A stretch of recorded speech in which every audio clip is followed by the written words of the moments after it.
What if the first woman ever created wasn't Eve, but a figure so powerful, so raw, that she dared to defy the very fabric of existence? Lilith, a name whispered in shadows, a specter haunting the annals of history, a secret that sends shivers down spines and ignites fires in hearts. Who was she? An angel? A demon? Or something much more sinister? The story begins with a storm, a tempest of creation, chaos erupting in the very heavens. This is no sweet fairy tale, it's a blood-soaked saga where the lines between good and evil blur until they're indistinguishable. The heavens tremble as Lilith, the original rebel, stands at the crossroads of destiny, refusing to submit to the shackles of a world that demands obedience, that craves docility. She dances on the razor's edge of freedom, taunting the gods with her wild laughter. The celestial choir gasps. The angels shudder. Now, imagine throwing a wrench into the gears of creation itself. That's Lilith. With every heartbeat, she defies the patriarchal order, her wild spirit igniting like a match in a powder keg. You think you know the Genesis story? Think again. Behind the gilded gates of Eden lies a shadowy underworld of betrayal, vengeance, and a woman scorned with an arsenal of forbidden knowledge. What happens when you refuse to conform? When you demand to be seen, to be heard, to claim your own narrative amidst the noise of 1,000 silenced voices? Lilith knows the answer, and it's not a pretty one. Exiled from paradise, she transforms from a mere whisper in the winds of time into a tempest, a force of nature refusing to be tamed. But wait, this isn't just a tale of rebellion, it's a treacherous labyrinth filled with dark humor and wit sharper than any sword.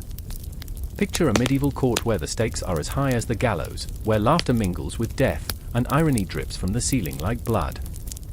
Lilith, with her quick tongue and penchant for sarcasm, becomes a master puppeteer, pulling strings hidden in the shadows, orchestrating chaos with a flick of her wrist. As kingdoms crumble and alliances shatter, who can you trust when everyone's wearing a mask? Each revelation is more shocking than the last, twists lurking around every corner like coiled serpents ready to strike. Secrets crawl out from the depths, each one more tantalizing than the last, as Lilith encounters witches, demons, and men who would barter their souls for a glance at her power. And through it all, she remains, a beacon of defiance in a world hell-bent on silencing her. The question lingers, heavy in the air: what happens when you embrace your darkness? When you become the monster they always feared? This isn't just Lilith's story. It's a battle cry for every silenced voice. A manifesto of chaos. A riddle wrapped in allure and danger. Are you ready to confront the darkness? Or will you retreat into the comfort of ignorance, forever haunted by the knowledge that the truth waits, lurking just beyond the veil? The only way out is through, if you dare. The wind howled, a banshee's wail slicing through the cold, moonlit air. It felt as if the night itself were holding its breath, a moment suspended in haunting stillness. The village lay in shadows, cloaked in darkness, but from the depths of the forest came a figure, wreathed in secrets, her hair a wild cascade of black. This was Lilith, the darkness that birthed legends, the heartbeat of nightmares. I remember the first time I saw her, standing on the edge of the woods, where the trees met the night, a silhouette of defiance against a world that sought to bind her. She moved like smoke, slipping through the grasp of reality, and I, entranced, felt the tremors of history ripple through my veins. I remember the whispers, the hushed tones from the village women, their fear palpable, a fear I dared to embrace. She was the first, they said. The first woman, more than the mother of all, a creature born of chaos. My heart raced as I thought of the legends, how she cast off the chains of Adam, how she chose the wild over the sanitized, how she became a specter of rebellion. And yet, there was a man, Ezekiel, whose spirit was as tethered as her wings were unfettered. A tangle of emotions roiled within him, each one a chain that weighed him down. As the village's protector, he wore his duty-like armor, heavy and suffocating. I could see it in the way he clenched his jaw, the flicker of his gaze as he watched the forest. It was an unholy yearning mixed with dread. Stay away from her, he warned the children, voice low, a storm brewing beneath the surface. But his eyes betrayed him, haunted by dreams of a woman who sparked the flame of something forgotten, something he craved yet feared. I remember nights when the moon hung low, casting an eerie glow over the village. Ezekiel would stand at the edge of the woods, fighting a battle against himself. "I know what she is," he whispered to the wind, an admission that trembled as it left his lips. But deep inside, I felt he knew her power, felt her pull, and it terrified him. "She is not just a story, not just a myth," he confided to me one night, his breath a ghostly fog in the chill. "She's a force, an echo of what we've lost."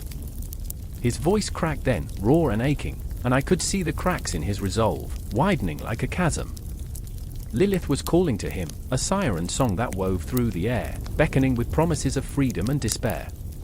The villagers spoke of her with fear and reverence, as if she were a ghost lingering just out of sight.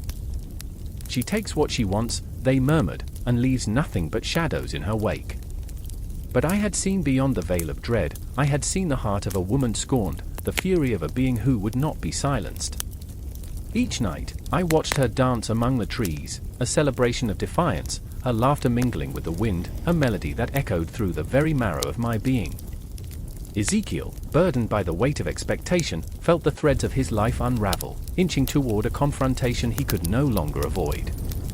I stood beside him one fateful night, the air thick with anticipation, the stars like distant eyes watching our descent into chaos.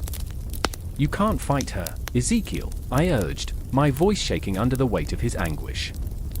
"You can't cage what was never meant to be tamed."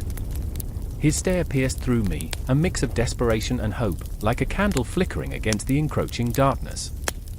And then, she appeared, emerging from the shadows like a dream. Her eyes glinted with mischief, and the night held its breath. "Why do you resist me?" Lilith asked, her voice a silky caress that wrapped around us, pulling us closer to the edge of the abyss. "You both are bound by chains of your own making, yet you fear me." I could feel the energy crackling in the air, electric and intoxicating. She stood there, an embodiment of freedom, a creature of the night, untamed and wild. "Stay away from the villagers, Lilith," Ezekiel demanded, but his voice cracked, splintering underneath the weight of his yearning. "You will bring ruin." But she merely tilted her head, a smile playing upon her lips like a tempest ready to break. "Ruins can be beautiful, dear protector," she breathed, stepping closer, her presence enveloping him like dark velvet. "What is life without descent into chaos? What is freedom without choice?" With each word, I felt the tension build, a palpable crescendo, as if the universe itself waited with bated breath. I remember the moment then, a flash of recognition in Ezekiel's eyes as he stood at the crossroads of desire and duty. Her invitation, an unspoken challenge, hung heavy in the air. The forest felt alive, whispering secrets, shadows dancing at the corners of our vision. The world around us faded, the village forgotten, a mere heartbeat in a cosmic symphony where only the three of us existed. And just as the air hummed with imminent confrontation, the beauty of that moment shattered like glass. Ezekiel's heart ached, torn between the woman he was sworn to protect and the one who represented everything he had ever wanted, yet couldn't claim. I held my breath, the weight of the world pressing down, time stretching like taffy, ready to snap. "I remember," he whispered, the admission a fragile thread in the thickening tension. "I remember the stories, the fear woven in our blood. The ghosts of those who came before." His voice trembled, but his gaze held steady on Lilith, who, in that instant, became more than a myth. She was the embodiment of all that was lost, and all that was still to fight for. The night erupted into a cacophony of emotions, the forest closing in, the shadows watching, waiting. I felt the pulse of the universe around me, the collision of desire and fear, the raw, unfiltered essence of life itself. Choices loomed large, and in that moment, Lilith stood as a mirror reflecting not just her own desires, but the heart of everyone who dared to confront their own darkness. And as the winds howled and the echoes of our struggles reverberated through the trees, the air thickened with the promise of a reckoning. This was not just a tale of a woman scorned, a myth born from the ashes of history. It was the beginning of an awakening, an unraveling that would shake the very foundations of our souls, binding us to the echoes of the past, and entwining our fates in a tapestry of chaos and creation. I stood frozen in that moment, not knowing that the climax was only the spark of something infinitely greater. The shadows, alive and breathing, whispered of ancient truths, of battles yet to come, and as I watched Ezekiel and Lilith draw closer, the night trembled, ready to swallow us whole. Moonlight sliced through the crowd, casting shadows like shards of glass on the cobblestones, and the air was thick with whispers. Secrets clung to the night like a shroud. I stood at the edge, heartbeat drumming a desperate rhythm in my chest, suffocating in the weight of a moment suspended in time. The scent of incense mingled with something darker, something almost primordial, clawing at the edges of my mind. I didn't belong here. I was a ghost in a land of living memories, a witness to a story written in blood and ancient stone.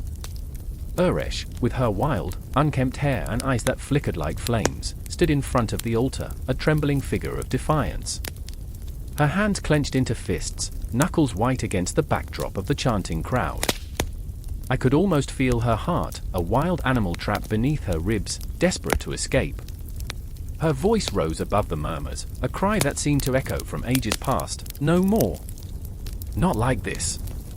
But the gods were not listening, they never were. Then there was Kudu, a man of shadows and unspoken fears, lurking in the depths of the crowd. His eyes were haunted by the stories he carried like a heavy stone tied to his ankle. He had seen too much, done too little, frozen in the grip of a fate that mocked his every breath. He watched Uresh with a longing that twisted like a knife in his gut. The world around them faded, leaving only the two of them, and the electric tension wound tighter with every heartbeat. A chill wrapped its fingers around my spine as Uresh's voice broke, a jagged shard of glass slicing through the fog of the moment. You think you own me, she spat into the night, a challenge flared in her gaze. I am not your pawn. She stepped forward, defiant against the wall of silence that threatened to collapse around her.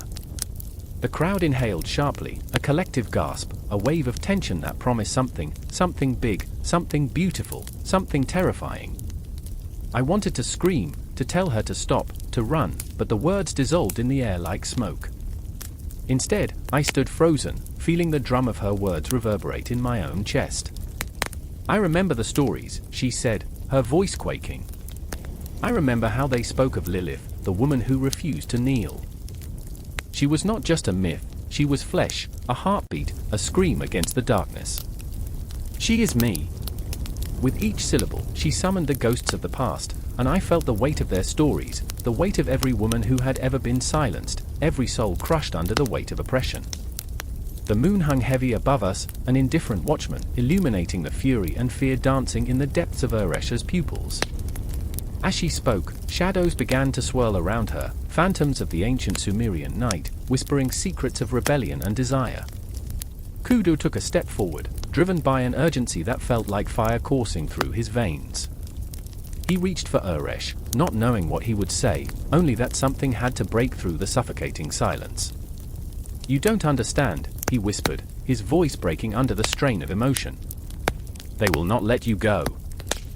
Not without a fight. His fear was palpable, a thick haze that hung between them, yet something more, something beneath the surface, like the shifting sands of their homeland. I remember, he said, eyes wide with dread, the temple was built to appease the gods, but what have they done for us? They fed us lies, sacrificed our daughters, our sons, on altars of apathy.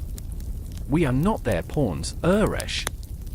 His voice rose, fierce and raw, a warrior's cry against the indifference of fate. The air crackled with tension, a storm gathering on the horizon. Uresh's gaze flickered to him, and for a moment, the world held its breath, caught in the grip of their unspoken connection. The echoes of their desires clashed, Kudu, the protector, the lover, terrified of losing the one thing worth fighting for. Uresh, the firebrand, the rebel, too wild to be tamed. They were two sides of the same coin, caught in a dance of light and shadow. But the crowd began to swell, a tide of ancient fears and traditions, hearts beating as one in the face of change. They chanted, their voices a low rumble, a symphony of resignation and hope. Lilith, they cried, longingly, as if summoning her spirit, yet quaking in terror of her legacy. The stories twisted around them, a living tapestry woven from the threads of desire and vengeance, echoing through the ages. And then it happened, the moment when the world tilted on its axis. Uresh raised her arms to the sky, channeling the fury of 1,000 generations, and the air thickened with a palpable electric charge. I will not be your sacrifice, she screamed, and the heavens seemed to tremble, as if responding to her challenge. The crowd erupted, a storm of emotion crashing over them like a tidal wave, their fears rising up like a chorus of ghosts demanding to be heard. Kudu stepped closer, the space between them shrinking to nothing. He could feel the heat radiating from her, an inferno of conviction that threatened to consume them both. Together, he breathed, the word barely escaping his lips, heavy with unuttered promises. If we stand together, but before he could finish, a figure emerged from the shadows, an elder, draped in the garb of the temple, eyes glinting with the weight of tradition and authority. The crowd recoiled, uncertainty rippling through them like a living thing.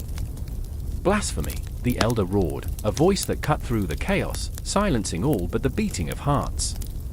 You dare challenge the will of the gods?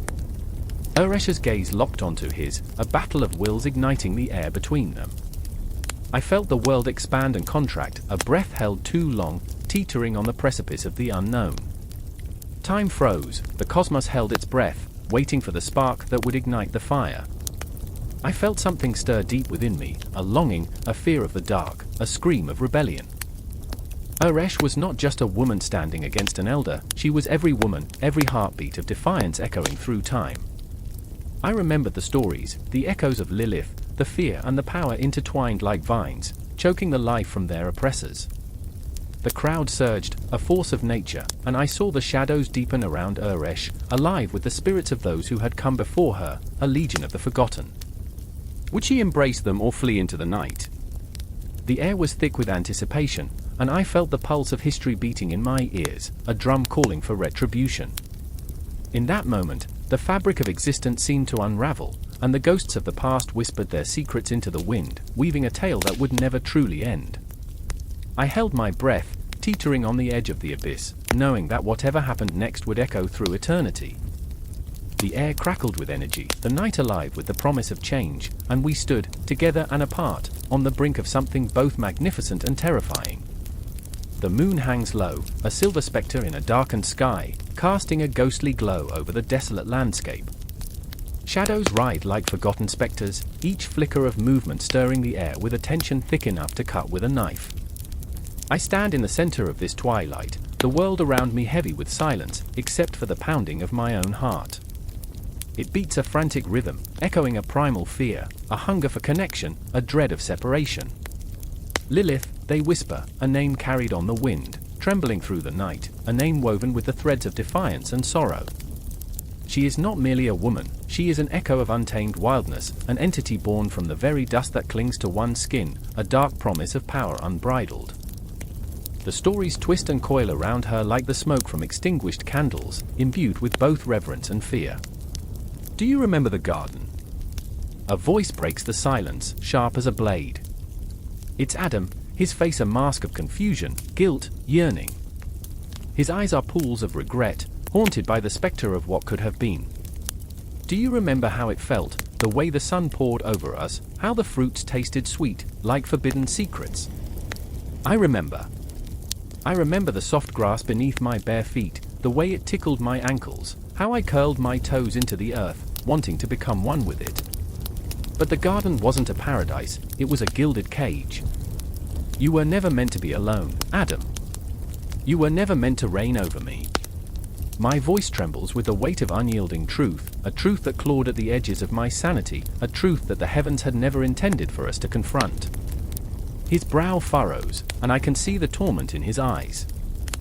You left, Lilith. You chose the shadows. Did I leave, or did you cast me out? Do you remember the night the stars fell silent, the moment your voice rose above mine? The air crackles with the memory, a tension that feels almost tangible.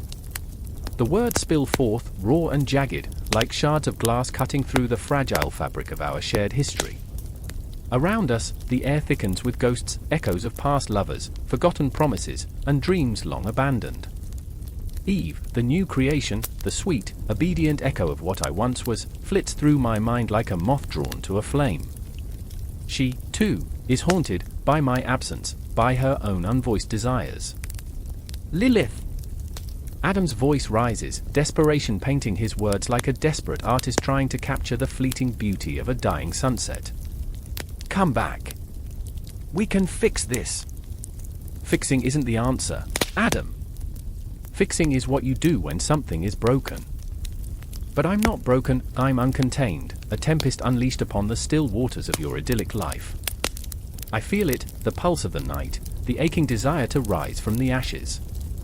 The very cosmos trembles in anticipation, as if sensing the storm brewing within me. I remember the first time I felt the moon's pull, Adam. I remember how it whispered my name like a lover's caress, and I followed. I followed into the night, into the shadows where the stars flickered like secrets waiting to be unveiled. My heart races as I recall the freedom, the intoxicating taste of rebellion.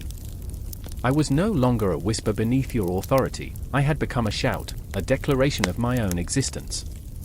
But the shadows, Lilith, they consume you. His voice cracks, fear weaving through his desperation. I need you here, in the light. Light? Or are you merely afraid of what dwells in the dark? I step closer, the distance between us charged with electric tension. The shadows harbor the truth, Adam, the truth of who I am. I am not just a piece in your paradise, I am the storm that shapes the very fabric of existence. In that moment, everything hangs in the balance, the choices we made, the destinies we forged. His eyes flicker, doubt mingling with desperation, and I can almost taste his fear. Fear of losing me again, fear of the darkness that beckons. A faint breeze stirs, rustling the leaves like whispers of the past. And Eve? I ask, the name tasting bitter on my tongue. What of her? Does she know the weight of the moon, the breath of the night? Or is she just a reflection of what you needed? She is what I need, Lilith. His voice rises, the shadows flaring with his anger. She is the peace that you chased away. Peace? Or silence? The words slip from my lips, a haunting echo that lingers between us, heavy with unspoken truths. You sought to silence my voice, to stifle my spirit. But I am the howl of the wind, the roar of the ocean, I cannot be contained. The air trembles, the tension wrapping around us like a noose, tightening with every heartbeat. I catch a glimmer of moonlight in Adam's eyes, and for a moment, I see the man I once loved, the man who held my heart in his hands. But that love is a ghost now, a wisp of smoke drifting through the twilight. I will not return to the garden, I whisper, each word a vow, a lifeline thrown into the abyss. I will not trade my essence for your comfort. Then you choose the shadows, he breathes, a mixture of awe and fear coloring his voice. I choose myself. The words spill from my lips like blood onto the earth, raw and unfiltered. I turn away, the weight of finality clinging to my soul, echoing through the silence surrounding us. As I walk into the darkness, I feel the shadows wrapping around me like a cloak, cradling the spark of rebellion deep within. The stars flicker above, witnessing my defiance, my choice. And within that choice, I feel a strange sense of liberation, a power that surges through my veins, wild, untamed, and utterly alive. Behind me, I hear Adam's soft, anguished exhale, a symphony of heartbreak reverberating through the night. But I do not look back, I cannot afford to. For in this darkness, I am no longer the first woman or the shadow of another. In this void, I am simply Lilith, the echo of every woman who has ever chosen her own path. The moon hung low, a silvered tear in the black fabric of night, casting a pallid glow that seemed to whisper secrets unto the shadows. In the dim light, a figure trembled, her silhouette trembling against the cold stone of the ancient walls. Lilith. The very name dripped with the weight of law, a shattered mirror reflecting more than just a woman's torment, a universe of broken dreams, of fiery rage, and of relentless defiance. There she stood, at the precipice of history, caught in the snare of her own legend. I remember the first time I felt the chill of her name wrapping around my throat, a noose made of silk threads and ancient malice. And in that moment, I traced her journey not through texts, but through the marrow of existence. She was born from the same clay as Adam, yet the breath in her lungs was a tempest, a raging storm refusing to be tamed. In that darkened space, my heart echoed with her struggle, the heartbeat of a woman who dared to defy. In the dusty corners of Babylonian scrolls, they painted her as a demon, a seductress, an apparition cloaked in desire and vengeance. But who were these scribes to silence her? Their quills dripped with venom, intent on stripping her of her autonomy, casting her as the ultimate scapegoat for the sins of men. Each stroke of ink felt like a betrayal, a knife twisted in the wounds of a goddess who had only sought to embrace her power. But there, too, was Adam, conflicted, restless, a man clinging to the remnants of a fractured Eden. I saw his heart, a tumultuous sea of longing and fear, battling against the tide of a world that demanded submission. He loved her, I think. But love can be a shackle as much as it is a sanctuary. Why can't you just be like everyone else, he implored, his voice a whisper of desperation. And in that moment, I felt the weight of choice, the crushing gravity of expectations pressing down on him. Lilith's eyes blazed with the fury of 1,000 stars. You think I can bend to your will? I am not your shadow. Each word was a dagger, sharp and unwavering, carving her name into the fabric of the cosmos. She longed for freedom, her spirit entwined with the night, filled with the echo of howling winds and distant thunder. But the walls closed in, no matter how fiercely she clawed at the darkness, it only tightened its grip, an iron fist of patriarchal decree. And then there was Eve, innocent, curious, yet also a creature of cunning. They spun her from Lilith's legacy, a perfect juxtaposition. It was as if they crafted her from the very soil on which Lilith had stood, but instead of fire, they gave her a gentle breeze. Eve longed for connection, yet bore the weight of expectation, the silent, unyielding pressure of conformity heavy upon her shoulders. Isn't it more peaceful this way, she would say, her voice warm like the sunlight breaking through the clouds. But beneath that softness lay a desperate yearning to be more than what the garden deemed appropriate. The night pulsed with tension as Lilith and Eve's fates began to intertwine, like vines wrapped around a forgotten statue. One sought liberation, the other sought acceptance. Both were bound by the same curse, their identities distorted and reshaped by a world that could not fathom their complexities. I remember, Lilith's voice echoed through the ages, a haunting refrain that seemed to dance through the air. I remember the night I left, when the stars screamed my name. The air thickened with the scent of sulfur and despair as Adam's face contorted in anguish. You will be nothing but a ghost, he shouted, desperation lacing his words. They will fear you. And fear indeed was the weapon of choice for those who sought to erase her. In the shadows of history, a story morphed from a tale of defiance into one of horror, a warning for those who dared to rise against the tide. Yet, every heartbeat of her legacy pulsed with an intensity that could not be extinguished. Lilith found solace in the dark, amongst the creatures of the night who understood her pain.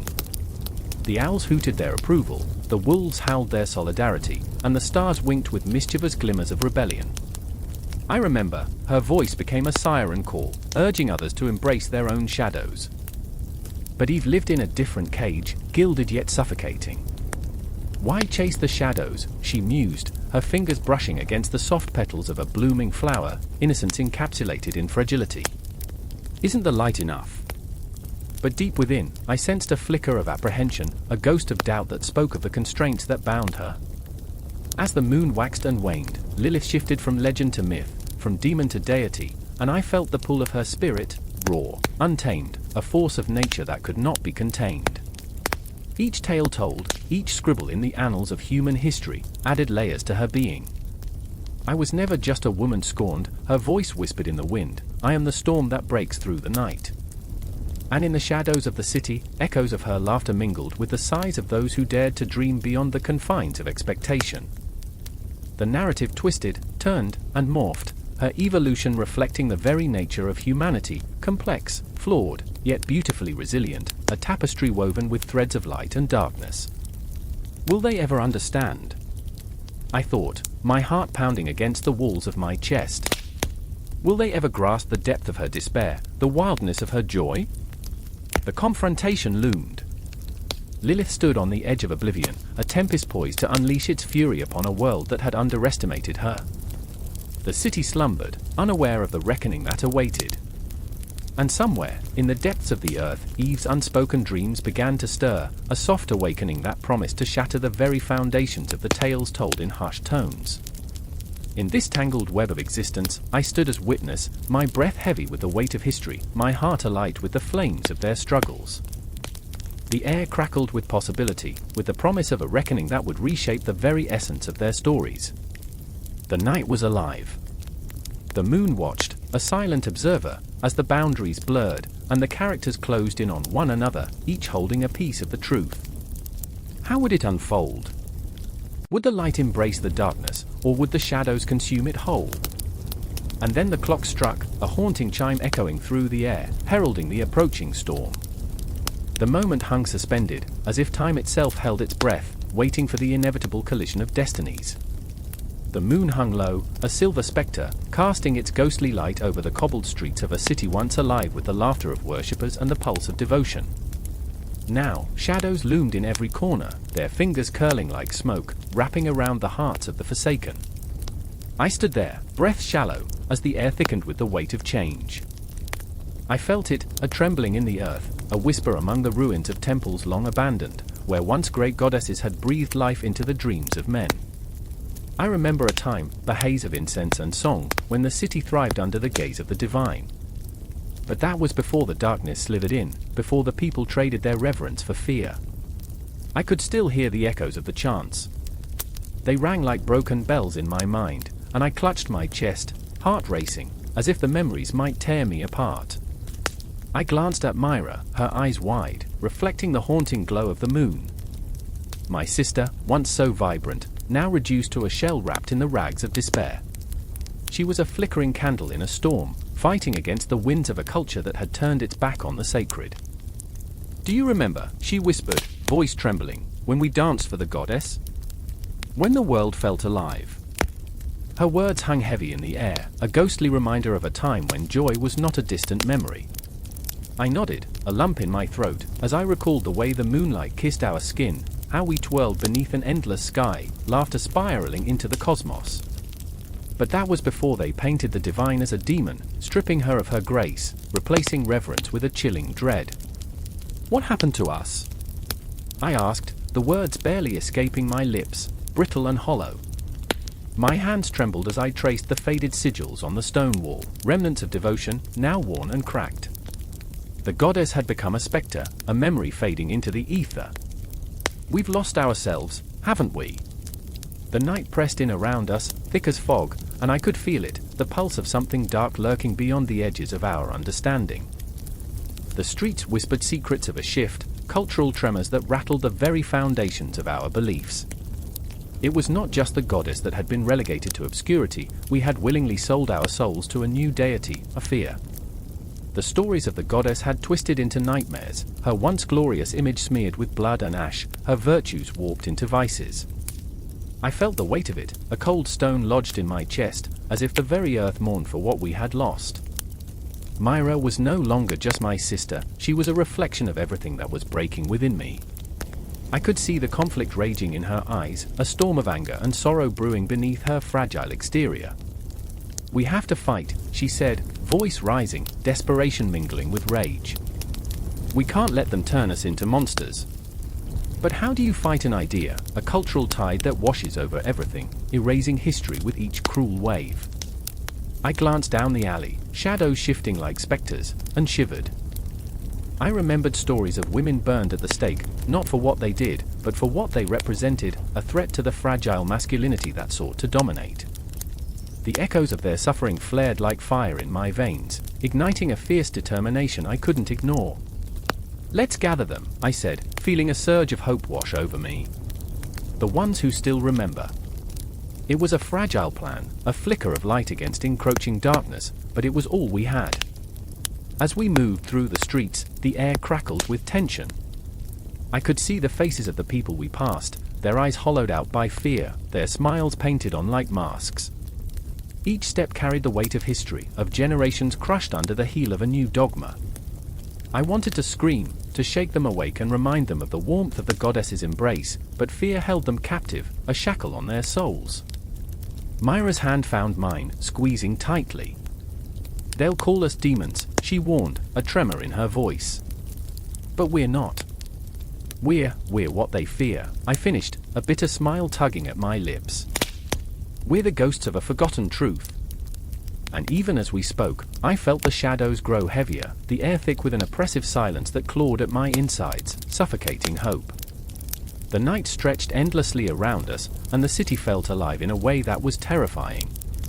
It felt as if the walls themselves were listening, waiting for us to falter, to turn back into the comforting embrace of silence. But I remembered the goddess, the warmth, the laughter, the light. It was a flicker against the void, a promise that refused to die.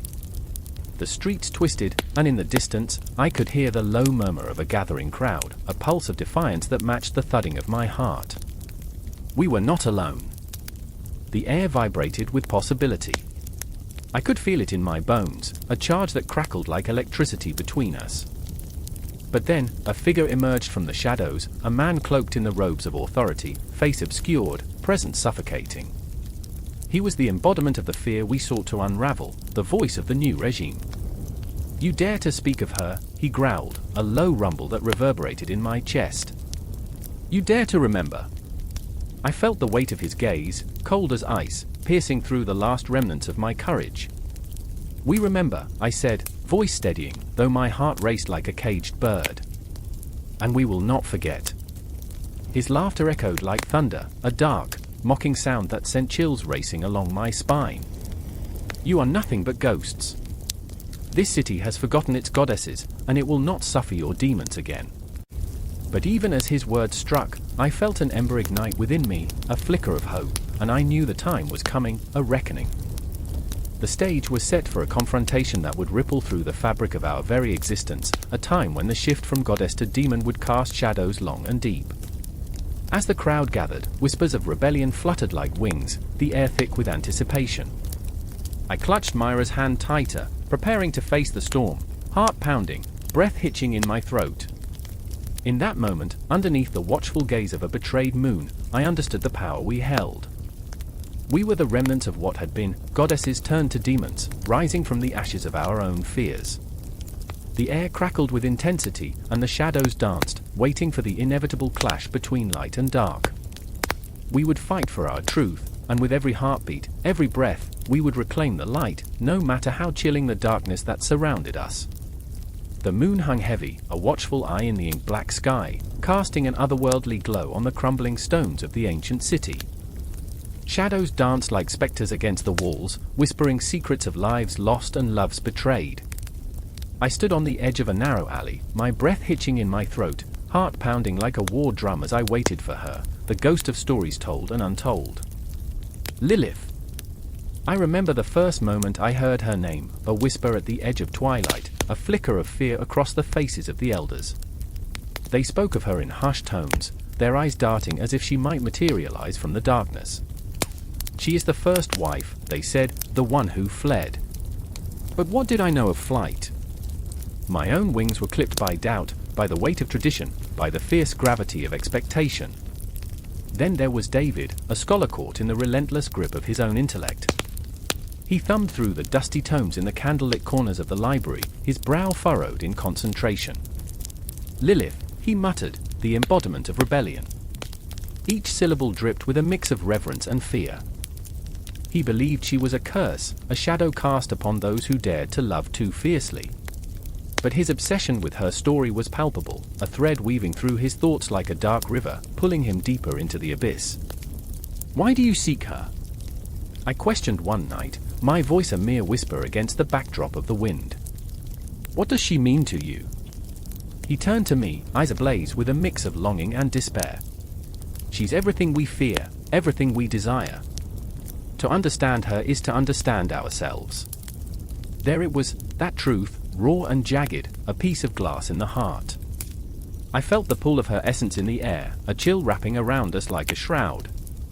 Then there was Miriam, the girl with the laughter that echoed like chimes in a storm, light piercing through the shadows. But under her smile lay a tempest. She was torn, caught between the world of the living and the whispers of the dead. "I dream of her," she confessed one evening, the firelight flickering in her wide, haunted eyes. "In my dreams, she calls to me, a siren in the night. I can feel her pain, her rage." Even as she spoke, I saw the flicker of fear beneath her bravado. I remember the night the full moon rose, casting its eerie light over everything, welcoming the chaos. Everything felt alive and electric. The three of us gathered in the abandoned courtyard, a place where time seemed to bend, mixing past and present into a hazy brew. The air was thick with the scent of jasmine and something darker, secrets, perhaps, or sorrow. David stood at the center, a scholar turned prophet, reciting the words of the Kabbalists, talking of Lilith as the first woman, not made from Adam's rib but forged from the same soil. She was not created to be subservient, he cried, and his voice reverberated off the stone walls, echoing into the night. She demanded equality, she sought a voice. And I felt a tremor of recognition in my chest. What did it mean to be a voice drowned out? To long for freedom yet be tethered by chains of expectation? I looked at Miriam, who stood beside me, her eyes shimmering with the reflection of the moonlight. What if she's not just a myth? I wondered aloud, my heart racing with the thought. What if she's a part of us? Miriam nodded, emotion swirling in her gaze. She's a reminder, isn't she? The weight of her words hung heavy, wrapping around us like a thick fog. A reminder that we must choose, between the comfort of conformity or the chaos of true freedom. The tension crackled between us, three souls adrift in a sea of uncertainty. Each heartbeat echoed like a drum, prompting us to confront everything we had been taught. The stories of punishment, of a woman cast out for her defiance, twisted in my mind like a dark vine. Who were we, if not echoes of her fight? Suddenly, the night thickened with an electric hum, a portent of the confrontation that loomed. I felt it in my bones, a primal terror that sent shivers down my spine. Shadows deepened, whispering promises of danger and desire. What if she comes for us? I gasped, the words spilling from my lips before I could contain them. Then we face her together, David said, resolve igniting in his eyes. We face the truth of our own hearts. His determination was a beacon, drawing us closer, binding us in shared fear and defiance. I felt a surge of courage, an unyielding force rising within me. As the moon reached its zenith, a figure emerged from the depths of the shadows, a woman with long, flowing hair that danced like fire against the night. Lilith. Her presence was an electric storm. I could feel the energy shift as she stepped forward, eyes glimmering with centuries of rage and sorrow. I am not a specter, she whispered, her voice wrapping around us like tendrils of smoke. I am a mirror, reflecting your own fears, your desires. The air crackled with the weight of her words, each syllable slicing through the silence like a knife. You, too, are bound by the chains of expectation. You, too, seek freedom. David's voice trembled as he spoke. What do you want from us? Lilith's smile was a haunting thing, a blend of sorrow and strength. To awaken.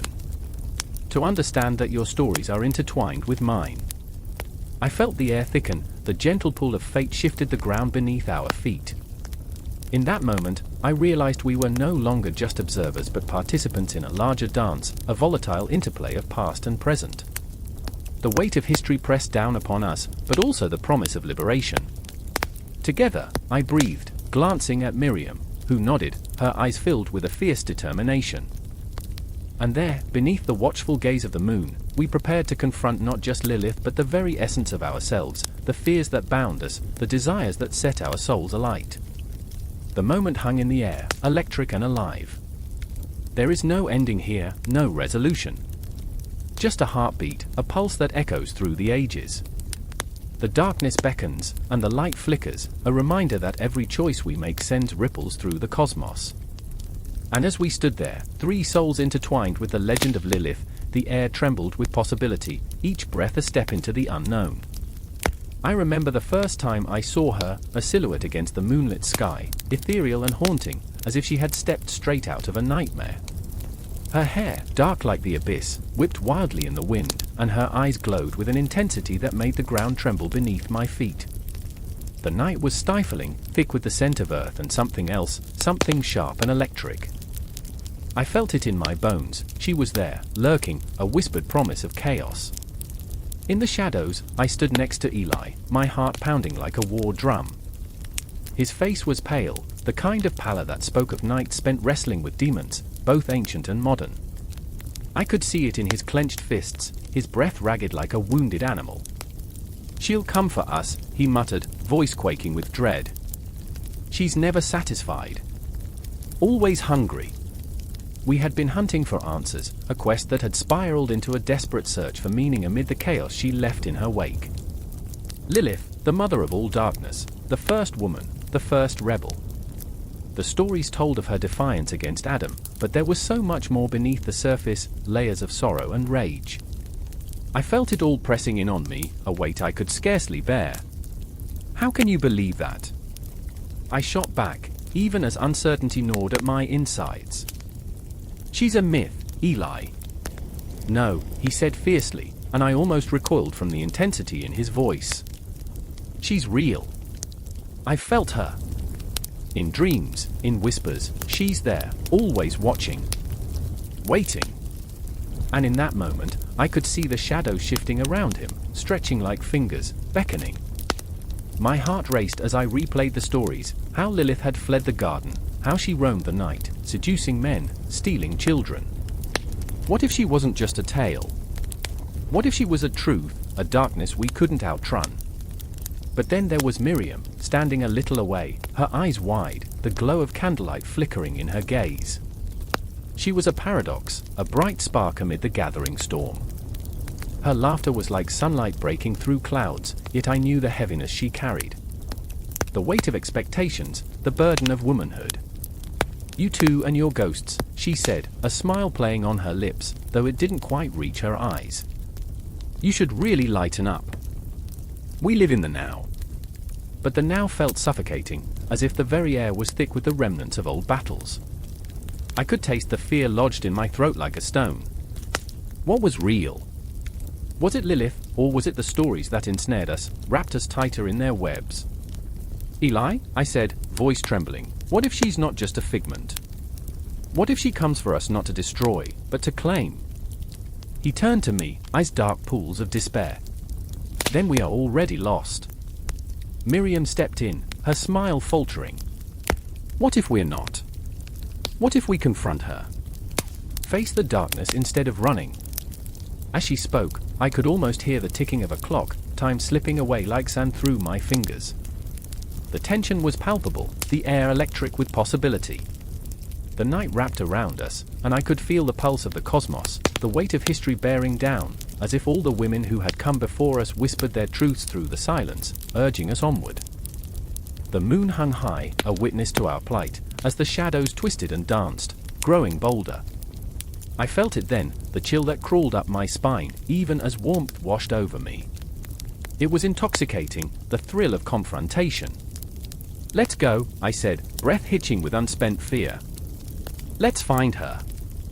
We moved through the darkened streets, the silence a suffocating blanket.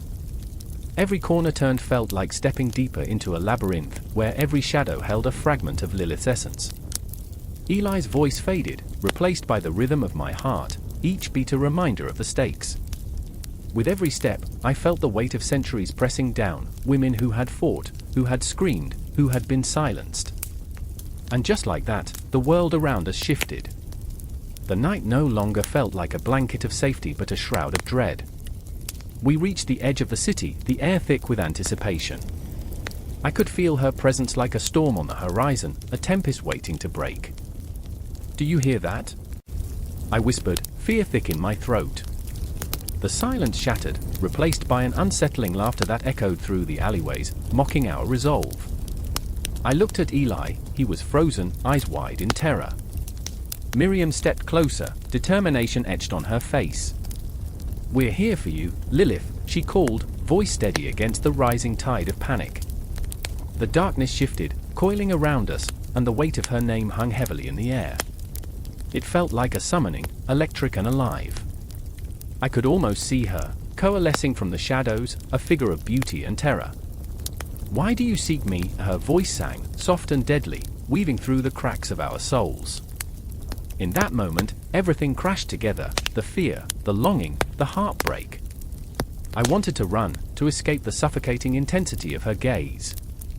But I stood paralyzed, a moth drawn to the flame of her existence. Lilith was not merely the embodiment of chaos, she was the rage of every woman silenced, every voice unheard. Because, I whispered, the words spilling out like blood from an open wound. Because we want to be free. The laughter morphed into a breathless silence, anticipation crackling in the air. I felt it then, the moment stretching, aching with possibility. The tension was unbearable, a taut wire ready to snap. And just like that, as I stood on the precipice of something vast and ungraspable, everything I had ever known felt like a lie. Darkness was not something to be feared, it was part of us, part of every woman who had dared to defy, to seek, to scream. The night held secrets, and Lilith was the keeper. As the shadows closed in, I knew deep in my heart that this was only the beginning. The confrontation with Lilith was not the end, it was the spark of a revolution, a haunting echo that would resonate through time, calling us forward. There was no escaping her, no forgetting. I remember the silence, the electricity in the air, as her laughter danced around us like fireflies in the night.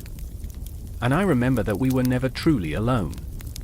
A red moon hung low in the sky, bleeding its light onto the cobblestones like a wound that refused to heal. The air pulsed with an electric tension, as if the night itself held its breath, waiting.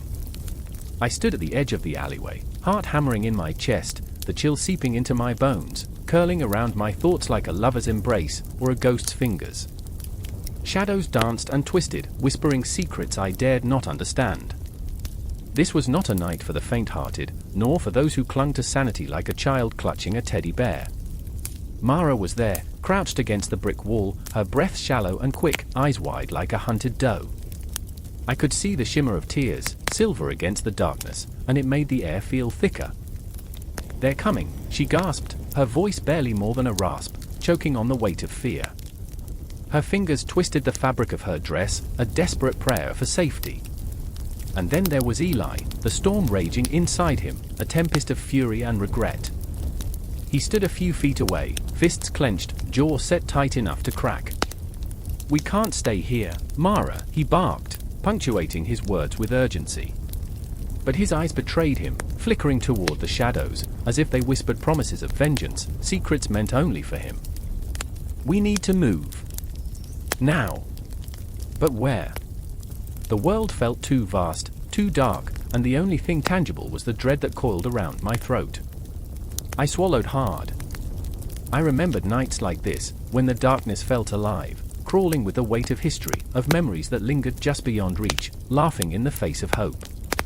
I remembered the old tales, spinning their webs of fear. Lilith, the first woman, cast out for her defiance, for her rejection of obedience. The night was her canvas, a realm of shadows where power and heartbreak entwined. "What if she comes for us?" Mara whispered, her voice trembling. Her eyes darted, scanning the corners where the shadows pooled, as if Lilith herself could emerge from that ink-black void. I felt a surge of protectiveness.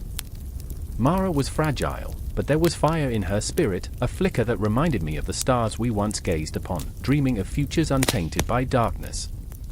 But the stars had vanished, swallowed whole by the encroaching night. Eli stepped closer, the weight of his presence a bulwark against the encroaching dread. "She doesn't want us. She wants chaos. She wants," his voice trailed off, heavy with an unsaid truth. "The night is hers, but that doesn't mean we're powerless." His conviction cut through the air, electric, yet I could see the fear lurking behind his bravado, gnawing at his heart, stealing his breath. The night was a predator, and we were the prey, trembling beneath its gaze. I felt the pulse of the city around us, the distant wail of sirens, the low hum of life continuing despite the encroaching terror. But we were caught in a different realm, one where the clock struck midnight and dreams turned to nightmares. Memories of laughter and shared glances were replaced by the encroaching shadows, thick and suffocating. I remembered when we were invincible, when our laughter echoed against the stars, but tonight those stars were ghosts, silent witnesses to our despair. "Lilith is a symbol," I murmured, the word slipping from my lips as if summoned by the night itself. "She embodies all that we fear, the darkness, the unknown, our own desires." The weight of my own realization crashed over me, a wave of understanding that felt like stepping into icy water. But what if we embrace that darkness? Mara's eyes widened, reflecting the ghostly moonlight. "You can't mean that." Her voice trembled, caught between terror and intrigue. The air thickened, vibrating with unspooled tension, as if the night itself leaned closer, eager to hear our secrets. "I do," I whispered, the words feeling both liberating and terrifying. "What if we stop running? What if we confront our fears, face Lilith and the night head-on? What if we become what she represents?" Eli's brow furrowed, the storm within him raging. "You're speaking madness," he shot back, but his voice lacked conviction, faltering against the realization that perhaps we had been running for too long. The darkness was not just outside, it was within us, coiling around our deepest selves. We can't embrace the void. Not without losing ourselves. But maybe losing ourselves is the only way to be free. The words tasted bitter on my tongue. I felt my heartbeat merge with the rhythm of the world outside, a cacophony of life that felt impossibly distant. The shadows encroached, but in that moment, the air shimmered with the possibility of rebellion. The night was a canvas, and we were the artists of our own fate. Mara's breath slowed, and I could see the flicker of hope illuminating her gaze. "What if she's not our enemy?" she whispered, her voice quivering with the weight of the revelation. "What if we can negotiate with the darkness, find strength instead of fear?" The night thickened, closing in around us, every heartbeat echoing through the silence. I could feel the shadows shifting, the city breathing in tandem with our fears. It was a dance of vulnerability and strength, a confrontation we had been avoiding. The clock was ticking, and the reckoning loomed. The choice hung heavy in the air, pregnant with raw emotion, a moment teetering on the brink of revelation and despair. "Then let's find her," I breathed, the fire igniting within me, a spark that dared to defy the darkness. "Let's embrace the night, and whatever comes with it." In that instant, the shadows whispered, swirling around us, and I could feel Lilith's presence lurking within the dark folds. The moon glared down, the blood-red stain a promise and a threat, a haunting echo of what lay ahead. And as the darkness encircled us, I knew our journey had only just begun, the next chapter of our tale unwritten, aching to be filled with the truths and lies that danced within the shadows. The moon hung heavy in the ink-black sky, casting a pallid glow on the cobblestone streets where shadows danced with a sinister grace. I remember the chill that night, sharp as a knife, wrapping around my spine as I stumbled upon a forgotten chapel. Its crumbling facade, cloaked in ivy, whispered secrets of the long dead. Inside, the air clung thick with the scent of damp stone and something else, something ancient, like regret. It was here that I first saw her. Lilith. The name rolled off the tongue like a curse, sharp and sweet. She was not the seductress of later tales, but a figure of torment, painted in vivid strokes that captured both beauty and despair.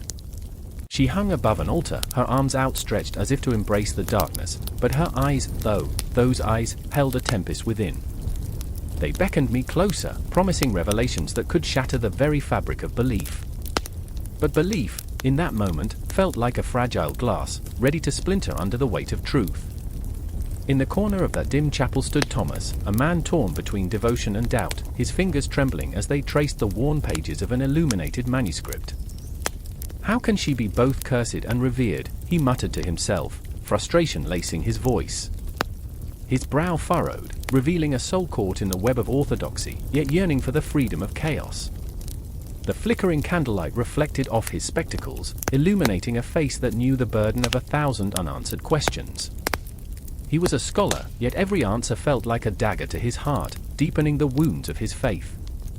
And then there was Elara, a woman who danced on the edge of rebellion, her spirit wild and uncontainable. She had dared to question the narratives fed to her by pious tongues. "Lilith is not a demon," she proclaimed one evening, her voice rippling like silk through the tavern filled with half-hearted laughter and ale-soaked bravado. "She is a mirror, reflecting our fears and desires. She is every woman who has ever dared to defy." Her words ignited a fire in Thomas, yet fear extinguished the flames of hope within him.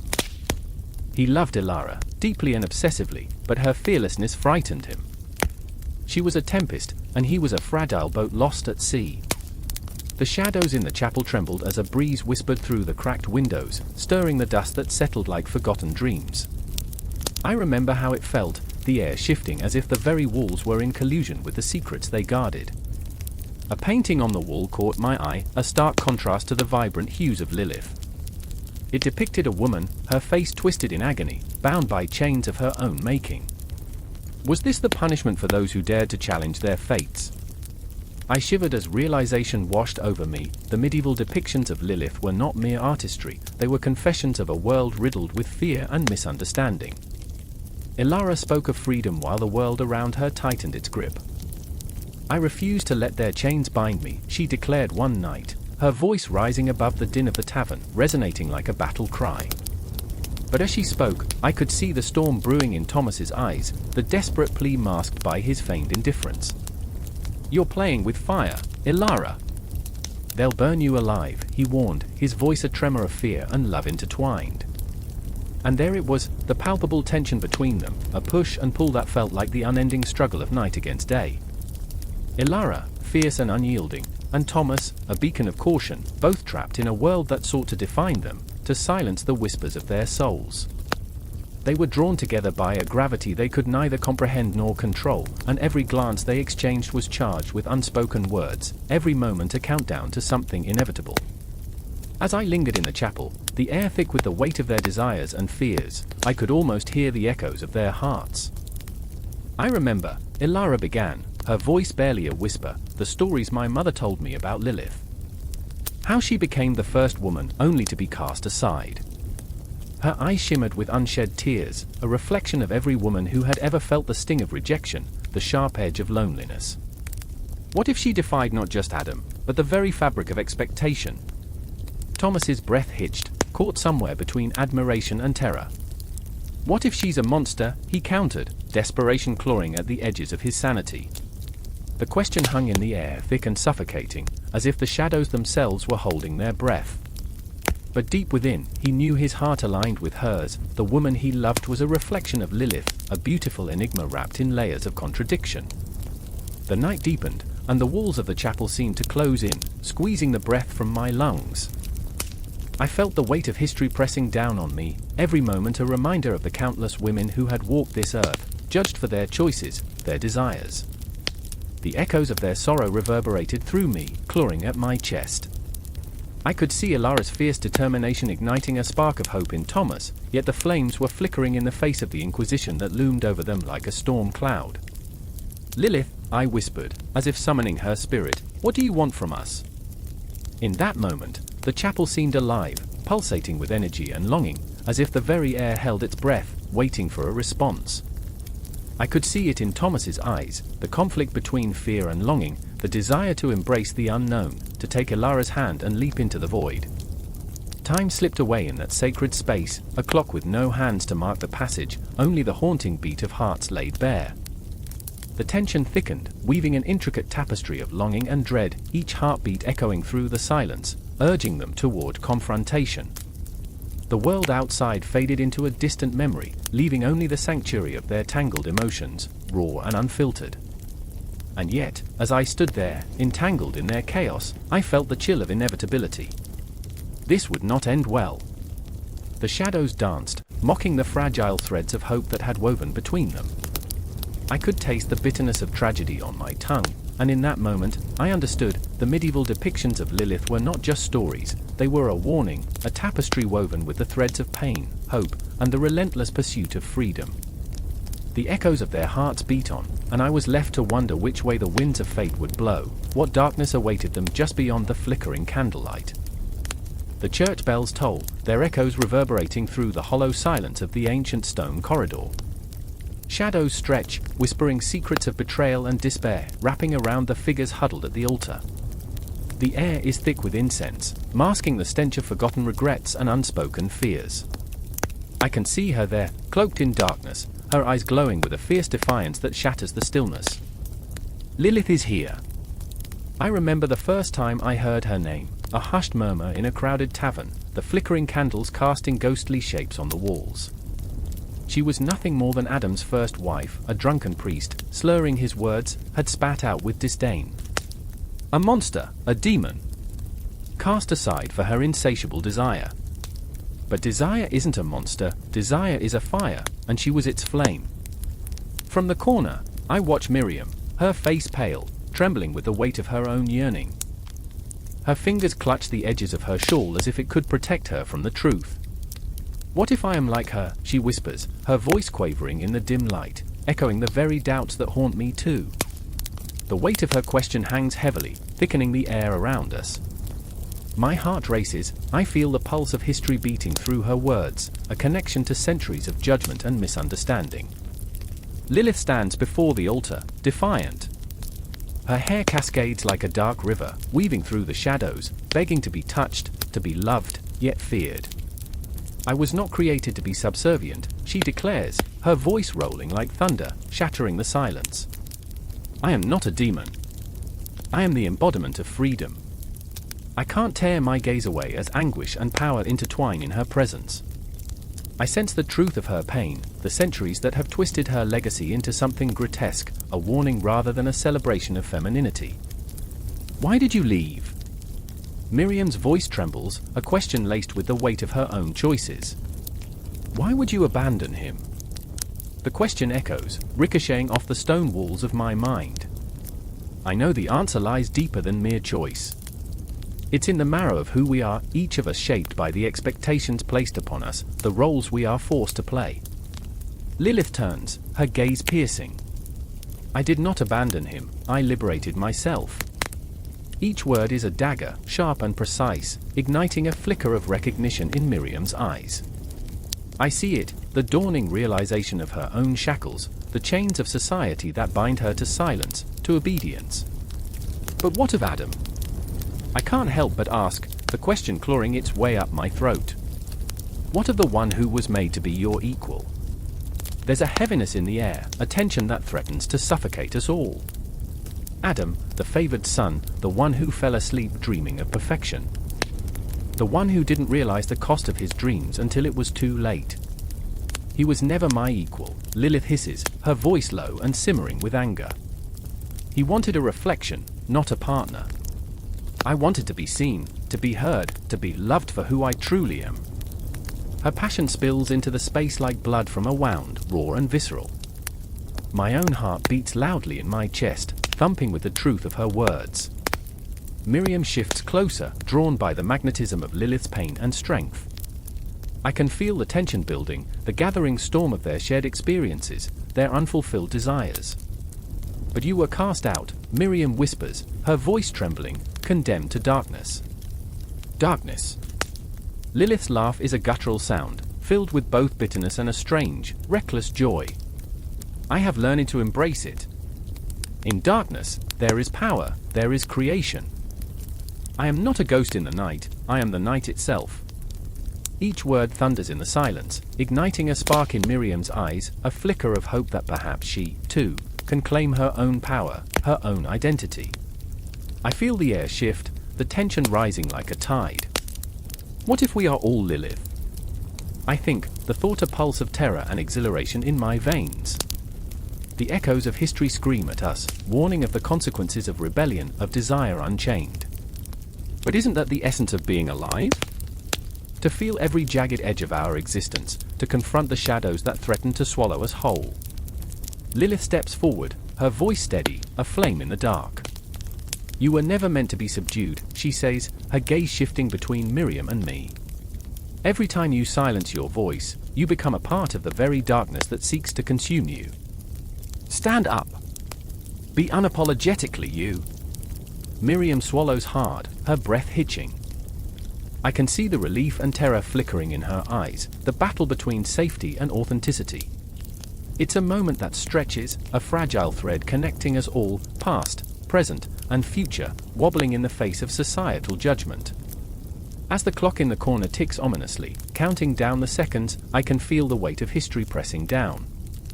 Lilith, once a figure of scorn, now stands as an icon of resistance, an emblem for every woman who dares to speak her truth. I remember the cold stone beneath my fingers, the scent of incense mingling with my fear. I remember the whispers of those who came before us, echoing in the silence. I will not be silent, I breathe, the words breaking free, ignited by the fire of Lilith's legacy. Neither will I, Miriam says, her voice rising, a crescendo of defiance that ignites the air around us. Lilith smiles, her expression a mirror reflecting our own fears, our own desires, tying us together in an unbreakable bond. In this moment, we become something more, a collective force against the shadows that seek to define us. But the clock ticks on, relentless and unyielding, and with it, the tension shifts again. Outside, the world waits, unaware of the battle raging within the stone walls, unaware of the power of three voices rising against a tide of misunderstanding. The confrontation is not complete, it hangs in the air, an electric pulse that promises both danger and liberation. The church bells ring again, calling us back to reality, each peal a reminder of the choices that linger, echoing through time. And so we stand, three souls intertwined, ready to confront the darkness, ready to reclaim our voices, ready to embrace the legacy of Lilith, who was never just a shadow but a storm, a revolution waiting to happen. The night is far from over, and the echoes of our fight will last long after the dawn arrives.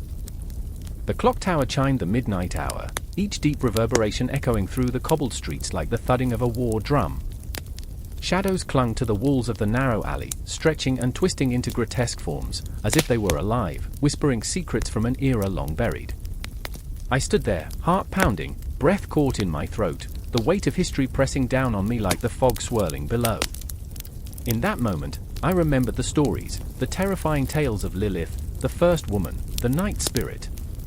I remember the fear that coursed through the streets, that palpable tension in the air, as if the very fabric of the world was unraveling. The whispers grew louder, curling around my mind. I was not just an observer, I was woven into the narrative, the very blood of Lilith coursing through me, igniting something primal within.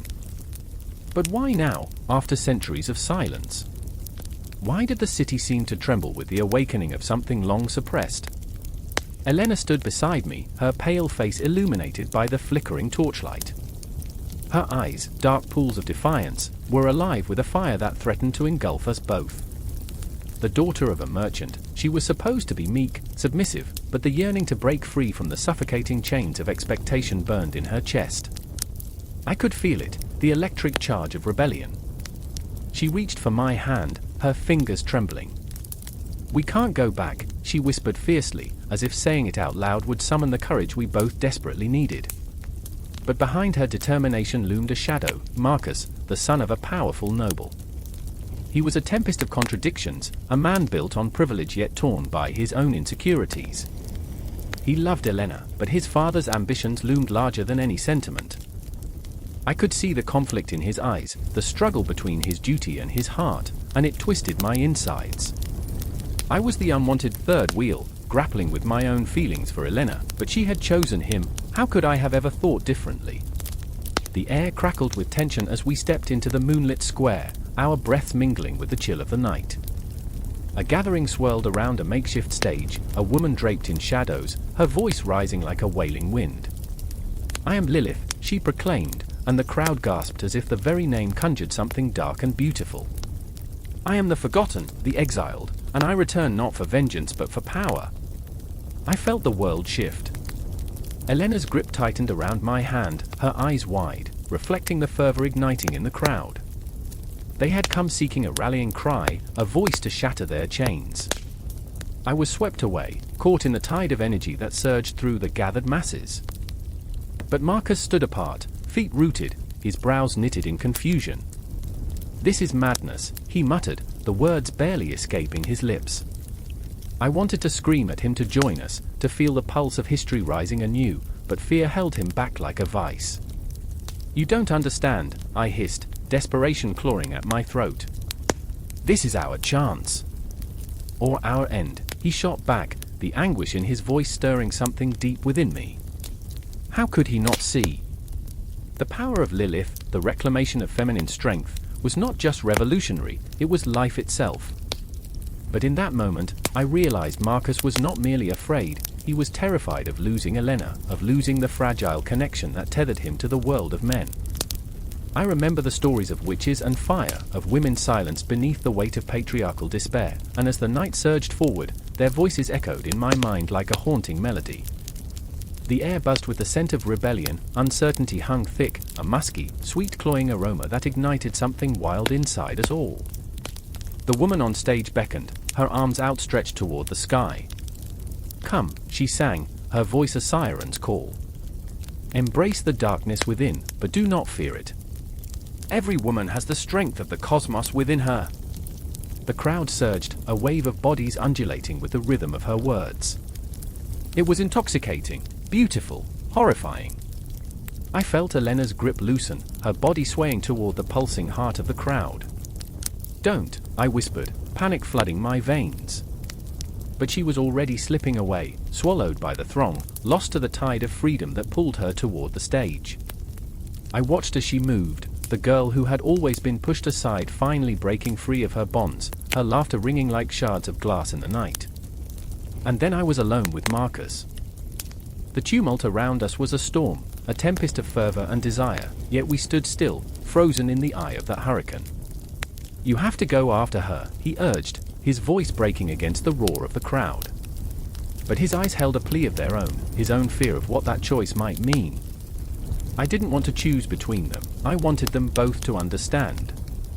To feel the searing truth of our shared existence.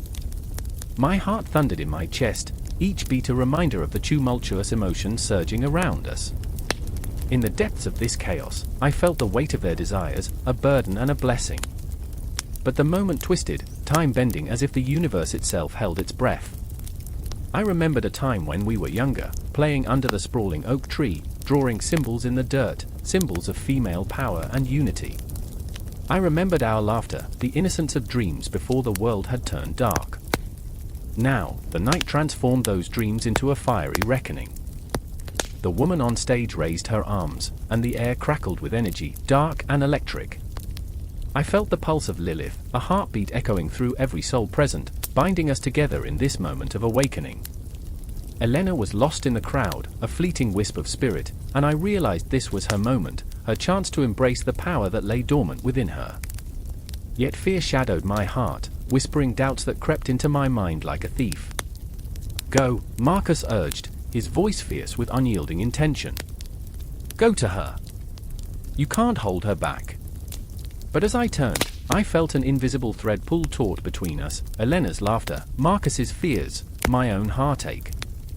I couldn't unweave those strands, nor could I break free from the tension that bound us. The clock struck again, time fracturing like glass around us, and I knew this was just the beginning. The crowd surged, voices swelling into an anthem of desire and fury. I stepped forward, the darkness all around me echoing with the promise of power, a haunting melody drawing me deeper into the heart of chaos. And as I moved, I caught a glimpse of the stage, of Elena, of the woman who called herself Lilith. The air trembled, and in that moment, the world around me blurred, the chaos becoming a symphony of emotion, history, and rebirth. The night was only beginning, and the shadows whispered their secrets, urging us to embrace the darkness within. And so, we stepped into the void, heartbeats synchronizing with the pulse of a new age, a renaissance of feminine power, a reckoning that would haunt us all. The moon hung heavy in the sky, a glaring eye peering down at the chaos below. The air was thick with the scent of rain-soaked earth, and the distant rumble of thunder punctuated the tension that crackled through the night. I stood in the shadow of a crumbling chapel, its stones darkened by time and despair, each whispering secrets of love lost and souls tormented. A figure darted past, Agnes, her wild hair a tempest in the wind, eyes wide with fear, her breaths coming in desperate gasps. "Run!" she shouted, the word a jagged knife slicing through the silence. My heart raced, pumping blood like a drum, fierce and relentless. The storm raged above, but it was the storm within that consumed me. What was it that drove her? What ghost haunted her footsteps? The night felt alive, a pulsing entity, and I was caught in its grip, a moth drawn to the flame of her rebellion. "Lilith!" Agnes's voice cut through the din, raw with urgency. "She's coming. We must go." The name sent a shiver down my spine, clawing at the edges of my mind. Lilith, the name dripped with the weight of history, a symphony of whispers that echoed through the ages. She was the Dark Mother, the rebel queen, the one who refused to bend to the will of Adam's world. In a time painted with the brush of conformity, Lilith emerged as a defiant figure, a flicker of flame that ignited the hearts of those oppressed. I could feel her spirit thrumming in my veins, urging me to fight against the chains that bound us. "Where?" I managed to choke out, the word feeling heavy on my tongue, soaked in dread. Agnes' eyes flickered with something fierce, a fire that threatened to consume her. To the woods. They will find us if we stay. The urgency in her voice propelled me forward, but the weight of my heart held me back. I remembered the stories, the tales spun by those too afraid to speak her name, too bound by the shackles of tradition. A woman who defied, who loved and lost and still stood. I could be like her, couldn't I? But the fear twisted in my gut, a specter that whispered of consequences, of darkness that lingered on the periphery. And yet, I followed her. Shadows danced around us as we plunged into the depths of the forest. The trees loomed high, gnarled, and ancient, their branches clawing at the sky like the hands of the damned. Each footfall was a heartbeat, reverberating with the pulse of rebellion. I caught glimpses of her, Agnes, a fleeting flame in the dark, vulnerable yet fierce. She was the embodiment of everything I longed to be, yet feared becoming. I remembered the laughter, the soft glow of candlelight as we shared dreams beneath the stars. We spoke of love, of freedom, and of Lilith, her spirit an anthem that resonated in our chests. But what of the risks? What of the repercussions? Do you think they'll understand? I asked, the question hanging in the air like the heavy scent of impending rain. Agnes paused, her silhouette framed by shards of moonlight. They don't need to understand. We need to be free. Her conviction pierced through my hesitation, but still, doubt settled like ashes in my heart. As we pressed deeper into the woods, the world faded away, the city lights, the judgmental stares, the whispers of what was deemed acceptable. It was just us, two souls searching for the light in a world painted with shadows. But the shadows were not gone. They clawed at our heels, relentless in their pursuit. The thunder cracked again, shaking the very roots of the earth as fear surged within me. I remembered the voices, too many to count, all merging into a cacophony that drowned out my thoughts. The elders, the warriors of tradition, their faces twisted with rage, threatening to drown the very essence of who we were. Agnes, what if we can't escape? The words fell from my lips like stones, heavy and laden with despair. What if they find us? We will make them see. We will make them hear. Her voice was a crescendo, a battle cry that echoed through the trees. For a moment, her spirit soared, and I could taste the sweet nectar of rebellion on my tongue. But the storm surged, and with it came the shadows, the hunters, their torches flickering like ghosts in the night. Agnes's grip tightened around my wrist, a lifeline in the tempest. We are not afraid. We are Lilith's daughters, and we will not bow.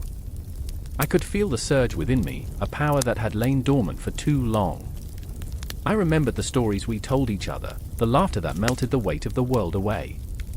Lilith had faced the dawn, and so could we. But the fear of retribution loomed large, a specter that bathed us in cold sweat. Agnes, my voice trembled, but she didn't waver, not even for a heartbeat. If we confront them, it could cost us everything.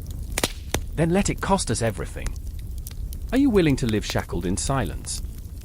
Her words ignited something deep within me, a fire that cracked the ice of fear. I thought of Lilith, standing proud against a world that sought to silence her. I thought of love unyielding, of freedom painfully clawed back from the void. I took a deep breath, felt the rain begin to fall, a gentle kiss that transformed into a torrent. Together, then, I whispered, each syllable a promise, a thread binding us to something larger than ourselves. As the shadows closed in, we turned to face them, united in our rebellion. The storm raged around us, an orchestra of chaos and defiance. The night was alive, and so were we. The confrontation awaited us, a tempest of fury and passion, and in that moment, we became more than mere mortals. We were echoes of a past, dreams of a future, and the very embodiment of Lilith's unyielding spirit. The world was vast, the stakes high, and the shadows might consume us, but we would not go quietly. With hearts pounding, we stepped into the storm, ready to face whatever awaited us, the promise of rebellion burning bright in our chests. The moon hung heavy in the night sky, a ghostly sentinel watching over a crumbling village where whispers curled like smoke from half-closed shutters. There, in a forgotten corner of the world, the air crackled with tension, a storm brewing in hearts as shadows wove tales older than time itself. The scent of damp earth filled the air, punctuated by the faint, sweet aroma of decay, a reminder that life and death danced a constant waltz. Miriam stood frozen on the cobbled path, her breath hitching as memories clawed their way to the surface. I remember my mother's voice, low and trembling as she spoke of Lilith, the night demon, the first wife of Adam, cast away for daring to assert her own desire. "Beware her," she had whispered, eyes wide with terror, "for she walks the night seeking revenge." The words hung in the air around her, a shroud of dread that seeped into her bones. She pushed the thought away, yet it clung, a leech of anxiety. Beside her, Samuel shifted uneasily, his hands fidgeting with the fraying edges of his cloak. I see him, always wrestling with shadows that don't belong to him, burdened by a past he cannot shake. He had ventured back after years of silence, searching for redemption or perhaps an answer to the questions that clawed at him, the guilt of leaving, the guilt of returning. "Miriam, we shouldn't be here," he murmured, voice low, barely a whisper over the rustling leaves. But she could see it in his eyes, the flicker of something darker, a ghost of desperation. "You want to know why they're afraid, don't you?" Her voice was sharp, slicing through the tension. "They fear what they do not understand. They fear her." The blades of fear and longing intertwined, binding them in an unyielding grip. An eerie silence settled over the village, broken only by the echoing footsteps of the townsfolk, huddled together, casting furtive glances back at the two as if they were unwelcome specters. I remember nights like this, when laughter was chased away by the wind, and the laughter of children turned to silence, replaced by the heavy thud of impending doom. "You should go," Samuel urged, desperation creeping into his voice. But Miriam was already lost in the fabric of the night, weaving through the tapestry of her own memories. The stories of Lilith haunted every corner of her mind, like shadows flitting just beyond her vision. They told of a woman who defied the heavens, who whispered seduction into the ears of men, luring them into her realm. I remember the tales, how she was painted as a monster, yet all she sought was freedom, the right to choose her own fate. She was cast out, she said, her words bold yet trembling. "Just like us." Samuel flinched at her words, a flicker of pain crossing his face. "You don't understand," he replied, voice thick with unspoken fears. "This isn't just a story. This is real. And she has a way of what?" Miriam challenged. "Of haunting us? Of making us confront our choices." The ground beneath them felt alive, pulsing with a dark energy that drew them closer, deeper into the labyrinth of their own fears. Each heartbeat echoed like a drum, relentless and consuming as the weight of the night pressed upon them. They stood at the precipice of something vast, something ominous, and the air crackled with an awareness that this was not merely a confrontation with folklore, but with themselves. As the clock struck midnight, a chill swept through the village, colder than the grave, sending shivers down Miriam's spine. "She's coming," Samuel breathed, eyes wild as he scanned the darkness. The shadows stretched and twisted, pulsating with a life of their own, almost beckoning. And then, a voice sliced through the silence, smooth as silk and sharp as glass. "Why do you linger in this wretched place?" Miriam spun around, heart racing, as a figure emerged from the shadows, tall, ethereal, with eyes like storm clouds, swirling with fury and longing. Lilith. The air around her shimmered, an aura of ancient power that made their skin prickle, both inviting and terrifying. The embodiment of their fears and desires stood before them, a reflection of every choice they had ever made. "I've waited," Lilith said, her voice wrapping around them like a lover's embrace, yet it felt like a noose tightening. "I've waited for you to confront what you've buried beneath layers of time and regret." Miriam's breath hitched. I remember the stories, the warnings, the fear. But in that moment, a flicker of empathy ignited in her chest. Lilith was not just the demon of nightmares, she was a woman who craved understanding, who sought to reclaim her own narrative. "What do you want from us?" Samuel asked, his voice cracking, the bravado dissolving beneath the weight of truth. "Your truth," Lilith replied, stepping closer, her eyes piercing through to their very souls. "You have hidden from it long enough. You have worn masks, played roles, now, you must face the darkness within." Miriam felt the world tilt, memories flooding back in a surge, the laughter of friends abandoned, the warmth of love lost, the sting of betrayal that had shaped her. She had run away, lived in shadows, but now, facing Lilith, all she felt was the rawness of her own existence. Together, she whispered, reaching for Samuel, their fingers brushing a fragile connection amidst the chaos. "We face it together."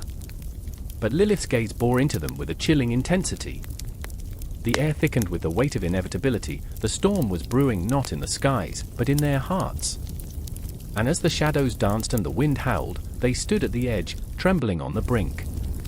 As the clock chimed once more, the world tightened around them, a cosmic echo pulsating with the truth of their intertwined destinies. They were not merely standing against a myth, they were confronting what it meant to be human, to feel, to desire, to fear. And then the darkness surged, enveloping them, a promise of confrontation, a whisper of possibility. There was no turning back now. The shadows converged, the air thick with tension, and at that moment, time held its breath, as if waiting to see what would unfold, a dance of despair and hope, a reckoning long overdue. The night was thick, a tapestry of swirling shadows, and I could feel it in my bones, the tremor of 1,000 whispered fears reverberating through the streets of the village. I was running, heart pounding against my ribs like a trapped bird, breath coming in frantic gasps, each exhalation a soft prayer to the gods of mercy. The air was soaked in the scent of smoke and something far more sinister, a tang of betrayal that left a bitter taste in my mouth. I could hear them behind me, the footsteps of the angry mob echoing off the cobblestones, relentless and monstrous. They were searching for her, the scourge of their nightmares, the embodiment of their failures. Lilith. I remember the first time I saw her, the way the moonlight danced in her hair, a cascade of silver that shimmered like a living thing. She was different, untamed. A wild spirit in a world of shackles. I was drawn to her, how could I not be? But the villagers, their eyes were clouded with ignorance and fear, and I, too, was ensnared in their web of hatred.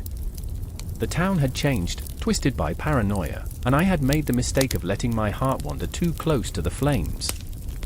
Now, as I raced through the shadows, I could hear their shouts, witch, demon, scourge, and I felt the weight of their accusations pressing down on me, suffocating.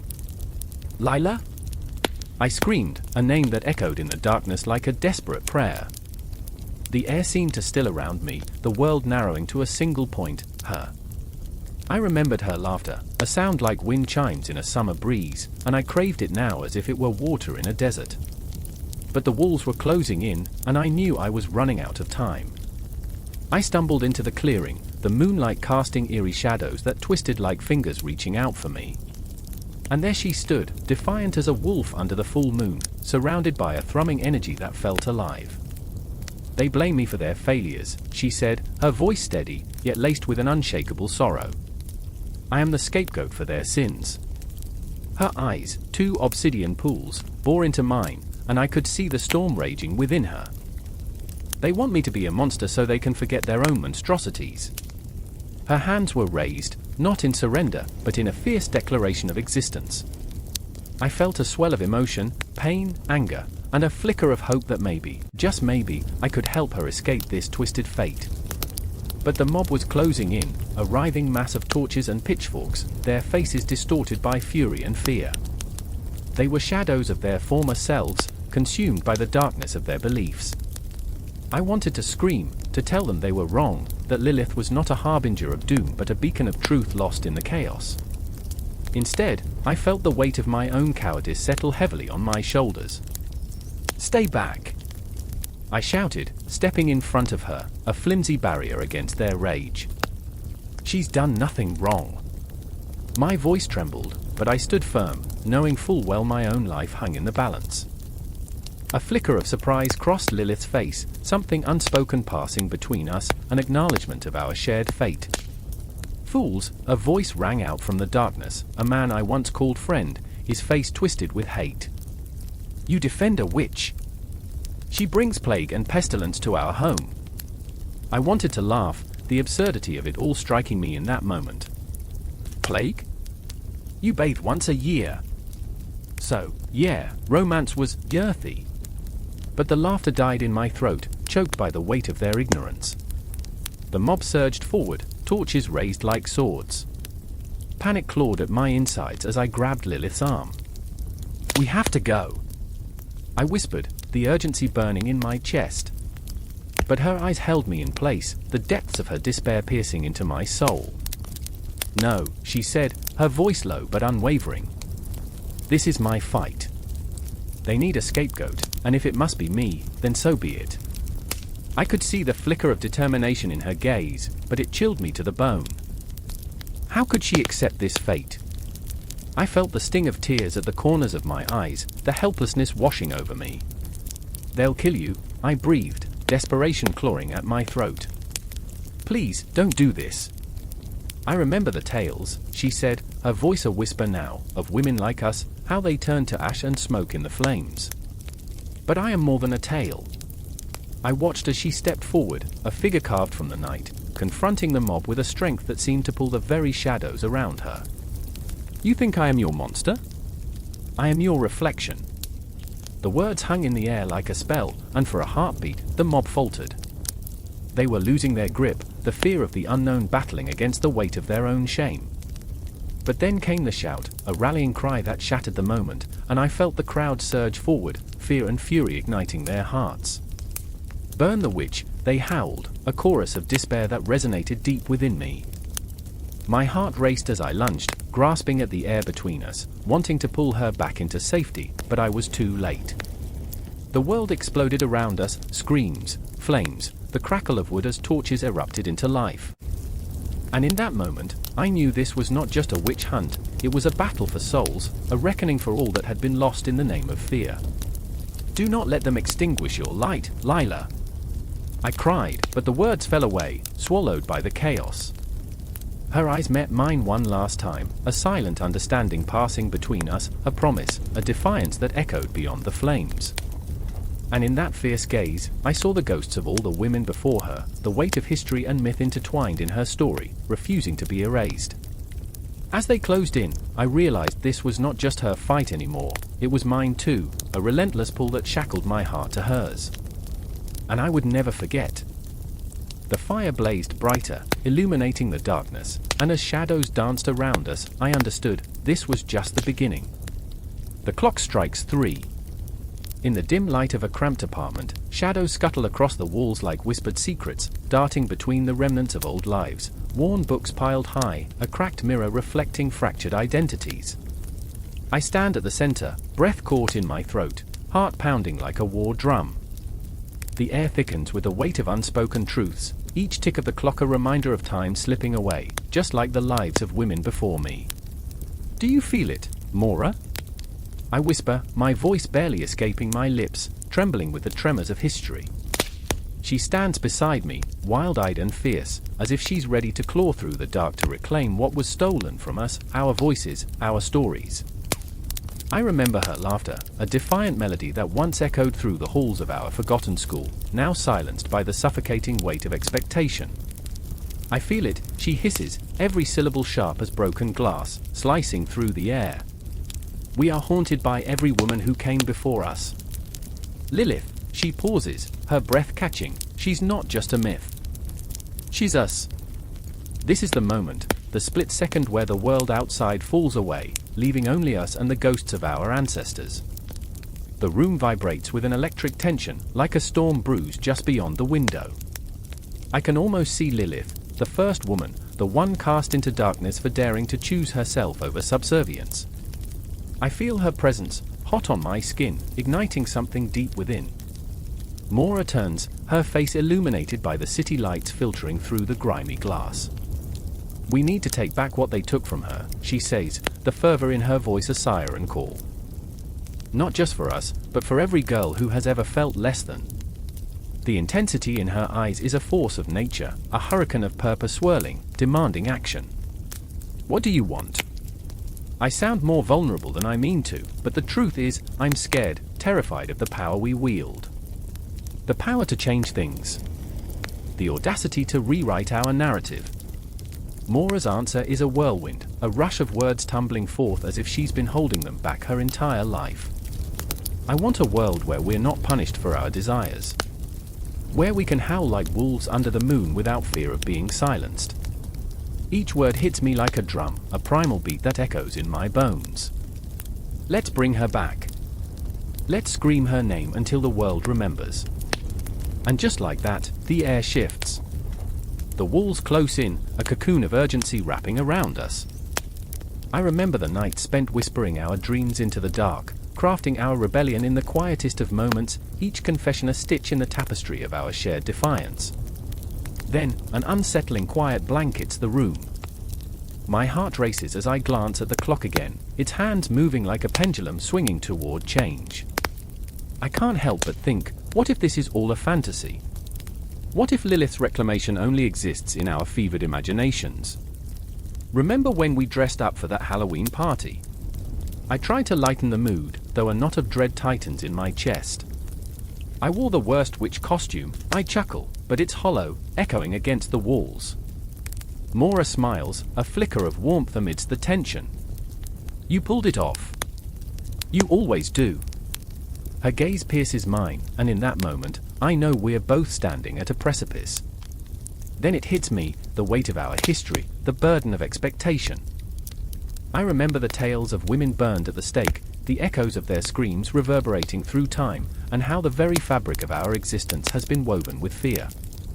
Fear of being too loud, too bold, too unapologetically ourselves. Lilith was cast out for being too much, I murmur, and the realization settles heavy in the air. What if we are meant to be too much? Exactly. Mora's voice rises, a rallying cry, a primal scream. We are meant to be everything. We are the daughters of chaos, sisters of the night. We were never meant to be tamed. Outside, the city thrums with life, a cacophony of noise that feels both distant and suffocating. Cars honk, voices clash, and I can feel the pulse of the urban landscape echoing the turmoil inside us. But here, in this cramped sanctuary, we are alight with possibility. The tension swells, a taut string pulled to breaking point. Memories swirl like dark clouds, our secret meetings, our whispered hopes, the fear that sometimes threaten to engulf us. What if we fail?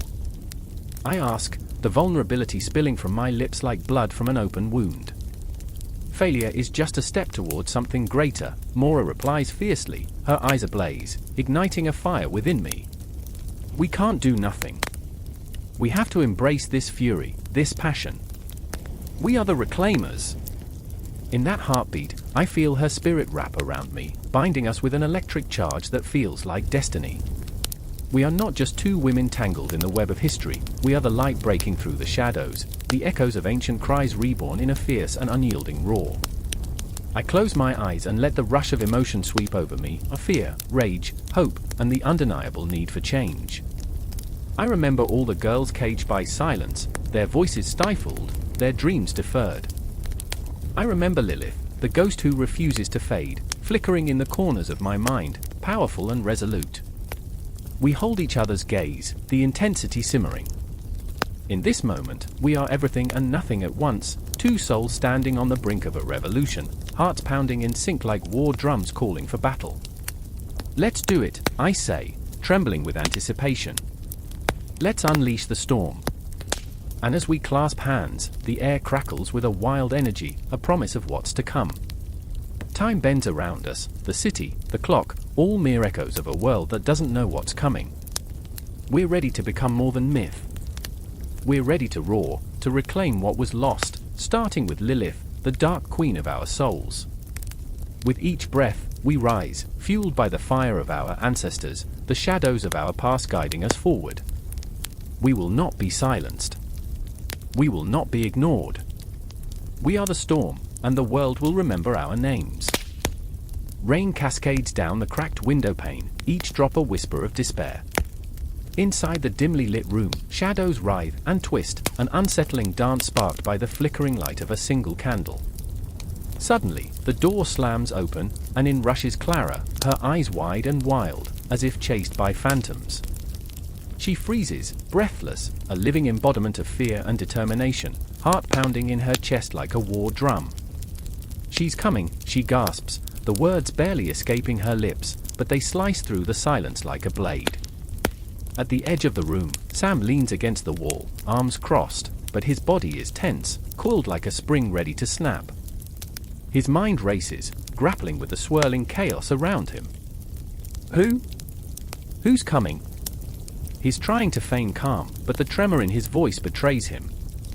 He remembers the tales of a woman forged in defiance, a figure who looms larger than life, a specter draped in the fabric of myth and shadow.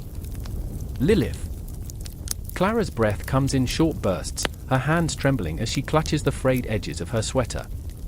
She's not just a story, Sam. She's real. I saw her eyes, like black holes, pulling me in. She's angry, so angry. Clara's voice shakes, each word a thread unraveling her sanity, revealing the raw, bleeding heart beating wildly underneath. She won't stop until she gets what she wants. The room thickens, the air electric with unspoken fears and unresolved tensions. Sam can feel it, the pull of the abyss, the weight of the myth wrapping around him like chains. What does she want? He whispers, the question lingering, heavy with dread. Us, Clara breathes. She wants us to remember. To remember the stories that were buried, the truths that were silenced. The candle flickers violently, as if responding to her words, casting long shadows that creep along the walls, eager to swallow them whole. In the dark corners of Clara's mind, fragile memories swirl, a childhood filled with bedtime stories spun from the silk of nightmares. Aunt May's voice echoes in her ears. Lilith, my dear, is a woman scorned. She was cast out, banished for her strength. Clara remembers the way the firelight danced in Aunt May's eyes, the way it felt like forbidden knowledge. Was it a warning? A tale meant to scare her into compliance? Or was it a truth wrapped in layers of fear? Sam's heart races. He thinks of the silver screen, flickering images of Lilith portrayed as seductress, demon, mother. He remembers the way society has twisted her, 1,000 voices distorting her story until she became a caricature of monstrosity. But which version was true? The woman who sought freedom at any cost? Or the monster they claimed she became? We can't let her in, Clara. We can't. But deep down, Clara feels the pull. It's seductive, like the moon's call to the tides, an irresistible force. She remembers each woman she's met, the struggles etched into their faces. Each a reflection of Lilith's spirit, fighting against the chains of expectation and shame. What if she's not the monster, Sam? What if we are? The candle sputters again, the shadows growing bolder, more defined, as if Lilith herself lurks just outside the flickering light, waiting, watching. Clara's skin prickles with the chill of something unnameable. What if we have to face her? A shiver runs through Sam. Face her? You mean embrace her? The thought sends a jolt of fear down his spine. The very idea of acknowledging the darker parts of themselves is terrifying. We could end up like her, lost, tormented. Clara steps forward, her gaze steady and fierce. Or we could finally be free. What if we learn to harness that anger instead of hiding from it? The tension crackles in the air, a taut string stretched to its breaking point. Sam looks at her, truly looks. The fear that gnawed at him begins to dissolve, replaced by something unexpected, admiration. She's brave, braver than he ever was. You're willing to risk it? Yes, she says, voice a whisper but filled with a strength that ignites something within him. Because I remember. The wind howls outside, a mournful cry that seems to resonate with her declaration. In that moment, Clara isn't just a frightened girl, she's a warrior, a beacon of defiance against the relentless tide of history and myth that sought to drown her. And Sam, in the presence of her fierceness, feels the walls around his own heart begin to crumble. I remember, Clara breathes, her voice echoing through the room, an incantation. I remember the way she refused to be silenced. The way she loved fiercely, even when they tried to strip her of that love. The candle flickers one last time, then goes out, plunging them into darkness. The shadows converge, but in that suffocating black, Clara and Sam find solace. They stand hand in hand, bound by a shared understanding, hearts racing against the encroaching void. Outside, the rain continues to pound, relentless, a heartbeat of the storm brewing within. Clara knows the truth now, knows that Lilith isn't just a ghost of the past, she's a fire waiting to be ignited inside them. "Let her come," Clara whispers, and Sam feels the words seep into his soul, wrapping around his heart like warm tendrils. Let her come. The darkness thickens, the unseen weight of Lilith's presence pressing in, but they are no longer afraid. They are ready. And somewhere in the shadows, a laugh echoes, both playful and haunting, as the legend of Lilith stirs, waiting for its next chapter to unfold. The clock struck midnight, its chime echoing through the hollow spaces of the room. Shadows danced upon the walls, twisting into grotesque shapes, as if the very air was alive with secrets. I sat, heart racing, breath caught in a tight knot of anxiety, as if the universe itself had conspired against me. Lilith. The name hung in the silence, a whisper laced with dread.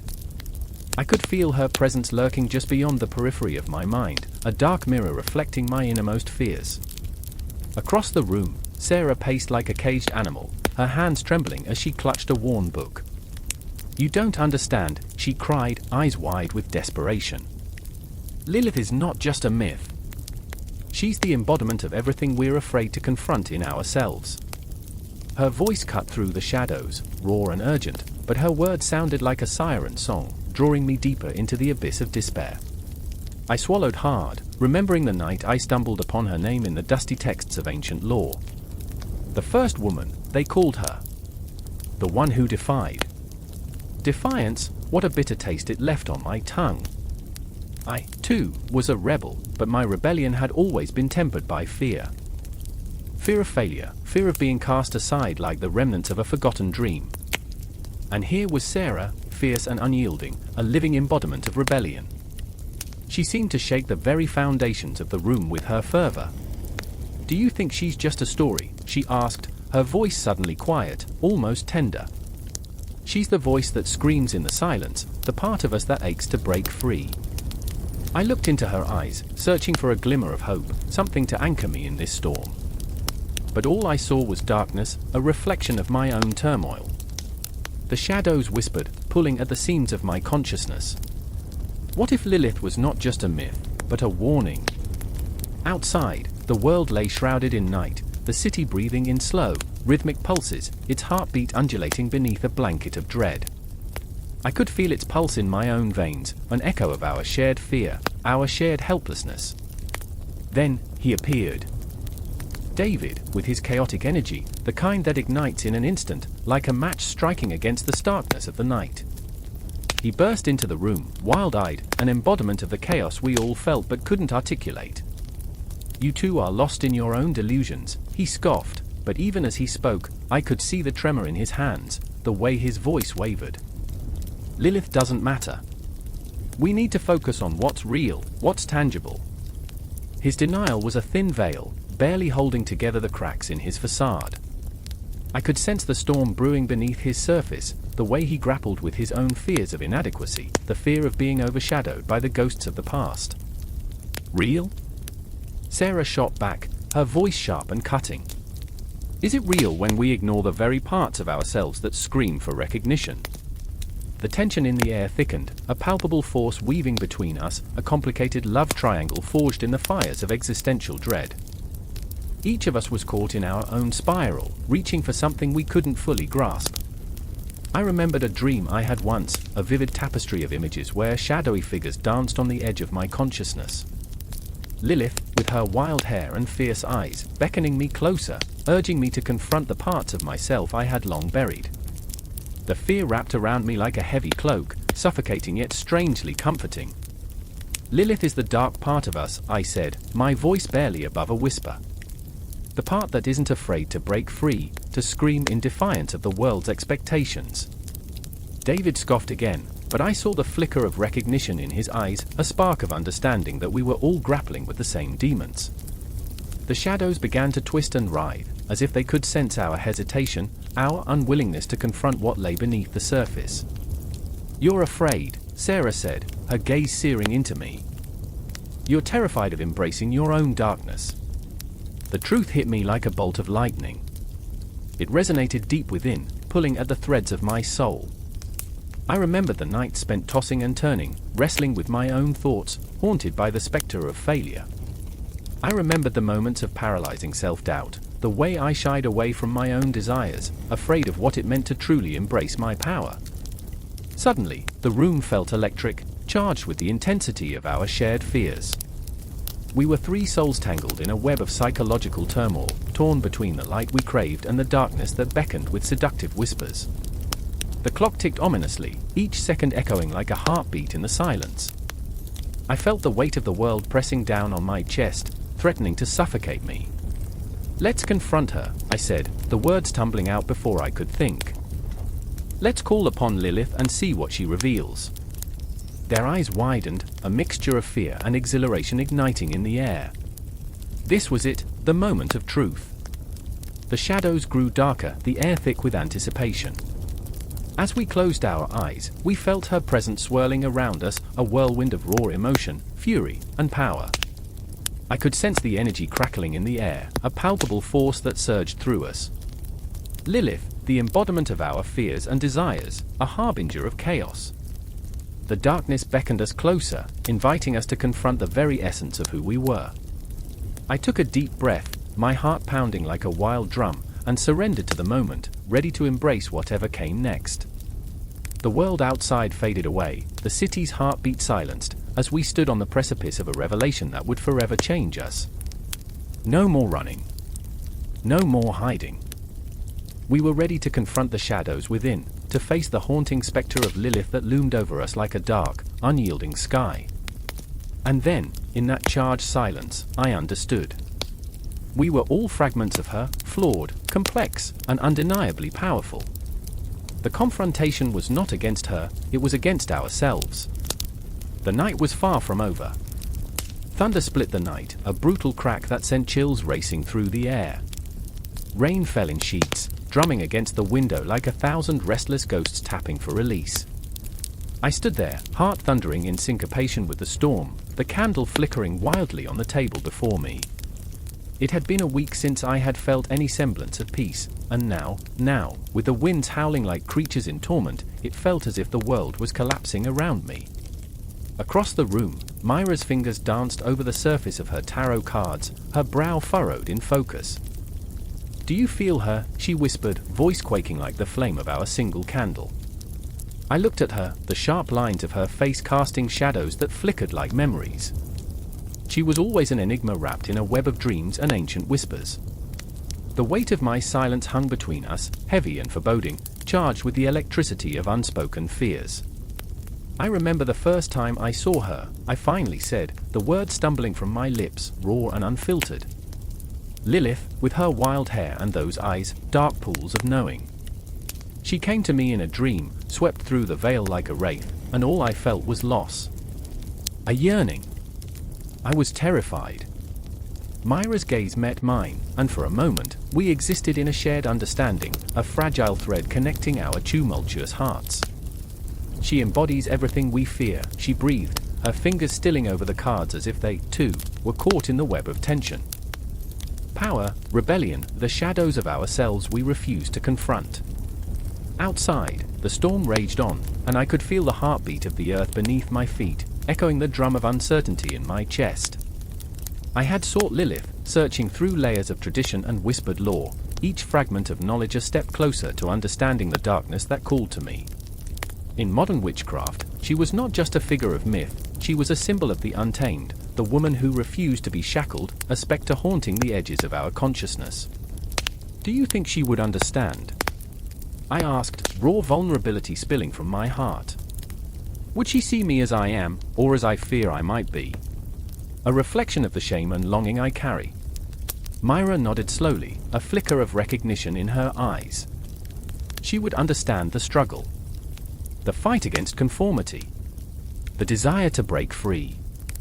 Her gaze drifted out the window, lost to the tempest. But she's also a reminder of the cost. The price of freedom is often solitude, darkness, even madness. Madness. The word danced on my tongue, sweet and bitter like a forbidden fruit. I thought of nights spent in quiet desperation, grappling with my own shadows, the whispers of doubt clawing at my sanity. Lilith was the whisperer of truths, but those truths could cut, could tear like thorns against tender skin. I keep coming back to this moment, I murmured, more to myself than to Myra.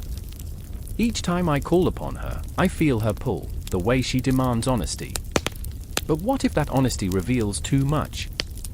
What if I can't bear to see myself through her eyes? Our breath synchronized, a rhythmic exchange in the weight of the storm. That's the beauty and the terror, Myra replied, her voice a steadying balm. She doesn't just give us power, she forces us to confront the power we deny within ourselves. It's a dance with the abyss. The candle flickered again, and in that moment, I remembered the stories, the whispers of Lilith's laughter echoing through the ages, a haunting melody that teased and taunted. She was the first mother, the one who refused to submit, but also the one cast out, forced into the night. I felt her isolation, a mirror to my own, and the weight of it crushed my chest like a stone. Suddenly, the door swung open, and the wind roared into the room, as if Lilith herself had stepped through, fierce and unapologetic. A figure cloaked in shadows entered, Silas, my brother, his eyes wide and wild. They know, he gasped, breathless with urgency. The coven, they felt her presence. They're coming for us. A rush of panic surged through me, sharp and visceral. The elders had long warned about invoking her name, about the dangers of drawing her into our lives. The darkness she represented was not just a metaphor, it was a living, breathing force that could consume us whole. I remember, I said, the words tumbling out, frantic. I remember the warnings, the fear in their eyes. They believe invoking her will bring chaos. But what if chaos is the only path to truth? Silas stepped closer, desperation etched in every line of his face. What truth? He demanded, the intensity of his gaze pinning me in place. Your truth?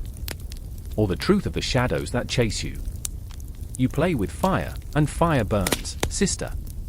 The candle sputtered, and the room grew darker, the shadows stretching like tendrils ready to ensnare us. I felt the weight of their judgment in the air, the echoes of those who had come before us, the faintest whisper of Lilith's laughter laced with agony. Maybe we need her, I said, my voice trembling but resolute. Maybe we need to confront the chaos. To embrace the darkness she embodies. But in that moment, as the storm raged on, I could hear the clock ticking, a relentless reminder of time slipping through our fingers. The room pulsed with a tension that was both terrifying and electric. I looked to Myra, who nodded, caught in the web of our collective madness. And then, the shadows seemed to whisper back, urging us to break free from the bonds of conformity, to step into the abyss with open hearts. Would we dare? Would we welcome the chaos, the raw, unfiltered truth that Lilith promised? The storm outside intensified, and the air thickened with anticipation. In that haunted space, as the shadows began to circle us, I realized we were standing at the precipice, not just of our own fears, but of something far greater. A confrontation that would echo through the ages, a dance with the darkness that, perhaps, would finally set us free. And as the clock ticked on, I felt the weight of my heart pounding in rhythm with the chaos, each beat a promise that our stories were far from over, that the night had only just begun. The moon hung heavy, a bruised orb in a shroud of darkness, casting silver shadows on a city that rarely slept. Hearts raced in the quiet moments, the streets alive with whispers of secrets too heavy to bear. I stood there, hand pressed against the cold brick of a forgotten building, feeling the pulse of the night thrumming through my veins. This was not just another evening, it was a reckoning, a culmination of desires, fears, and ghosts that had haunted me for too long. I could hear her voice, lilting and sharp as a blade, slicing through the tension. Lilith, the whisper of her name curling around my thoughts like smoke, a promise and a threat all in one breath. The embodiment of rebellion, untamed spirit, and the dark, aching corners of my soul. She was the shadow that darkened the glow of the moon, the part of me that yearned to break free, to howl at the night and claim my space in a world that often sought to silence me. Across the alleyway, in the dim light, stood Megan. With hair like wildfire and eyes that sparkled with defiance, she was the very essence of chaos, a friend who felt like a sister, yet carried her own burdens that threatened to consume us both. I remembered our laughter echoing against the stone walls, a sound that once felt so full of promise. Now, though, it felt like a desperate attempt to drown out the storm brewing inside her. "Megan," I called, my voice barely a whisper but resonating with urgency. "It's time." She turned, a flicker of raw emotion crossing her face, a combination of fear and determination that gripped my heart. "Time for what?" "To embrace the darkness? To become what they fear." Her voice trembled, and I saw the shadow of Lilith reflected in her eyes, dancing with the yearning to be more than what society dictated. Time to confront the truth. I felt the weight of my words hanging in the air between us, thick and suffocating. We can't keep pretending we're okay. That was the crux of it, the lies we told ourselves beneath the glowing facade of normalcy, the smiles that cracked under pressure. The past hung like a specter, thrumming with memories. I remember the first time I stumbled upon Lilith in an old astrological tome, her name a spark igniting something deep within me. She was a figure shunned, a woman who dared to claim her desires, her autonomy. What does it mean to be truly free? I wondered, the question echoing in my mind, clawing at my insides.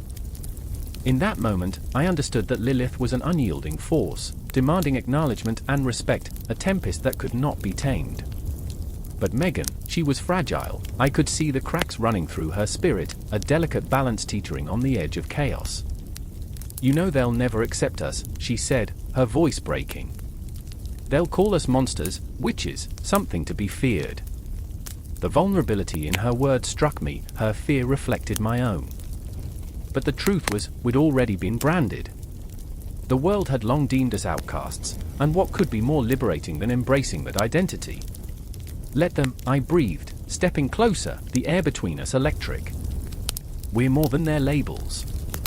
My heart thundered, each beat a reminder of the fire that burned within, a fire that could scorch the earth and yet felt like liberation. Lilith teaches us to rise from the ashes of shame. She was cast out and yet became a symbol of strength. Megan flinched, her eyes glistening with unshed tears. "But what if we lose ourselves in the process?" A shiver ran through me, a haunting reminder of the cost of transformation. "We will lose parts of ourselves," I admitted, "but only the parts that no longer serve us." I gestured to the city around us, the lights flickering like stars caught in a web of despair. We owe it to ourselves to fight for our truth, to unleash the wildness within. The tension thickened like a storm cloud ready to burst, and I felt the sweet thrill of danger, a heady mix of fear and exhilaration that only came with confronting the unknown. Megan stepped forward, the tears spilling down her cheeks, and suddenly the air crackled with an electric thrill, a promise of something raw and real. "Then let's do it," she said, her voice steadying. "Let's awaken the beast." In that moment, we were transported, not just through the streets of our city, but back in time to ancient tales of Lilith, a woman who defied the heavens. A curse and a blessing intertwined, a goddess of shadows and secrets, demanding our attention, our reflection. I could almost hear the echoes of her laughter, a haunting melody that resonated in the hollow spaces of my heart, igniting the parts of me I had long buried. I remembered the stories, the legends of women who had burned for their truths, witches who danced in the moonlight, the echoes of their voices still lingering, demanding to be heard. As I stood there with Megan, I felt their spirits rise around us, a chorus of defiance echoing through the night. Together, we could reclaim the narrative that had been twisted into something dark and sinister. "Let's paint the sky with our fury," I urged, adrenaline coursing through my veins, a primal urge to unleash the depths of our souls. "Let the world see that we are not to be contained." The warmth of our shared purpose enveloped us, igniting a fire that threatened to consume the shadows. With every heartbeat, with every breath, we prepared ourselves for the confrontation that lay ahead, a battle not just against those who sought to silence us, but against the fears that threatened to bind us. The symbolism of Lilith surged within me, a reminder that true power comes from embracing the chaos, from dancing in the shadows rather than cowering in fear. The clock ticked ominously in the background, a reminder that time was running out, that the moment to act was upon us. I felt the veil of night enfold us, a protective cloak, as we stepped out of the alley and into the open, the world awaiting our declaration. The city pulsed around us, alive with the heartbeat of 1,000 souls, each one carrying their own burdens, their own Lilith's yearning to be set free. I took Megan's hand, our fingers entwining like vines, a silent promise that we would not waver.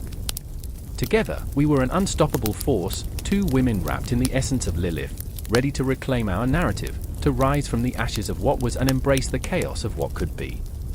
The future awaited, a dark and thrilling expanse, and we were ready to step into it, fearless and unbroken. The moon hung low, a silver coin slipping through a velvet sky, casting shadows that danced like wraiths across the cobblestone streets. The air was thick with anticipation, the kind that prickles at the nape of your neck and freezes the breath in your chest. I stood there, heart pounding in time with the distant echo of drums, as if the very earth beneath my feet was alive, thrumming with a restless energy. I could feel the heat radiating from him, the man whose eyes held galaxies of pain and pleasure, both a lover and a captive of his own desire. "I can't do this," he whispered, voice trembling like a fragile leaf caught in a storm. His name was Samuel, a scholar wrapped in layers of uncertainty. He was brilliant, brilliant enough to understand the world's complexities but not enough to grasp his own heart. I saw the flicker of fear in his gaze, a flickering candle in a darkened room. I took a step closer, and the air crackled between us, charged with the weight of centuries, the weight of Lilith's story, stripped of its layers of myth and malice, laid bare before us. I remember the first time I heard her name, I said, my voice barely a whisper against the crescendo of the night. "Lilith, the first woman, they call her."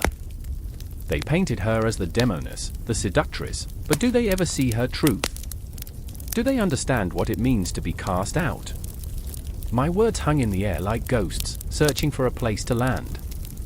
He looked at me, confusion and hunger mingling in his expression. "But she was dangerous," he said, the scholar in him rising against the tide of emotion. "She chose to leave Adam, to embrace her own desires. Isn't that madness? Madness!" The word eviscerated the silence, slicing through the tension between us. "Or liberation?" I countered, my heart racing. She was labeled a demon when all she wanted was to breathe, to live on her own terms. A woman loving herself, why is that a sin? My voice cracked, and lost memories rushed in like a flood. I could see her, Lilith, her fiery spirit igniting the abyss of night, wild and untamed. The city around us pulsed, shadows lengthening and stretching as if trying to grasp the conversation. I could feel the weight of judgment hanging in the air, the centuries of oppression cloaked in righteousness. "We've become ghosts of ourselves," I murmured, stepping back, the distance echoing the chasm between acceptance and fear. Haunted by the idea of who we should be while Lilith dances in the darkness, free. Samuel's expression twisted, torn between the allure of understanding and the fear of losing his grip on what he knew. "But if I embrace that freedom," he stammered, "what does it mean for me? For us?" The crack in his voice showed the vulnerability of a man caught in the web of societal expectations, each thread tightening around him, suffocating. "Nothing but everything," I replied, feeling my own pulse quicken, an echo of Lilith's rebellion thrumming through my veins. I wanted to pull him closer, to stretch out my hand and show him what it meant to cast aside the chains. To embrace desire is to embrace life itself. But it also means facing the demons we've created, those lurking in the shadows of our minds. My breath was heavy with the weight of truth, and the air felt electric with potential. He turned away, frustration flickering like a match igniting. "I can't be the villain in this story. I can't be a monster." The pain in his voice struck like lightning, illuminating the jagged edges of his soul. "I'm not like them." "Neither is Lilith," I shot back, anger and desperation coiling within me. "She's not a villain, she's a survivor. You think liberation comes without a price? You think it's easy?" I took a breath, forcing myself to ground in the moment, to feel the pulse of the city, the heartbeat of the night. It's terrifying. It's raw and real. It's blood and fire. But it's also beauty, Samuel. It's beauty. Our eyes locked, and time hung suspended in that charged moment, swirling around us like the galaxies he feared to embrace. I could see the flickers of understanding sparking within him, a hesitant flame flickering in the dark. "But what if I lose everything?" he asked, voice barely above a whisper, and I felt the tremor of his heart in the silence, the desperation to cling to safety while longing for flight. "Everything is already lost if we don't take the leap," I replied, my words tumbling into the void between us, raw and unfiltered. Lilith chose to leap. She chose to be cast out rather than be caged. The question is, will you, Samuel? Will you choose to embrace your desires even if it means stepping into the abyss? I want to, he admitted, the flicker of resolve igniting in his gaze, but doubt clung to him like shadows. I want to be free, but then let's burn the shadows away, I said, stepping forward, my hand reaching out, trembling with the weight of the moment. I could feel the heat radiating from him, the pulse of possibility coursing through the air. Let's summon her spirit, embrace the chaotic beauty of desire, and rewrite the narratives that bind us. The night deepened, a vast canvas filled with stars, each one a flickering promise, a whisper of the liberation that awaited. In that moment, we stood on the precipice, two souls entwined in the dance of fear and desire, poised between liberation and the haunting specter of demonization. The clock ticked on, reminding us that time waits for no one, and in that pregnant silence, everything felt possible, even the act of stepping into the unknown. And just like that, the moment unfurled, spiraling into the cosmos, where Lilith's essence flickered among the stars, calling us to rise, to fight, to love fiercely, to reclaim the damned and the desired, the beautiful and the raw. Because in the depths of our souls, we are all striving for that same liberation, that same sweet, intoxicating fire that makes us whole. And the question lingered, heavy and potent, would we dare to embrace it? The air crackled with electric tension, a storm brewing on the horizon. I stood at the edge of a shadowed alley, heart pounding like a war drum, the remnants of a forgotten song echoing in the stillness. The world felt suspended, a breath held too long, waiting for the inevitable shatter. It was midnight, and the moon hung heavy, a ghostly witness to secrets entwined like lovers in the dark. I could almost hear her, the voice of Lilith, haunting yet intoxicating, weaving through the fabric of the night. I remember the first time I felt her power, a whisper in the silence, igniting something deep within. I was at a bar, the smoke curling like ancient spirits, and the band played a song steeped in her legend. The lead singer's voice sliced through the air, raw and unfiltered, a spell that pulled at the very sinews of my being. You think you know pain?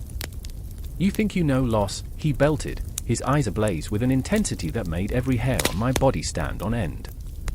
I could feel my heart race, knowing that he was channeling something ancient, something primal. The lyrics were a prayer, a curse, a liberation all at once. I was mesmerized, caught in a web spun from darkness and desire. Across the room, there was Maya, her gaze a storm of emotions. She was a tapestry of contradictions, fierce yet fragile, rebellious yet yearning for acceptance. I had watched her transform over the years, each heartbreak layering her with both wisdom and scars. She was drawn to the chaotic energy, her green eyes shimmering with a fierce determination. This is our anthem, she declared, her voice barely above a whisper but laced with conviction. I could see it in her, the way she carried her past like a burden and a badge, the way she danced on the edge of despair and hope. And there was Jack, the artist with a heart too big for his body, an enigma wrapped in a smile that could light up 1,000 dark corners. He wore his demons like tattoos, each line a story, each inked promise a fragment of his soul. He leaned against the wall, lost in thought, but the music pulled him back, like a tide dragging him into the ocean. I could almost taste his longing as he sang along, his voice blending with the rawness of the band, each note a step closer to truth. I remember, he sang, the night you walked away, the anguish in his tone sent shivers down my spine, a reminder of all that had been lost and all that could never be reclaimed. I remember the way the night wrapped around us, a cloak of dreams and nightmares. Songs filled the air, each a haunting echo of Lilith's story, a siren call inviting us to confront our darkness. You think she was wicked? Maya challenged, her voice rising above the chorus. What of the men who cast her out? Who feared her power? Her words hung heavy, an unyielding truth that stirred something deep in my chest. The crowd swayed, lost in the rhythm, but we stood rooted, caught in a moment where time twisted and fell away. As the chorus swelled, the city outside pulsed with life, a chaotic symphony of laughter and shouts, but inside, we were cocooned in our own reality. Each voice in the band was a brushstroke painting a vivid picture, their lyrics born of longing, betrayal, and defiance. I am the shadow in your dreams, the lead singer rasped, his voice drenched in anguish. I am the echo of your fears. I could feel every syllable wrapping around my heart, squeezing tighter, a visceral reminder of the burdens we all carried. Maya locked eyes with me, the weight of her past pressing against the walls of her heart. "What if we're all just searching for our own version of Lilith?" she asked, her voice barely audible over the music. "What if we're all haunted by the choices we never made?" The question hung thick in the air, heavy with possibility. I thought of the countless nights I had spent alone, the ghosts of past love swirling in my mind like a dark tide. I could see Jack nodding, lost in his own world of regret and dreams deferred. "This is our truth," he whispered, as if sharing a sacred secret. "Her legend flows through us." The song reached its crescendo, and I felt the walls vibrating, the very ground beneath us trembling with emotion.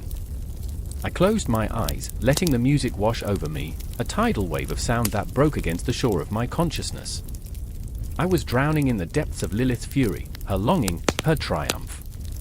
"I will not be tamed," the lyrics screamed, echoing through the very marrow of my bones.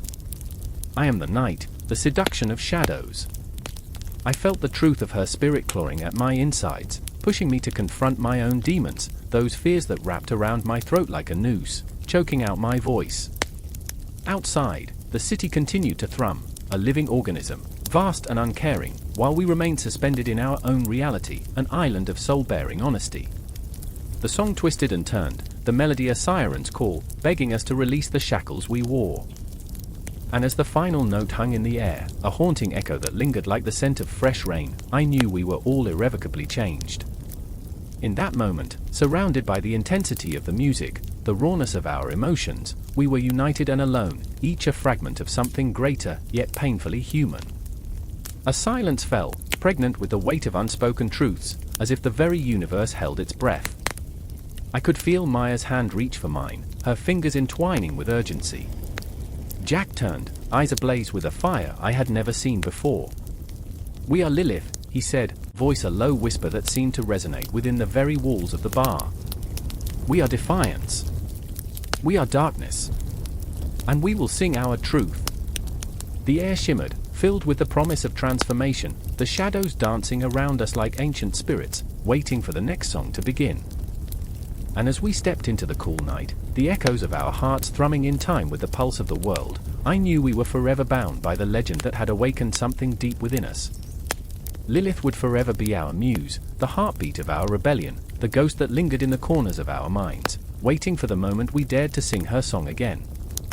The moon hung low in the sky, a sliver of silver, and the shadows whispered of untold secrets. I stood in the center of the deserted street, breathless, my heart hammering against my ribcage as if it were trying to escape. The air was thick, saturated with the scent of damp earth and the ghosts of ancient fears. I could feel it, the pulse of something powerful, Lilith, a name that trembled on the edges of consciousness, echoing through the alleyways of my mind.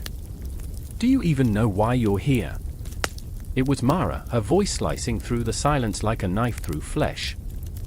Her eyes, ablaze with defiance, reflected a fire I couldn't extinguish. The weight of her questions hung heavy, each syllable piercing through the fog of ambiguity that enveloped us. I thought I had to confront her, I stammered, but the truth was murkier than I had expected. A specter of uncertainty cloaked my intentions, and I was lost in what I sought. Was it Lilith? Was it the truth about myself? Confronting her won't solve anything, Mara spat, her fingers twitching, a restless energy sparking in the air between us. She was raw, a jagged edge against the smooth facade of the world, and her pain resonated, reverberating like the distant clash of thunder. "You think this is a battle for power?" "It's not. It's about fear, fear of what she represents." Fear. The word hung in the air, an electric charge that sent a shiver down my spine. I remembered the night spent wrapped in sheets, heart racing at shadows, terrified of what lurked in the dark. The tales we told ourselves about women like Lilith, monsters, harbingers of chaos. But here was Mara, embodying the strength I had always feared to embrace. "Look around," she said, gesturing wildly at the city that loomed like a giant, its silhouette dark and menacing against the star-studded sky. This is what she means. The chains of patriarchy, the suffocation of dreams, the denial of our existence. She's a mirror, and we're terrified of what we see. Her words clawed at me, raw and relentless. I could feel the echoes of every woman who had come before me, their laughter, their tears, their unyielding spirits woven into the fabric of time. I thought of my mother, trapped in her own Lilithian struggle, trying to cover space for herself in a world that constantly pushed her back, drowning in expectations and silence. Then there was Theo, lurking at the edge of our confrontation, his presence an uneasy tension that crackled in the air. He was a man caught in the crossfire, his own identity tangled with the ghosts of masculinity. "You're both wrong," he interjected, his voice low and gravelly, a tremor of desperation threading through the words. "You can't just exorcise Lilith. She's part of us." I turned to him, eyes wide. What did he mean? "Theo, she's a figure of rebellion, chaos. How can she be part of us?" "Because," he said, stepping forward, shadows pooling at his feet, "she's not just about destruction. She's about choice, about autonomy. You both are afraid of what she represents because you haven't embraced it. You're fighting against an idea, not a person." The intensity in his gaze pierced through me, igniting something, an ember of understanding. It flickered, threatening to ignite into a blaze. I remembered the times I had stifled my voice, the moments I had hidden my desires under layers of expectation. The weight of that memory pressed down, suffocating, yet liberating all at once. Mara's laugh was sharp, bitter. "What does that even mean, Theo?" "We're trying to reclaim our power, not share it with the embodiment of chaos." "But chaos was seductive, wasn't it?" I felt it thrumming beneath my skin, the desire to break free, to shatter the glass ceilings that loomed overhead. The moments of silence, where the world paused and held its breath, were the moments of possibility. Mara and Theo stood at opposite ends of a chasm that threatened to swallow us all. The echoes of their conflict wrapped around me like a noose, tightening with every heartbeat. I was caught in the middle, torn between their opposing forces, feeling the weight of my own silence pressing down like a vice.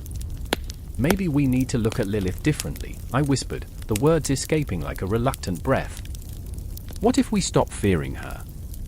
What if we embrace the chaos, the freedom she represents?"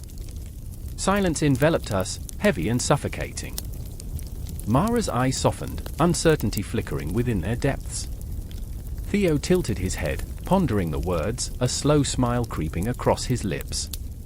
In that moment, a fragile bond threaded between us, a shared understanding of our own fears and desires, our struggles, and our humanity.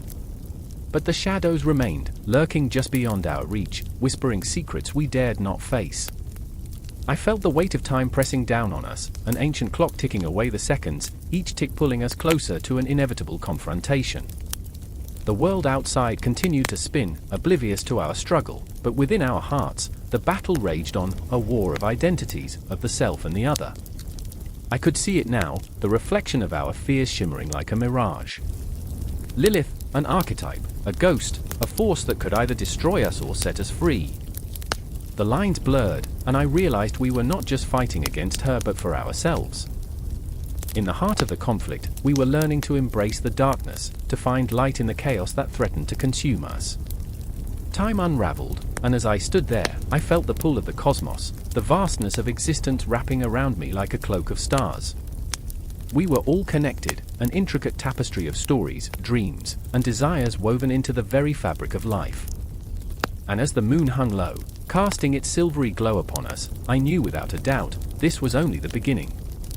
The gallery was dimly lit, shadows creeping along the walls like restless spirits.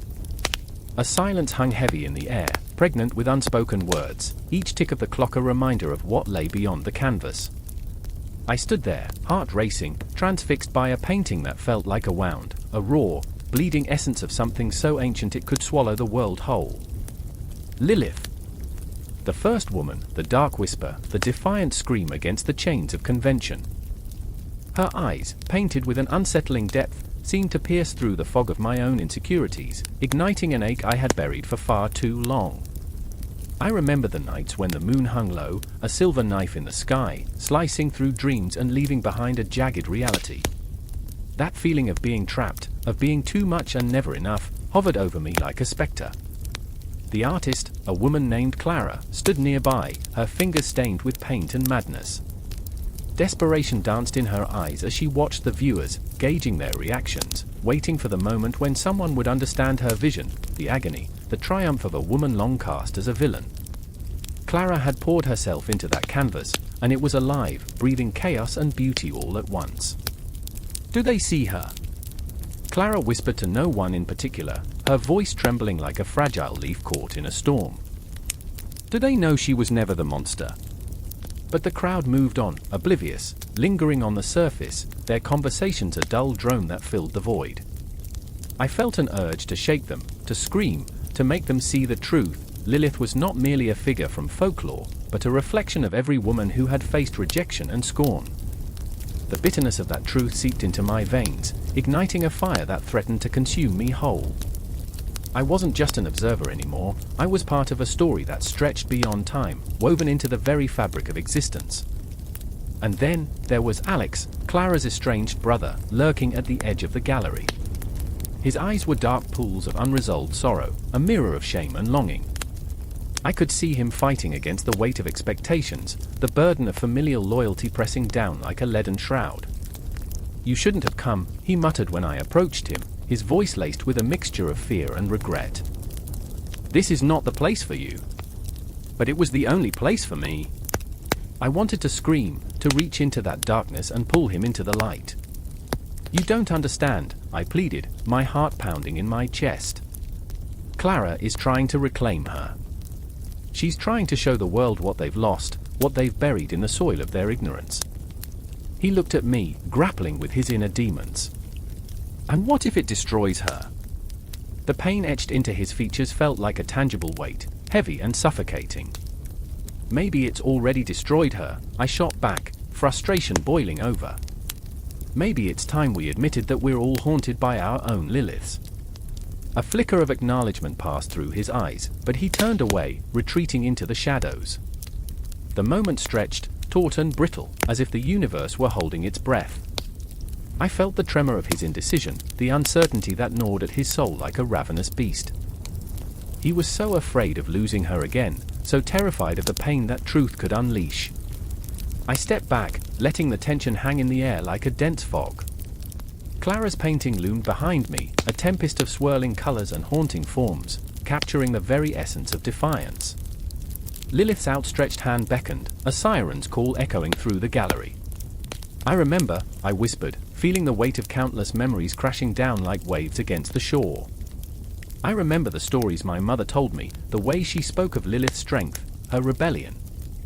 And yet, I also remember the fear, the way it curled around her heart, whispering that she was wrong to desire more, wrong to challenge the status quo.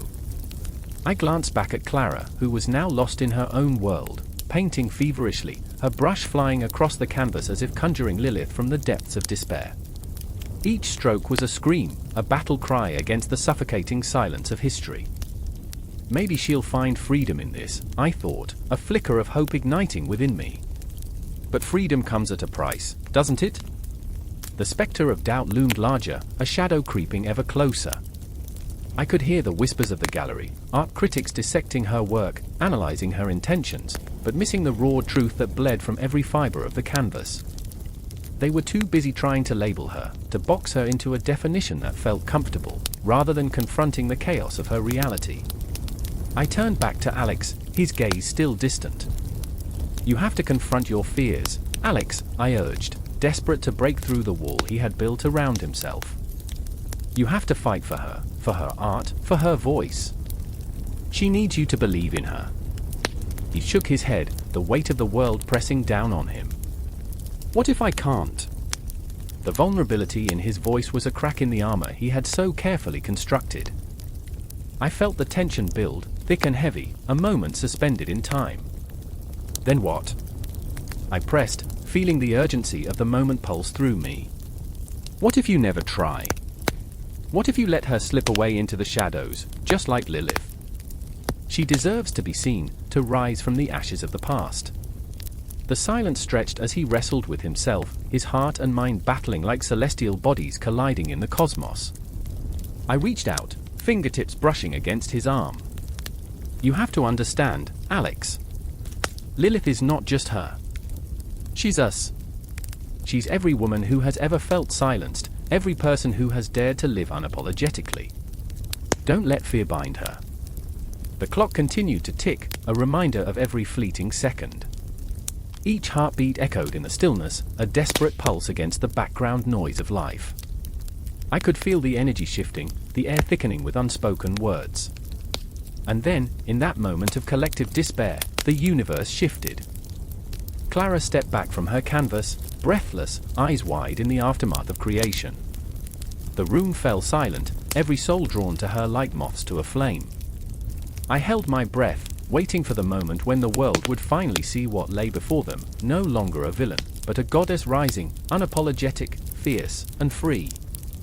In that haunting stillness, I felt the weight of the world on my shoulders, the echoes of Lilith's power coursing through my veins.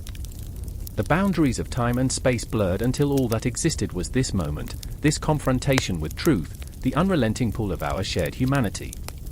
And as the first whispers of understanding began to ripple through the crowd, I realized I was no longer just an observer, I was part of the tapestry of voices, woven together in a chorus that defied the darkness.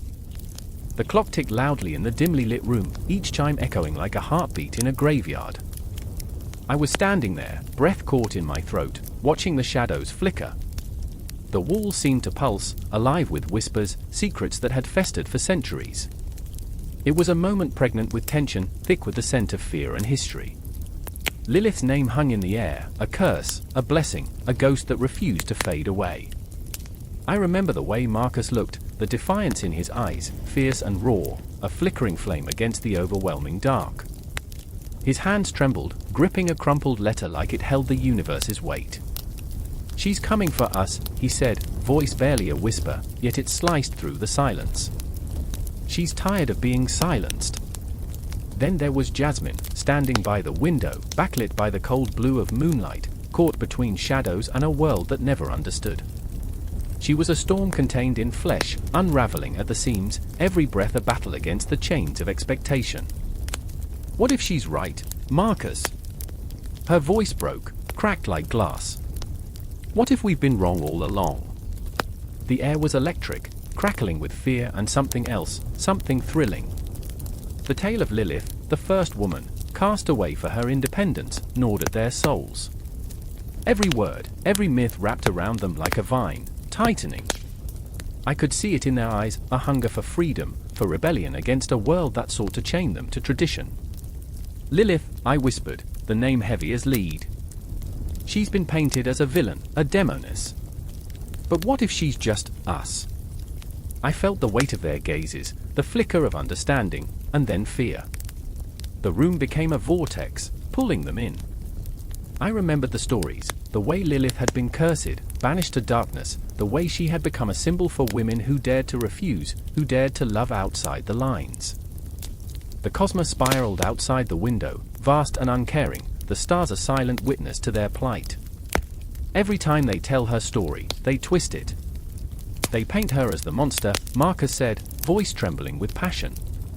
"But what if she's the mirror we need to see our true selves?" His words hung in the air, ripe with possibilities. But Jasmine shook her head, tears shimmering like the moonlight itself. "What if we're too afraid to be seen? What if we don't have the strength to embrace her?" I could feel the darkness closing in, an oppressive weight, as if the very walls were pressing down, demanding silence, demanding compliance. The tension crackled and sparked, igniting memories of nights spent questioning everything, of lovers lost to fear and misunderstanding. I thought of nights spent whispering forbidden dreams into the dark, the taste of rebellion sweet on my lips. And then it hit me, Lilith was not just a figure in a story. No, she was a fire ignited in the hearts of those who defied the norm. She was the laughter in the face of oppression, the dance in the rain of judgment. What if embracing her means embracing ourselves? I said, voice stronger now, resonating in the charged atmosphere. The clock chimed again, and time felt suspended as Jasmine stepped closer, her eyes alight with a ferocity I had never seen. Maybe it's time we stop hiding. Maybe it's time we let her in. There, in that room, beneath the weight of history and expectation, something changed. The air thickened with resolve, with dreams that shimmered like the stars outside. They were no longer just Marcus and Jasmine, they were warriors, carrying the legacy of Lilith within their very beings. But the shadows were not done. They crept closer, dark fingers curling around their hearts. What if embracing Lilith means losing everything? Marcus's voice wavered, the fear creeping back in. Suddenly, the walls felt like they were closing in, the shadows morphing into something more sinister. I could feel a chill in my bones, wrapping around me like a shroud. Do we dare to face the darkness within? I asked, not knowing if I was speaking to them, or to myself. We have to try, Jasmine whispered, the steel in her voice igniting something in the room, a spark of defiance. For every word left unsaid, every love denied, we owe it to ourselves. With that, the darkness surged, a wave crashing against their resolve. In that moment, it felt as if the very cosmos trembled, as if the universe held its breath, waiting for the next move. What were they willing to sacrifice to embrace their true selves, to let Lilith rise from the ashes of the stories that had tried to suppress her?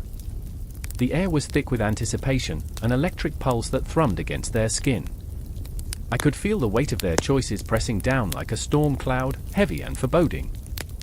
And in that moment, it became clear, this was not just a battle for acceptance, it was a war against the very fabric of a society that demanded conformity. Everything blurred and twisted, memories, dreams, fears, until it all coalesced into one truth: the fight for freedom, for love, for the right to be who they were meant to be, was worth every ounce of anguish. And as the shadows whispered, wrapping tighter around them, they stood tall, hearts pounding, ready to confront the legacy of Lilith, ready to embrace not just her spirit, but the wild, chaotic essence of their own souls. The clock ticked on, each chime echoing a challenge, a reminder of the time slipping away. They were on the precipice, toes curled over the edge, ready to leap into the void. The air crackling with tension, the night alive with possibilities, as they prepared to confront the darkness, and finally, become who they were meant to be. The clock strikes 12. The air shimmers with something electric, thick enough to swallow you whole. A low hum reverberates, like the heartbeat of a restless giant.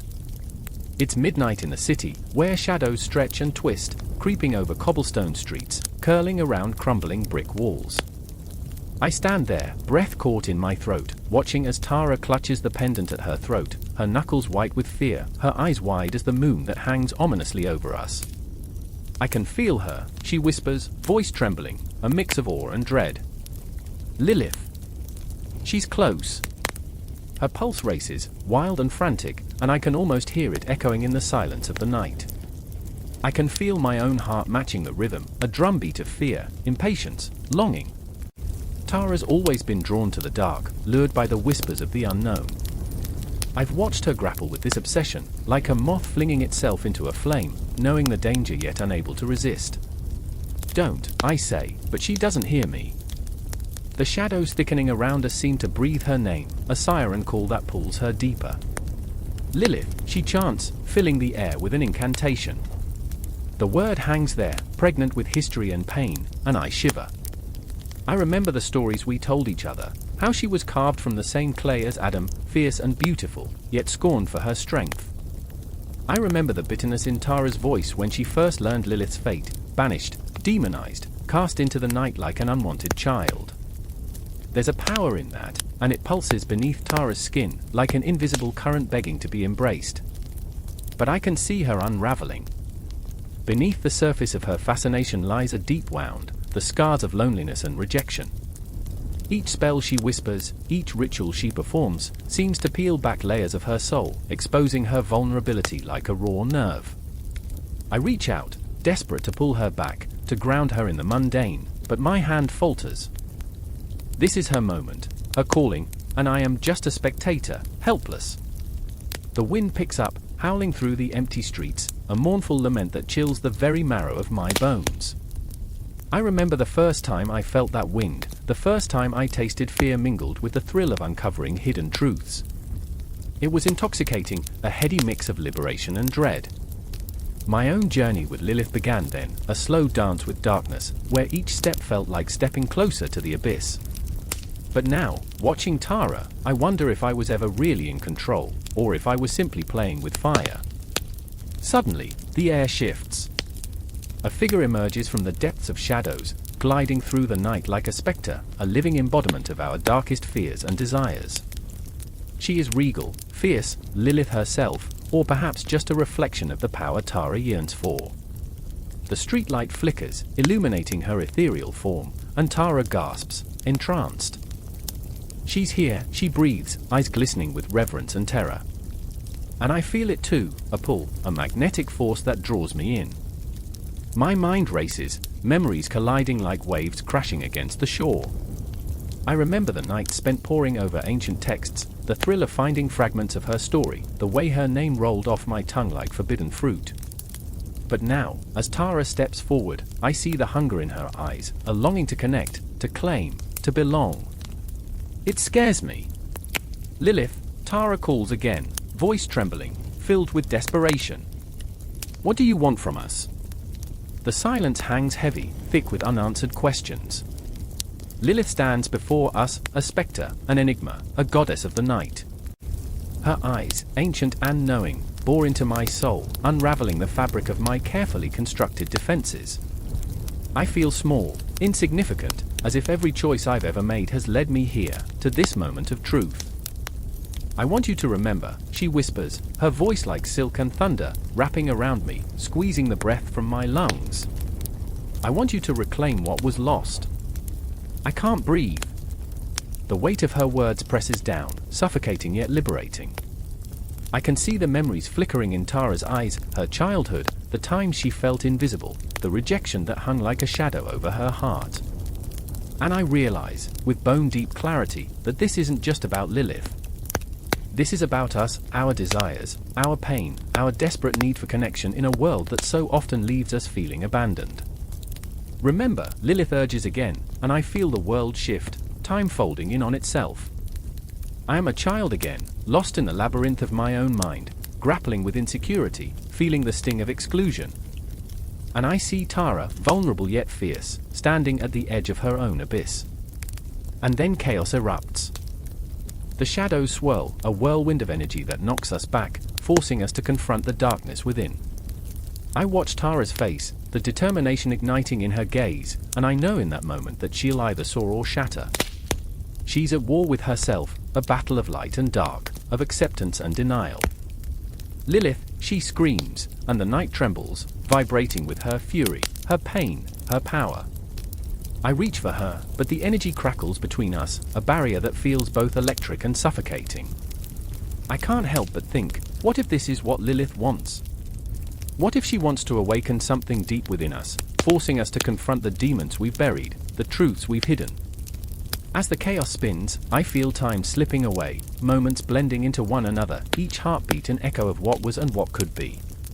Tara's face, fierce and beautiful, blurs with memories of my own, a kaleidoscope of longing and regret, of dreams unfulfilled.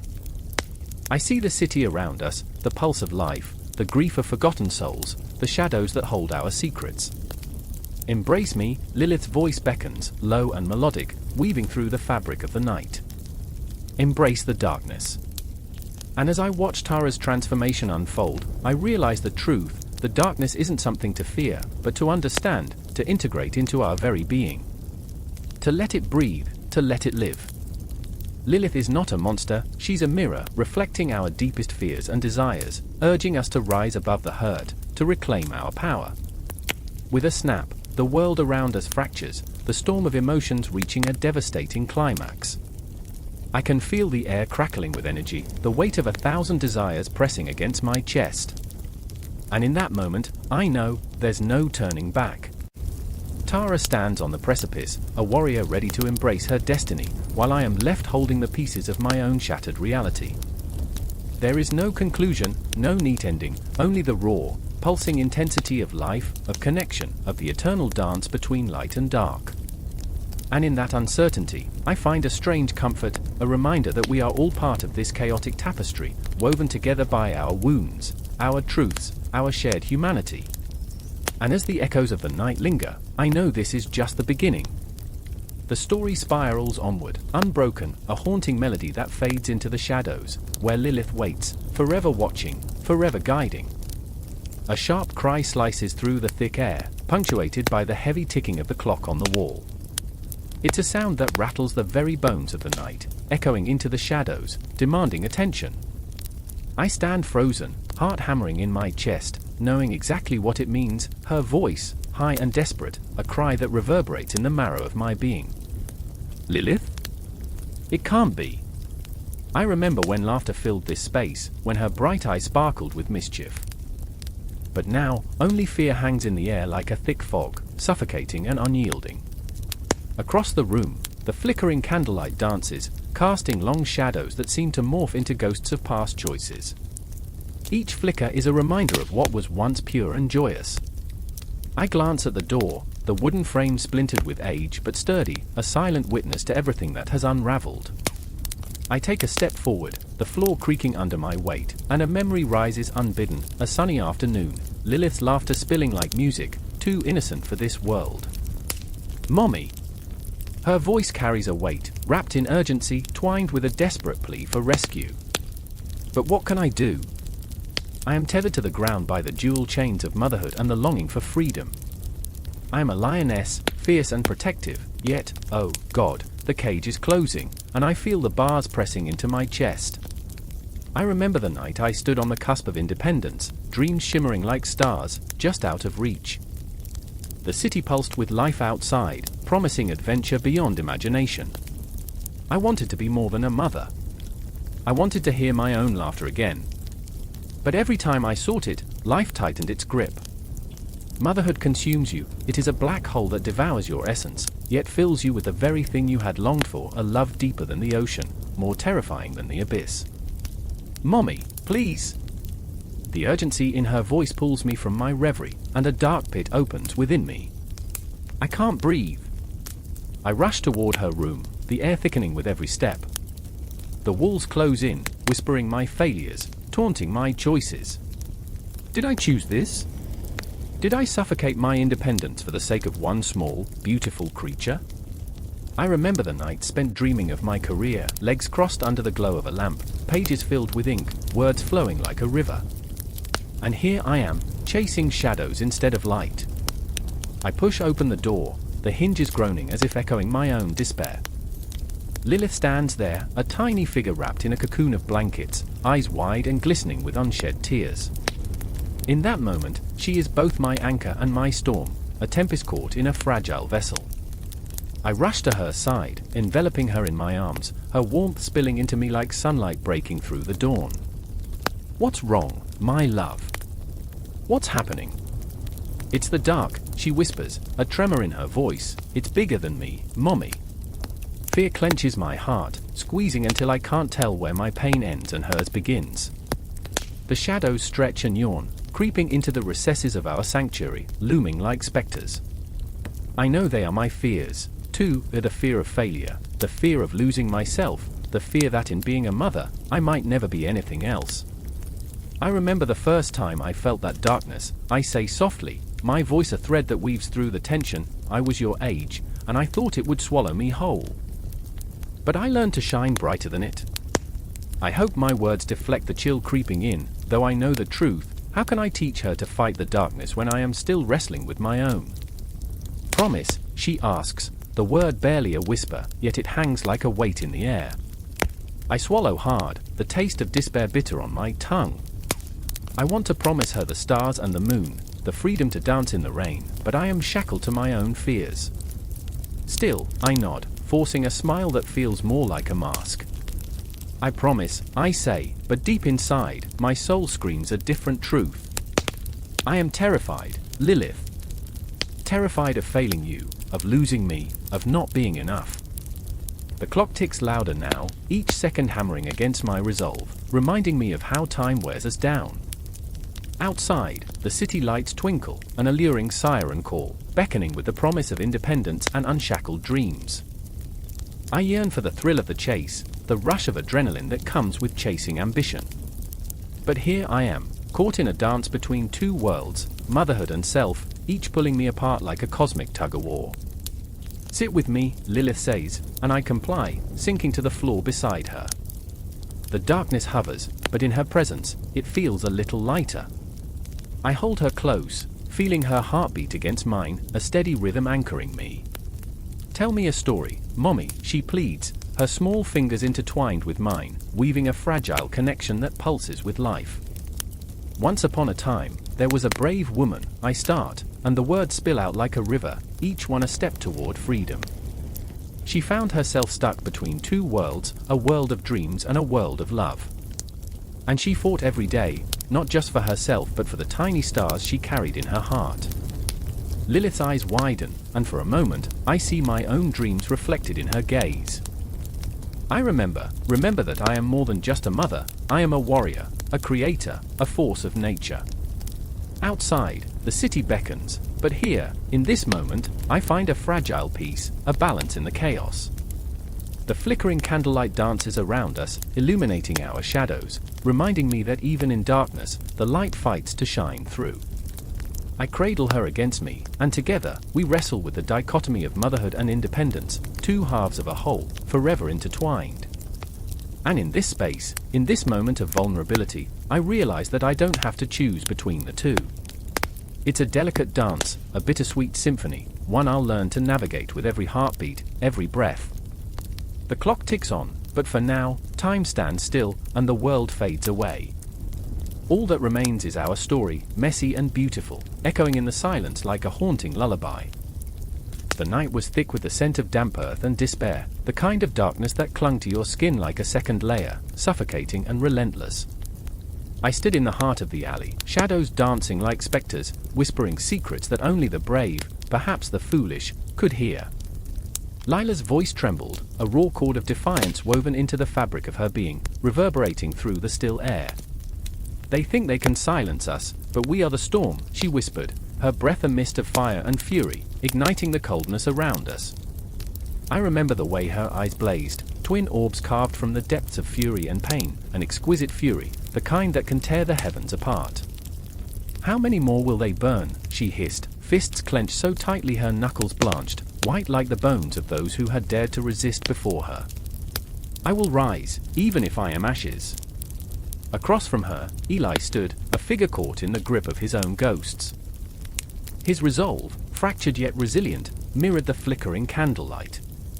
The echoes of the past clung to him like a shroud, memories of whispered accusations and the weight of inherited guilt. I watched him as he wrestled with the specter of his father, an executioner who reveled in the power of life and death.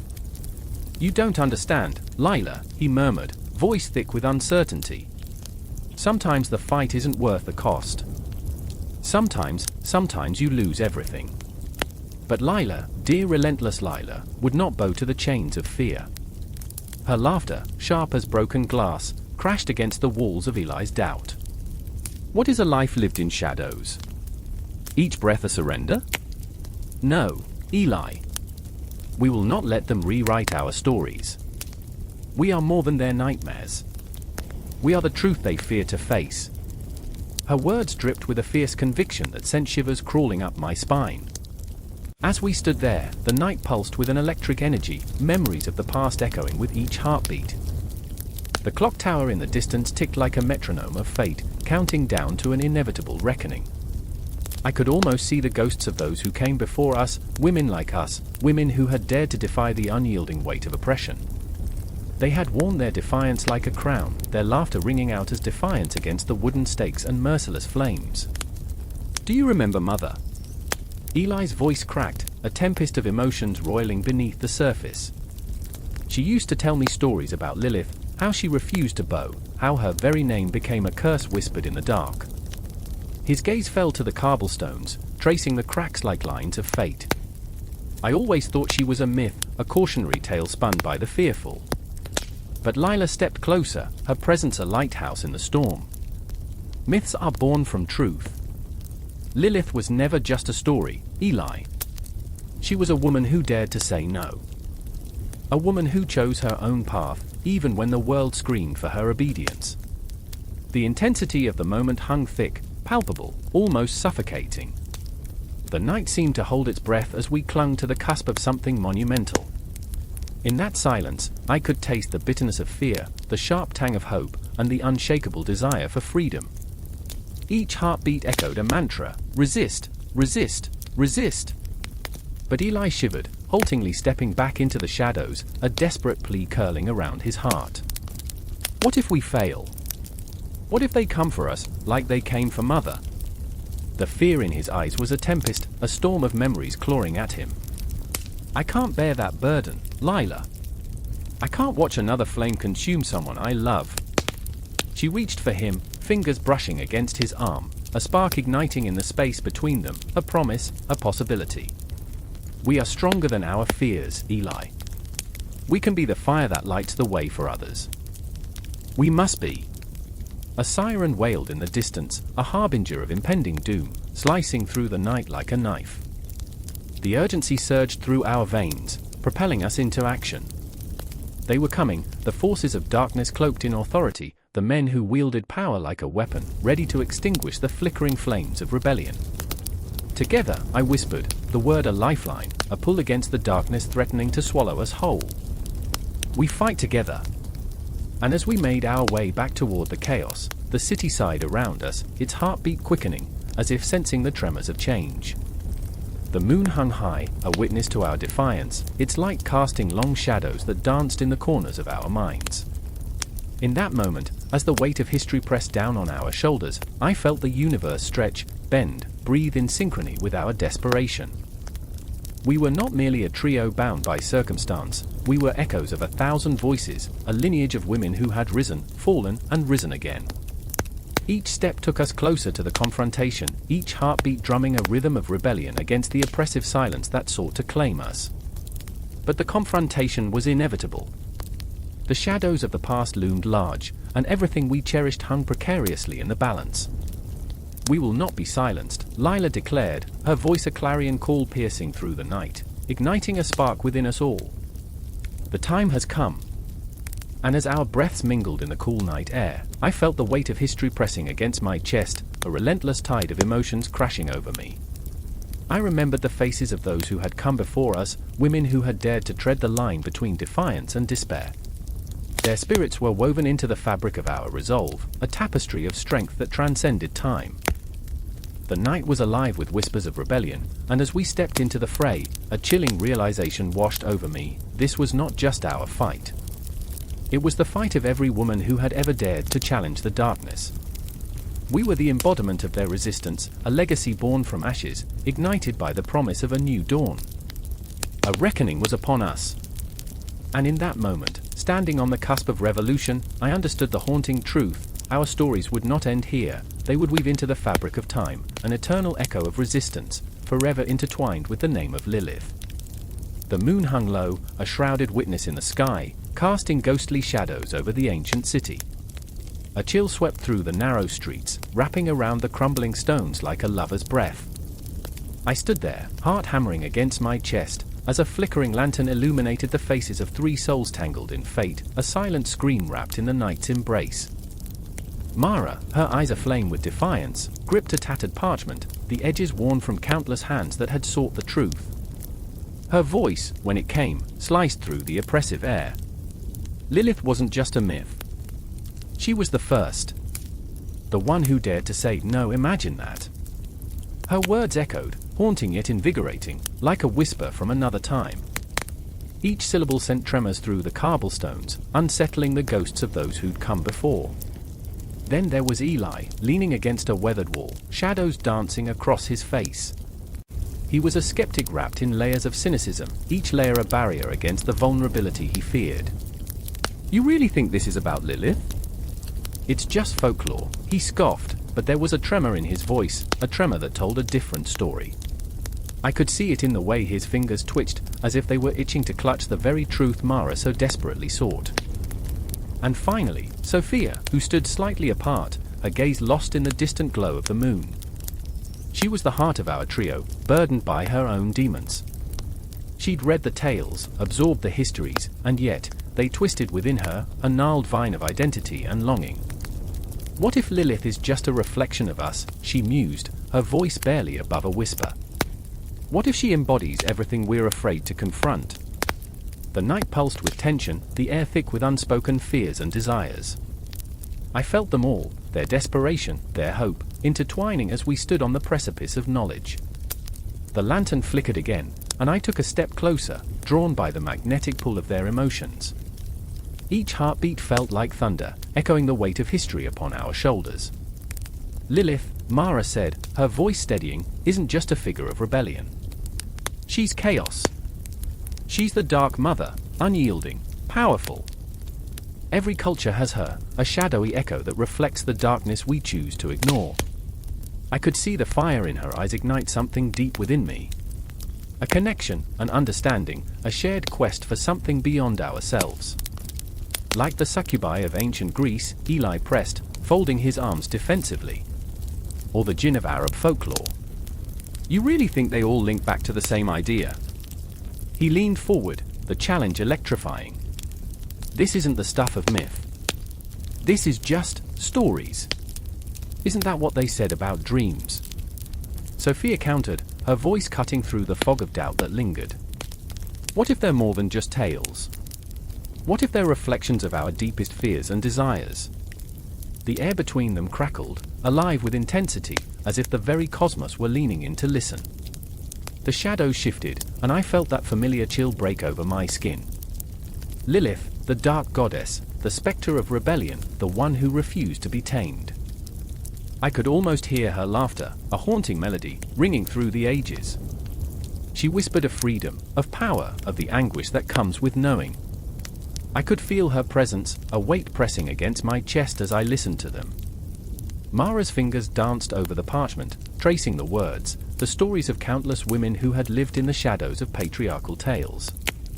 We're all just trying to find our voice, aren't we? To stand against the tide of silence that's tried to drown us. Her breath came ragged, each word laced with urgency, passion spilling from her soul like a waterfall. Lilith is our anthem, our cry against the night. Eli's resolve cracked, just for a moment, doubt flickered behind his eyes. But at what cost? He asked, his voice trembling with the weight of vulnerability. What if the stories lead us to darkness? That's the beauty of it, Sophia interjected, her gaze fierce. From darkness comes light. From chaos arises creation. It's a cycle, a dance between fear and freedom. Her words hung in the air, thick and shimmering, as if they contained the very essence of life itself. I was caught in the web of their emotions, the raw, unfiltered truth of their hearts. Each pulse, each breath resonated with the promise of confrontation, the confrontation of self, of history, of the shadows lurking just beyond the veil of understanding. With every passing second, I felt the air grow heavier, charged with an electric tension that was both exhilarating and terrifying. Lilith was more than an ancient tale, she was a mirror reflecting every struggle, every triumph. The clock ticked somewhere in the dark, each second a reminder of the urgency that hung between us. Time blurred as we stood on the cusp, teetering between revelation and despair. But what if we fail?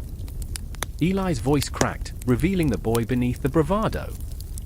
I could see the flicker of fear in his eyes, fear of losing himself, fear of awakening something he could not control.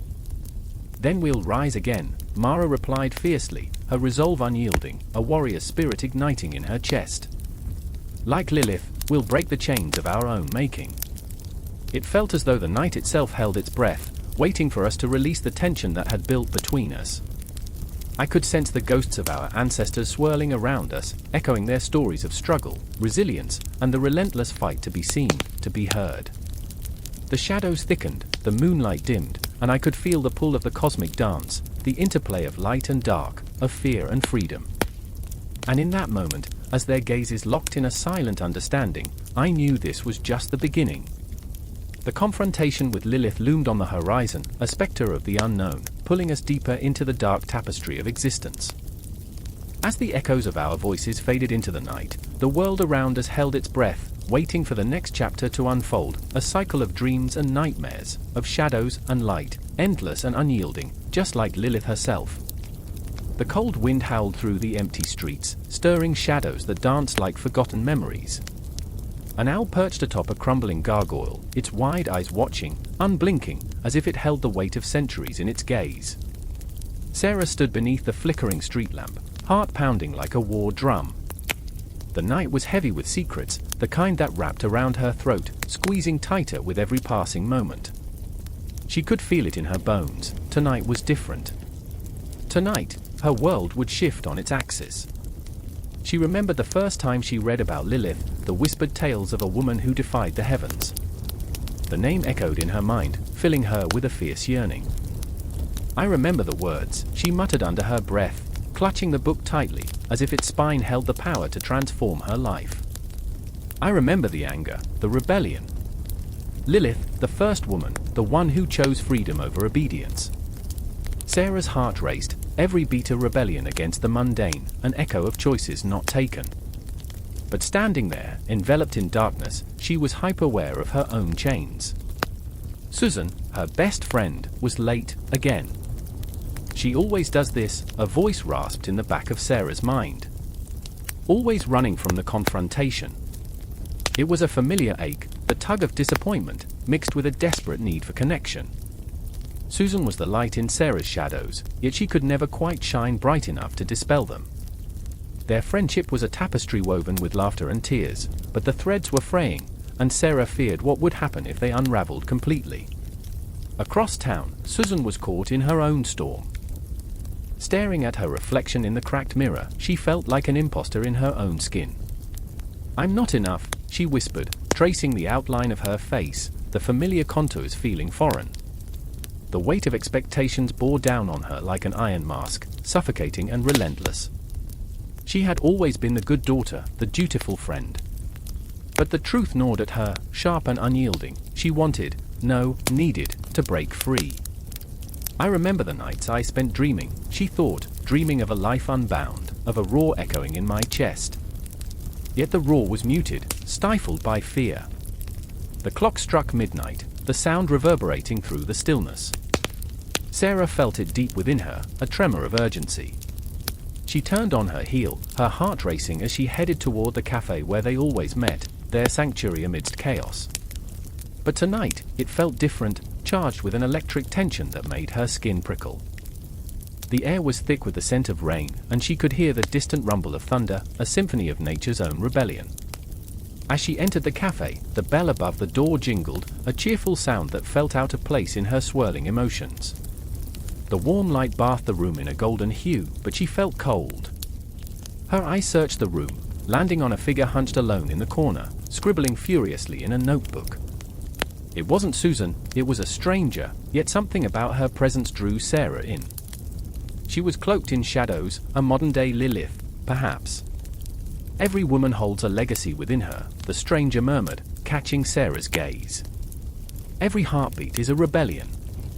The words pierced through the haze of Sarah's thoughts like a bolt of lightning, illuminating a path she hadn't dared to tread. "Who are you?" Sarah asked, her voice barely above a whisper. The stranger smiled, enigmatic and knowing, as if she had been waiting for this very question. The moment hung in the air, thick with possibility. Sarah's phone buzzed violently against her thigh, breaking the spell. It was Susan, her message flashing like a warning. "I can't make it. I'm sorry." The words felt like a blow, a reminder of the distance that had crept into their friendship. "I remember the days we fought against the world together," she thought, feeling the weight of regret settle in her chest. But the stranger was still there, her presence an anchor. "You're not alone," she said softly. Remember, Lilith was cast out, but she found strength in her solitude. It was her choice. Those words echoed in Sarah's mind, igniting a flicker of hope. But what about Susan, she thought. Can I choose my own path without losing her? The conflict roared within her, a tempest of loyalty and desire. Back in her apartment, Susan paced, the walls closing in, suffocating her. I can't be here, she thought, the anxiety clawing at her insides. She longed to scream, to shatter the silence that loomed over her life. I remember when I was fearless, she whispered to herself, recalling childhood adventures and dreams that felt within reach. But the weight of adulthood pressed down like a mountain. Alone, she felt like a ghost, haunting her own life. Back in the cafe, Sarah's heart raced. I have to confront her, she thought, determination igniting her spirit. The stranger's eye sparkled with encouragement. "Go," she urged. "Find your voice. Find your freedom." Sarah could feel the pulse of the universe guiding her, the echoes of every woman who had fought against oppression resonating in her veins. She rushed out of the cafe, the rain beginning to fall, each drop a reminder of the world washing away old wounds. As the storm raged outside, Sarah raced through the streets, fueled by a fierce energy that felt almost divine. "This is for us," she whispered, envisioning a future where both she and Susan could be free to be themselves, unshackled from expectations. The clock ticked in her mind, each second a reminder that time waits for no one. She had to act. In a small apartment, Susan felt the vibrations of the universe shift. She no longer wanted to hide, she wanted to roar. The moment Sarah burst through the door, breathless and wild, was electric. "I remember us," Sarah gasped, eyes shining with unshed tears. The air was thick with tension, but it crackled with possibility. "We can't keep running," she continued, her voice fierce and raw. "Let's break free together." The air hummed with unspoken truths, and the space between them crackled like a live wire. In that moment, they stood not just as friends but as warriors, ready to reclaim their legacy. They were no longer bound by the chains of the past, they were the daughters of Lilith, and their stories were just beginning to unfold. As thunder rumbled outside, they felt the weight of centuries of women behind them, urging them forward. And together, they took the first step into the unknown. The moon hung low that night, a silver eye watching from above, its light spilling like cold water across the cracked pavement of an empty street. Shadows danced, flickering with secrets, twisting and turning like the thoughts that clawed at my mind. I stood there, heart racing, as a chill slithered down my spine, an electric pulse of foreboding. I was on the brink, teetering on the edge of something vast and unseen, something as ancient as the stars and as immediate as the breath in my lungs. "Do you feel it?" MIA whispered, her voice barely a breath, laced with both dread and exhilaration. Her fingers trembled around the small, blackened candle she held, the one she believed could summon the spirit of Lilith herself. She was pale, her skin glistening with the sheen of anxiety, as if she could feel the weight of history pressing down on her, and in that moment, fear intertwined with something almost thrilling. "I remember when I first heard her name," I said, my voice thick with the emotion that threatened to swallow me whole. "Lilith, the first woman, exiled for her defiance, for wanting to claim her own voice." The words fell like stones between us, heavy and undeniable. Lilith, an icon of rebellion, rising from the depths of myth, her story echoing through centuries, a siren song that called to those of us who felt lost in the noise. My hands shook as I knelt before the makeshift altar we'd created in the middle of this urban wasteland, a crumbling sanctuary surrounded by the chaos of the world. The candles flickered, shadows stretching and shrinking like the beating of a heart. I remembered my own struggles, the suffocating pressure of expectations, the guilt of wanting more, always wanting more. The longing for something intangible, something frighteningly liberating. "Are we really doing this?" Mia's voice trembled, her eyes wide, reflecting the flickering flames. She was both terrified and drawn to the idea of invoking a spirit so powerful, a being so drenched in the essence of womanhood, in the marrow of rebellion. But within her, I sensed a conflict, an ache for freedom clashing against the chains of doubt. "We have to," I replied, feeling the weight of my own truth. "I can't keep living like this, shackled by the past, haunted by what I should have been." A laugh escaped MIA, sharp and raw, cutting through the darkness. "Right. Because calling on a demonist to solve our problem sounds perfectly sane." Yet there was a hint of yearning in her voice, a flicker of understanding. She too felt the pull, the relentless ache for liberation, for the power that comes with unshackling oneself from the narrative imposed by others. As we began the incantation, the air crackled with energy, thick and palpable. Each word felt like a thread woven into the fabric of the night, binding us to the past, to those who had come before us. I could almost feel their whispers, the echo of their struggles reverberating through me. I closed my eyes and saw flashes, faces of women who defied norms, who fought against the tide, who bled and cried and laughed in the face of the impossible. "Lilith, hear us," I breathed, my words a prayer, a plea. The darkness around us deepened, drawing closer, wrapping us in its embrace. It was intoxicating. It was terrifying. And then, I felt it. A presence. A shiver ran down my spine, a whisper tickled my ear, promising both danger and liberation. Mia gasped, her eyes wide with wonder and fear. Did you feel that? It's like something is here. But as the shadows thickened, I caught a glimpse of something else, doubt, creeping like smoke, curling around my heart. What if we were calling forth something we couldn't control? What if the very essence of Lilith, that fiery spirit of independence, would demand a price we weren't ready to pay? Suddenly, a gust of wind swept through the alley, extinguishing our candles, plunging us into darkness. Panic surged through me, a visceral reaction, my instinct screaming to run. Mia.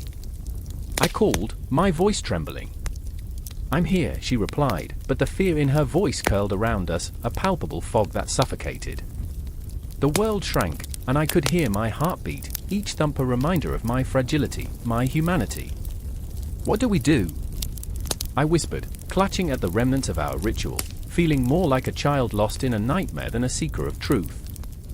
No turning back now, Mia said, her voice steadier, almost defiant. This is what we wanted.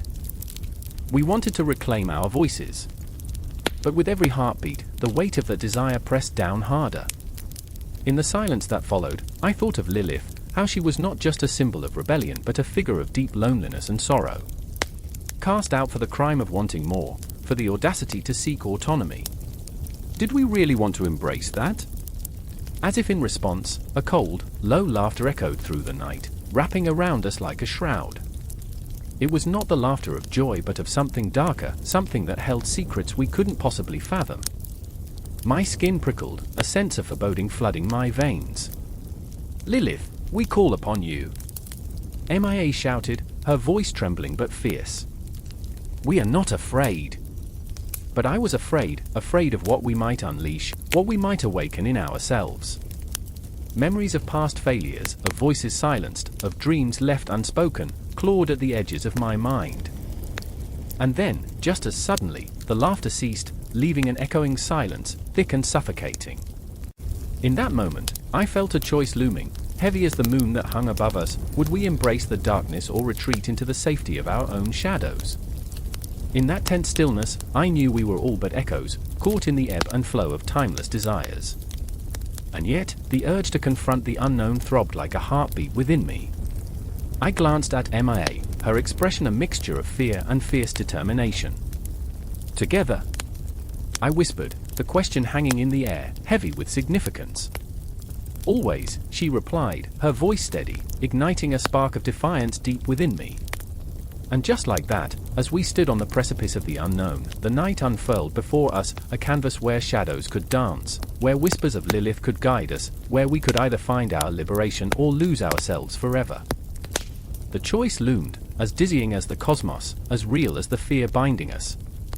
Either way, we were already part of the story, woven into the very fabric of something vast and ancient, echoing through the midnight air, trembling with the weight of everything humanity has ever wished for, fought for, and feared.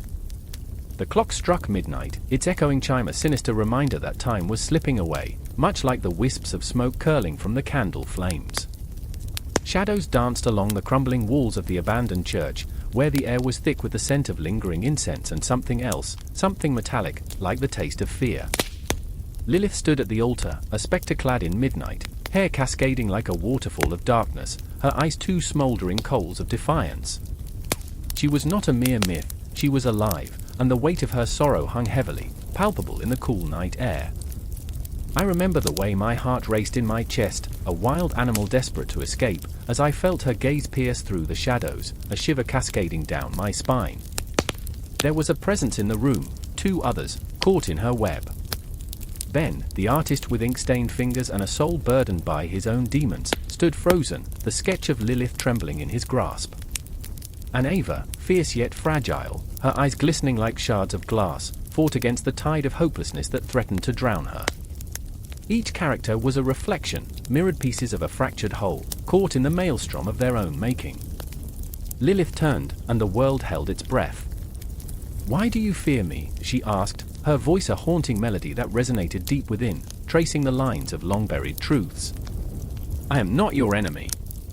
The moment felt electric, charged with an intensity so raw it could only be born from pain.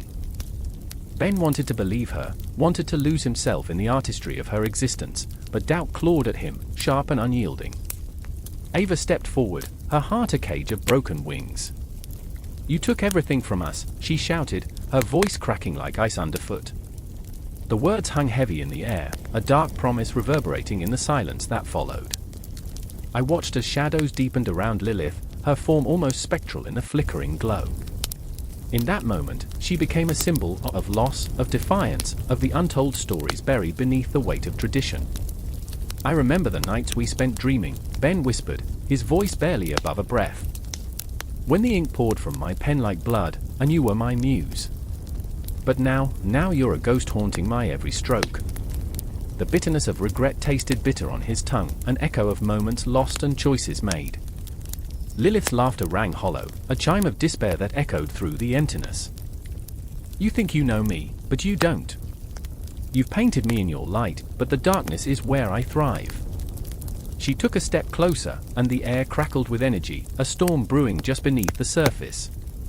She was not merely a figure of seduction or destruction, she was the embodiment of every woman who had ever been silenced, the scream of every soul who dared to defy the chains of convention. Ava, trembling but unyielding, stepped between them. "This isn't about you, Lilith. This is about us." Her voice quaked with passion, a flame flickering against the relentless night. "You don't get to play the victim when you've left us in ruins." The tension escalated, a taut string ready to snap, and I could feel the air thickening, wrapping around us like a noose. "I remember the stories they told," Lilith replied, her voice low and dangerous, a whisper of wind through the trees. "How they twisted my tale into horror, how they made me into a monster. But I am no monster, and neither are you." The shadows shifted, swirling around her like a tempest, beckoning, almost inviting. The clock continued its toll, marking the passage of time as emotion swelled and spiraled. Ben's eyes darted between the two women, caught in an emotional crossfire, his thoughts a cacophony of doubt. "What if we're wrong?" he murmured, grappling with the contradictions of his heart. "What if we become the very monsters we fear? Then we fight!" Ava cried, her voice sharp as glass, slicing through the uncertainty. "We fight against the narrative. We reclaim our stories." The fire in her eyes ignited something deep within Ben, a flicker of hope buried beneath layers of fear. Lilith smiled, a wistful curve of her lips that spoke of understanding. "Then take my hand." The invitation hung in the air, a fragile thread connecting the three of them. The shadows danced in anticipation, as if the world itself was waiting for their next move. But fear is a cunning beast, and doubt is its sharpest weapon. Ben hesitated, memories flooding back, of nights spent studying dusty tomes, of the centuries-old rumors that painted Lilith as the ultimate villain. "You're asking us to trust you," he said, his voice cracking with the weight of his vulnerability. "How can we know you won't betray us?" "Trust is a fragile gift," Lilith replied, the intensity in her gaze a tangible force. "But it is born from understanding."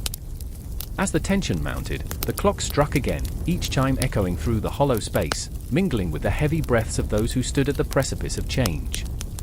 Lilith stepped closer, shadows wrapping around her like a cloak. "I can show you the truths they've hidden, the stories that have been stolen. But you must choose. Will you remain in the darkness, or will you find the light?" The air crackled with anticipation. The world narrowed, focusing on that singular moment of choice.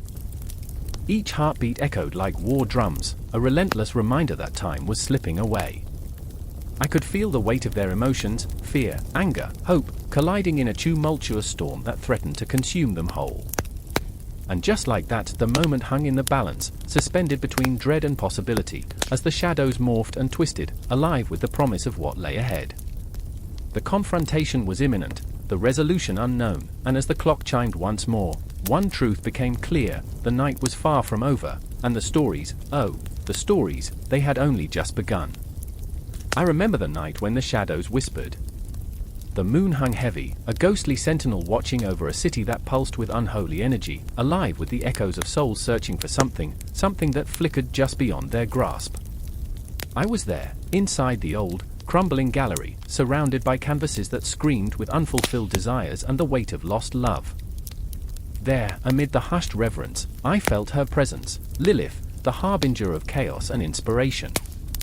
She draped herself over the artists like a lover's embrace, intoxicating yet suffocating. Across the room, a painter named Elias stood frozen, brush hovering over a canvas that shimmered with an otherworldly glow. His hands trembled, not from fear but from the sheer force of her essence.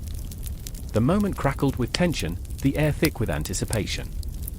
Lilith had woven herself into the fabric of his very being, a specter demanding to be set free. I could see the turmoil etched in the lines of his face. He was a man caught between a haunting ambition and a paralyzing dread, the very embodiment of creation and destruction. "Do you feel her?" he whispered, eyes wild, as if he could pluck her from the shadows wrapping around him. "She's calling to me." "I can't," his voice cracked, the weight of his aspiration pressing down like a vice.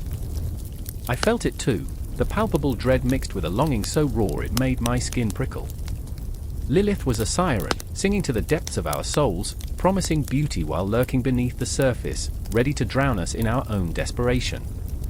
And then there was Myra, a poet with ink-stained fingers and dreams that fluttered like moths around a flame. She hovered at the edge of the gallery, drawn to Elias like a moth to a dark flame, her heart racing as she listened to the whispers of her own self-doubt. "I write to escape," she confessed, her voice barely a breath, as if uttering the truth would shatter the fragile moment. But each word feels like a betrayal to her. She wants more.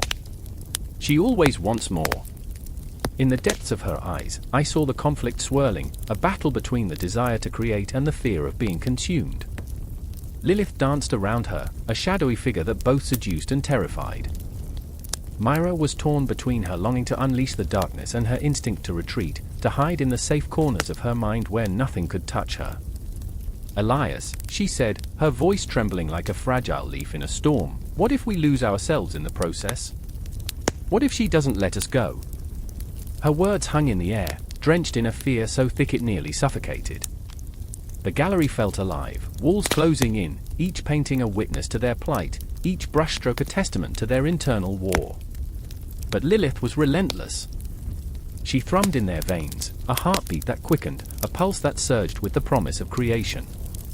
The clock on the wall ticked ominously, its hands moving with a cruel precision, as if time itself was part of her game. Tick. Tick. Tick. Every second a reminder that the moment of reckoning was drawing near.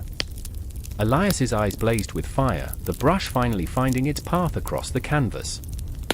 "I will not be afraid," he declared, voice rising, filled with a fierce determination that echoed through the hollow space. "I will unleash her." And in that moment, the gallery erupted. Colors bled into one another, chaos unfurling like a wildflower breaking through concrete. The canvas transformed into a tempest of brushstrokes, each line a scream, each hue a heartbeat. I could feel the electricity crackling in the air, a storm brewing within the confines of his mind. He was both the creator and the destroyed, a labyrinth of passion and despair.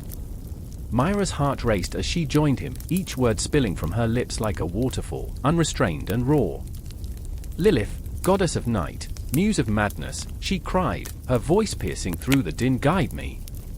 Set me free." And the words tumbled out, each one a jagged piece of her soul laid bare, draping her in the very essence of the darkness she sought to conquer. But with every stroke, every word, something began to shift. The air thickened, shadows lengthening, creeping closer, as if they too hungered for the chaos unfolding. Lilith's laughter echoed, a haunting melody that resonated deep within, a sound that promised both ecstasy and destruction. Did they even realize what they were invoking? Elias stumbled back, paint splattering across the floor like blood. "What have we done?" His eyes were wide, terror igniting the once sparkling fervor. "She doesn't just inspire. She devours. And Myra, oh, Myra." She felt it too, the weight of the darkness crashing down upon her, wrapping its cold fingers around her throat. "No. "We can't stop now," she pleaded, desperation lacing her voice. "We've come too far." But the shadows twisted, morphing into monstrous shapes that flashed before their eyes, a grotesque reminder of the price they might pay for their art. I could feel their fear slicing through me like a knife. They stood on the precipice, teetering on the edge of their own creation. "Lilith," I whispered, trembling at the thought of her omnipresence. "What have you done?" Time folded in on itself, the gallery shifting as if it were alive, breathing in sync with their panic. Each heartbeat echoed louder, each gasp more desperate. The walls seemed to close in, the color swirling into a maelstrom of emotion, fear, ecstasy, despair.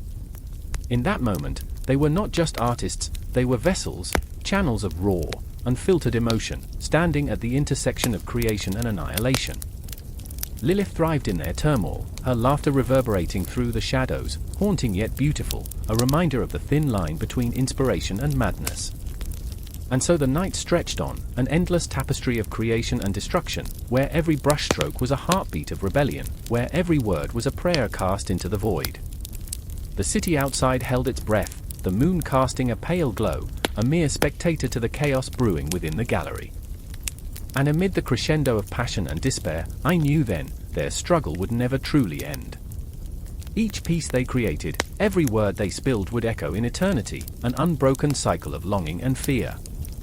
Lilith would always be there, lurking in the shadows, waiting to pull them back into the abyss, a muse that could never be tamed. The clock struck midnight, a single chime reverberating through the air, slicing through silence like a blade.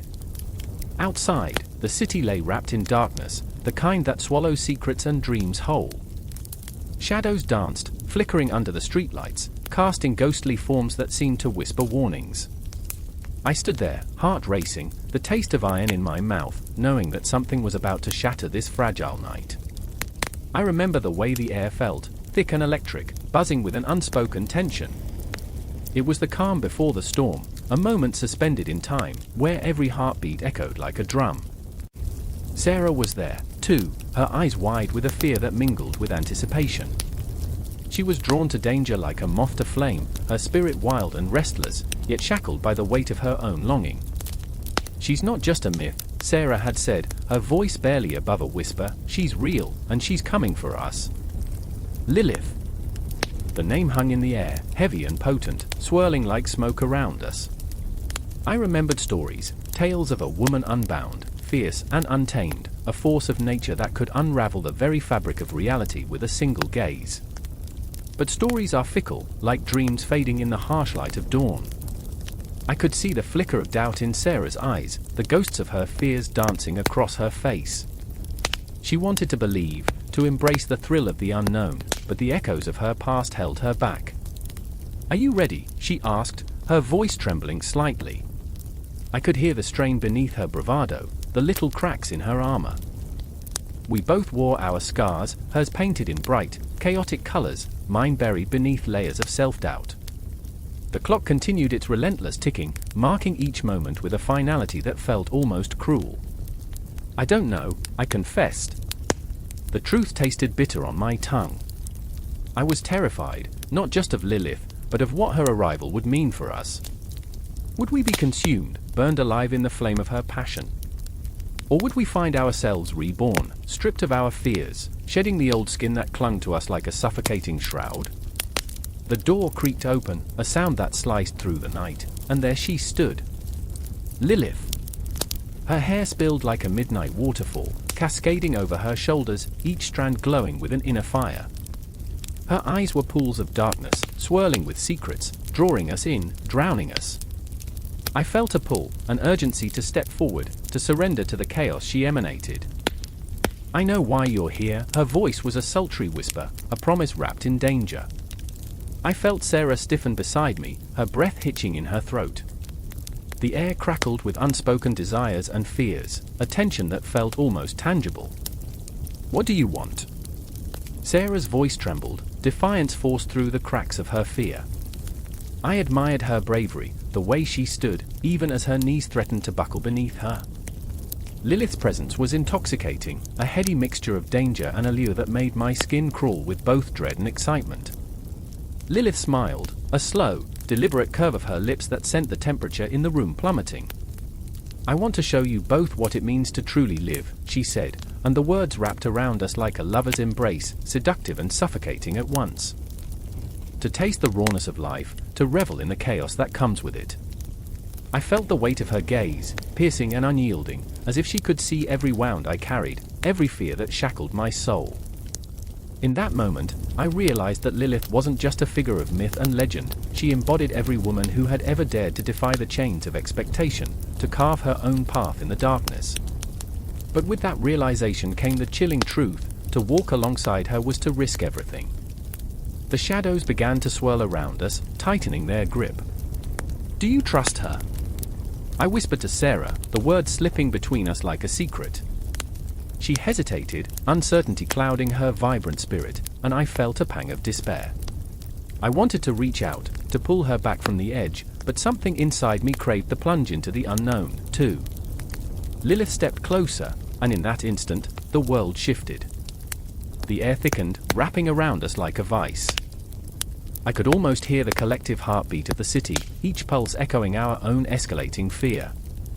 "Trust is a fragile thing," she murmured, her voice weaving through the chaos, "but it's the only way forward. Are you ready to embrace the darkness?" I remember the way Sarah's hand trembled as she took a step forward, her pulse racing in sync with the oppressive weight of the night. "I don't want to be afraid anymore," she breathed, vulnerability spilling forth like a haunting melody. The admission hung between us, a fragile thread connecting our fates. As Lilith reached for her, the shadows danced, flickering with anticipation, eager to pull us into their embrace. In that moment, the line between fear and desire blurred, the boundaries of our souls stretched thin. The night felt alive, a throbbing heartbeat in sync with our own. I could almost taste the storm brewing within us, a tempest of emotions threatening to explode. My heart raced as I wrestled with my own demons, the echoes of doubt clawing at the edges of my mind. Would we emerge unscathed? Would we find freedom in the chaos, or would we lose ourselves entirely in Lilith's burning embrace? The clock continued its relentless ticking, and as the final chime echoed into the night, the shadows closed in, a promise of transformation lingering in the air. With one last glance at Sarah's uncertain face, I took a step forward, surrendering to the darkness, feeling Lilith's presence envelop us both, the siren's call to the depths of our souls. Here we stood, on the precipice of our desires, ready to ignite the night with our fears and dreams. The confrontation was inevitable, the climax of our journey awaited just beyond the veil of shadows. No turning back now. The storm was upon us, and it was glorious.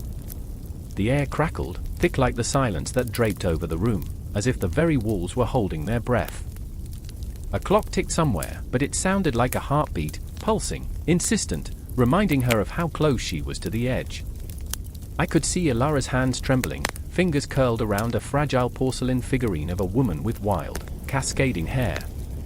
It was Lilith, the first wife of Adam, the one who had defied, who had fled into the dark night, leaving the echo of her name hanging in the air like smoke. "Look at her," Ilara whispered, her voice a thread carried by the faintest gust of wind. She was free, yet so damned. In that moment, the world outside faded. The shadows in the corners of my mind grew, stretching like fingers reaching for something unseen. Each flicker of the candlelight danced with a ghostly urgency, illuminating Ilara's tear-streaked cheeks and the dark depths behind her eyes. She was battling herself, a war ripe with contradictions, yearning for empowerment while drowning in the fear of being cast out, of being alone. The weight of history clung to her like damp fabric, heavy and suffocating. I could feel it too. The tension that thrummed beneath the surface, a current that pulled at the edges of my existence. Lilith's story was our story, woven into the fabric of our lives like a dark thread through a tapestry of light. The haunting specter of rejection loomed over both of us, as I stood there, my heart racing, caught between the comfort of conformity and the irresistible allure of the wild unknown. Aren't we all a bit like her? I heard my voice break through the silence, raw and unrefined. Chained to the roles we were born into, yet craving release. My words hung in the air, and for a heartbeat, the room felt like it might explode. Ilara's eyes snapped to me, a spark of recognition igniting a firestorm between us. Or maybe we're just afraid, she shot back, an edge to her tone, yet I could see the cracks, the vulnerability. Afraid of what it means to break free.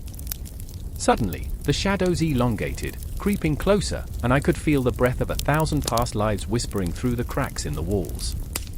I remembered the stories my grandmother spun late at night, the way the moonlight filtered through the window, illuminating her face as she spoke of Lilith, of magic, of darkness, of being cast out for daring to be different. It was a tale draped in seduction and betrayal, a story that had burrowed deep into my psyche. Lilith, the first feminist, or the first sinner? The word slipped from my lips, a playful challenge amid the heavy air. I could see Ilara's tension ease just a fraction, laughter bubbling beneath the surface like a hidden spring. She was blamed for everything that went wrong, just like we are. Just like I am. You think it's that simple? Ilara's voice cracked with the weight of her own battles, her own insecurities surfacing like dark waves against a brittle shore. To be seen as both the villain and the hero? I don't know if I can carry that. What if carrying it is the point? I countered, a rush of adrenaline coursing through me. What if our scars are our badges of honor? A flicker of light caught in Ilara's eyes, twin stars ignited in the vast expanse of her universe. The tension in her shoulders released slightly, but it was still so fragile, like the porcelain in her hands. I wanted to reach out, to bridge the gap, but fear held me back, the fear of being met with rejection as Lilith had been, forever cast into the shadows. And then, a sound shattered the silence, a crash from the other room. My heart leaped, a wild thing in a cage, as Ilara dropped the figurine, the delicate porcelain shattering like the dreams we held too close. No, she gasped, eyes widening, and in that moment, I saw it, the reflection of her own fears splintering before us. I remember, she said softly, kneeling to gather the pieces, her fingers trembling. I remember the stories they told me. How she was evil, how she was dangerous. Each shard of porcelain glinted like a knife, sharp and unforgiving. I knelt beside her, the heat of her anguish radiating against my skin. But she was also brave, I whispered, each word a thread stitching us together in shared pain. She claimed her own narrative, even when it meant becoming a specter in the story of the world. The air thickened with a shared understanding, a moment where two souls clashed against the weight of the past. We were both haunted, both yearning for liberation, yet drowning in the shadows of our own constructs. What if we're destined to break? I dared to ask, my heart pounding. What if the only way to find freedom is to accept the risk of falling? Ilara paused, her gaze piercing through the darkness as if searching for something just out of reach. Then let it be terrifying, she breathed, a challenge wrapped in vulnerability. Let it be beautiful and horrifying and everything in between. Because maybe we're more than just our fears. Maybe we can be the chaos and the calm. The candle flickered, casting a dancing glow across shards of porcelain, remnants of a myth that had held us captive. The air was electric, charged with the tension of unspoken possibilities. Beneath the surface, an ancient power stirred, one that had been waiting for someone to awaken it. Together? I asked, a small flicker of hope igniting in my chest. For Lilith, she said, the defiance in her voice ringing with a promise. In that moment, the weight of centuries hung heavy above us, yet we stood, trembling, on the precipice of something transformative. The shadows enveloped us, but together, we were ready to step into the darkness, ready to redefine what it meant to be free. Outside, the world remained unchanged, but within those walls, something ancient began to stir, an echo of defiance that spanned time itself. The boundary between myth and reality twisted, and as the clock ticked on, we could almost hear Lilith's laughter joining our own, a haunting melody that would never fade. The clock struck midnight, the sound echoing through the empty halls of an old church, stained glass reflecting the moonlight in shards of color. The air was thick with an unnameable tension, the kind that claws at your insides and whispers secrets in your ear. In that moment, Mara stood at the altar, heart pounding, face pale as the moon outside, each breath a battle against the chill that wrapped around her like a shroud. The candles flickered as if sensing her unease, shadows playing tricks on her mind. She was here again, a sanctuary turned prison, a place where the past refused to rest. I remember, she whispered, voice trembling, the stories they told me. The whispers in the dark. The tales of Lilith, the first woman, the one who defied, the one who was cast aside. Her spirit had become a beacon for the lost, but it was also a noose around Mara's neck, a legacy she couldn't escape. The rumor that she bore the mark of Lilith had grown like a weed, choking her sanity as it twisted around her soul. And then there was Eli, lurking in the shadows, his thoughts a storm raging beneath the calm surface. "You're not the only one haunted, Mara," he said, his voice low, a growl in the stillness. His eyes glinted, reflecting pain and longing, the betrayal of love lost. "I see her too. She waits for us, doesn't she?" He stepped closer, and the air crackled with something electric, something fierce and wild that sent shivers down Mara's spine. He wore his scars like armor, yet they bled through the cracks. The burden of expectation, the fear of failure, it weighed on him like a noose. "I remember," she said, urgency clawing at her throat, "the night you kissed me under the stars. That moment felt like a lifetime ago, yet the memory was vivid, fresh. The stars had twinkled, alive with secrets, but they were gone now, swallowed by the shadows of the city outside. We were invincible then. But invincibility had a price, didn't it? The echoes of that kiss had turned to ash, and now they were left with ghosts." The church doors creaked open, revealing a figure cloaked in darkness, Elena, the keeper of the forgotten. She stepped inside, her presence heavy like the weight of unspoken truths. "Lilith speaks through us, you know," she said, voice dripping with an eerie calm. "The world is ready for her rebirth. Are you?" Each word wrapped around Mara and Eli, a binding spell that threatened to expose their deepest fears. "Ready?" Eli laughed, the sound jagged and bitter. "Ready for what? To be judged? To be cast down again?" His voice rose, filling the cold space, pushing against the walls where whispers clung like spider silk. "This is madness. We're just echoes of a story long forgotten." But Mara felt it. The pull of something primal, raw, and alive. "No," she said fiercely, stepping forward. "We are not forgotten. Lilith lives in us. In every fight we wage against the world that seeks to silence us." The words flowed from her mouth like a river, carrying with it the weight of every girl who had ever been told to be less, to shrink away, to hide. Elena stepped closer, her eyes dark pools filled with an ancient wisdom. "Then embrace her, Mara. Let her rage through you, let her strength be yours." Suddenly, the candles flickered violently, as if caught in the throes of a tempest. Shadows leaped and danced, and in that moment, Mara felt it, the surge of raw power coursing through her veins, igniting the fire that had long been smothered. "I remember," she breathed, each word a heartbeat, the feeling of being whole. Eli's eyes widened, a glimmer of fear mixed with something akin to hope. "This isn't a game, Mara. This is our truth, our blood. Can we bear it?" The wall seemed to pulse, like the heartbeat of the world itself. "We carry their scars, their wisdom. Lilith's story isn't just ours, it belongs to all those who've been silenced, shamed." Mara's voice grew stronger, filled with conviction. "Look at us, standing here, at the crossroads of history. We have the power to reshape the narrative." Outside, the city lay silent, but inside, the air crackled with the energy of forgotten dreams. A storm was brewing, one that could either swallow them whole or set them free. "I remember," Eli said softly, the weight of the moment pressing down on him. "I remember the laughter, the freedom we once felt. Can we find that again?" Elena reached out, fingers trembling as they brushed against Mara's palm. "You can. But it requires the courage to embrace the darkness. Lilith's power isn't just the strength to defy, it's the strength to understand. To face the shadows and say, I am more." Mara's heart raced, a wild beast beating against her ribs. She was standing on the precipice, staring into an abyss filled with the ghosts of her past. "We are here, alive, breathing.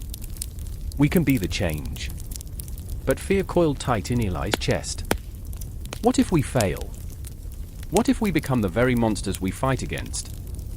His voice cracked, emotion spilling forth like a dam breaking. "Then we rise again," she urged, daring to take a step closer to him, just like Lilith did. Just like we will. The conviction in her words spun around them, a web of hope in a world that desperately needed it.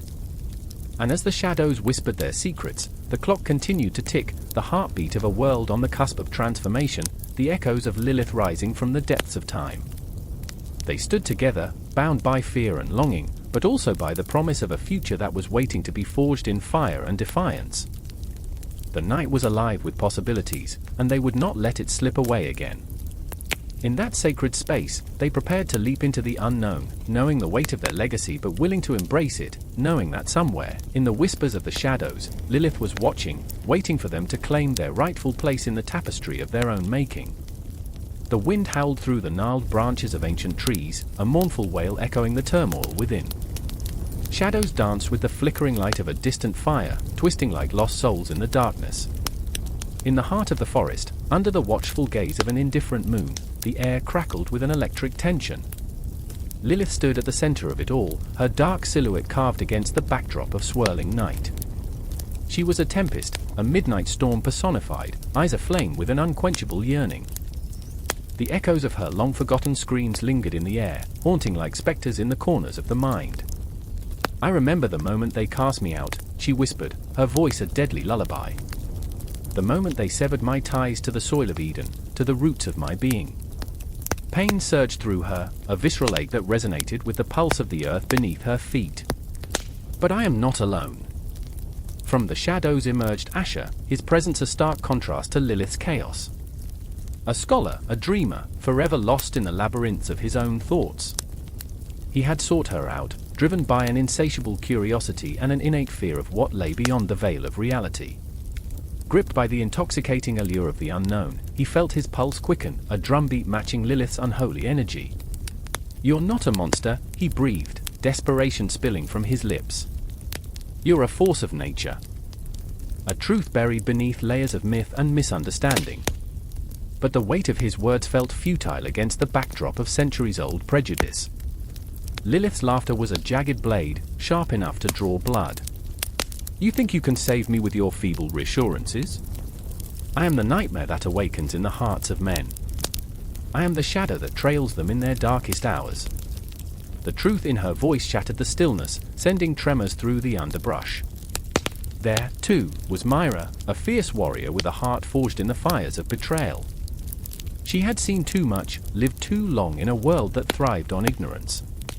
Each memory of her past was a ghost she could not escape, memories swirling like smoke in her mind. She had come seeking answers, a way to confront the darkness coiling around her, just like she had confronted the demons of her own history. "If you think you are the only one who suffers, Lilith, you are wrong," she said, her voice steady but laced with vulnerability. "We are all haunted. We are all marred by the choices we've made." But in the depths of their entangled fates, the air hung heavy with the weight of unspoken truths and fragile ambitions. The forest seemed to inhale deeply, as if bracing itself for the collision of their intertwined destinies. Lilith's heart thudded in rhythm with the gathering storm, and she felt the pull of the cosmos, an ancient calling that stirred her soul. "You want to confront the darkness," she challenged, her voice a fierce thunderclap. "Then face me. Face the truth of what I am and what I have become. Not the myth, not the legend, but the very embodiment of desire and rage." Myra's breath caught in her throat. She had come to challenge the darkness, but in Lilith's eyes, she saw a reflection of her own turmoil. "What if I am drawn to it?" she confessed, the words a bitter wine spilling onto the ground. "What if the darkness is the only thing that makes sense in a world gone mad?" The truth cut through the air like ice, chilling her to the bone. Asher watched, transfixed, his heart heavy with the weight of their revelations. He felt like an intruder in a sacred space, a voyeur to their pain. "You're both searching for something," he murmured, the realization dawning within him. "But what you seek is not in the darkness, you must learn to embrace the light within yourselves." His words floated like fragile leaves in the breeze, tenuous and easily lost. But Lilith was not ready to surrender. "Light," she scoffed, her voice dripping with disdain. "Have you seen what light does to those who dwell in the shadows? It blinds, it burns. I am the keeper of secrets, the guardian of what lies beneath the surface. You think I chose this existence? I was forged in the fires of rejection, and my form is made whole by the pain of those who came before me. The night thickened, heavy with unvoiced fears and lingering regrets. Asher stepped forward, desperation clawing at him. But you can change. You can guide us through the darkness if you allow the light to touch your heart. He reached for her, the warmth of his hand an invitation, a desperate plea for connection. Stay back. Lilith's voice roared like a tempest, but the tremor in her tone betrayed her, an echo of doubt creeping in. You don't understand. What I am cannot simply shift with mere words. The moonlight caught the glint of tears in her eyes, fury and heartache entwined in a jagged dance. Myra, sensing the delicate fracture, stepped closer, her warrior spirit flickering with unexpected tenderness. You are not alone, Lilith. We are bound by a shared struggle.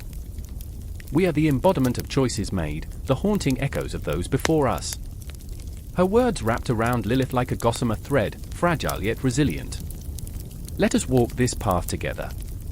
The wind howled again, a ghostly embrace, and the tree swayed as if urging them forward.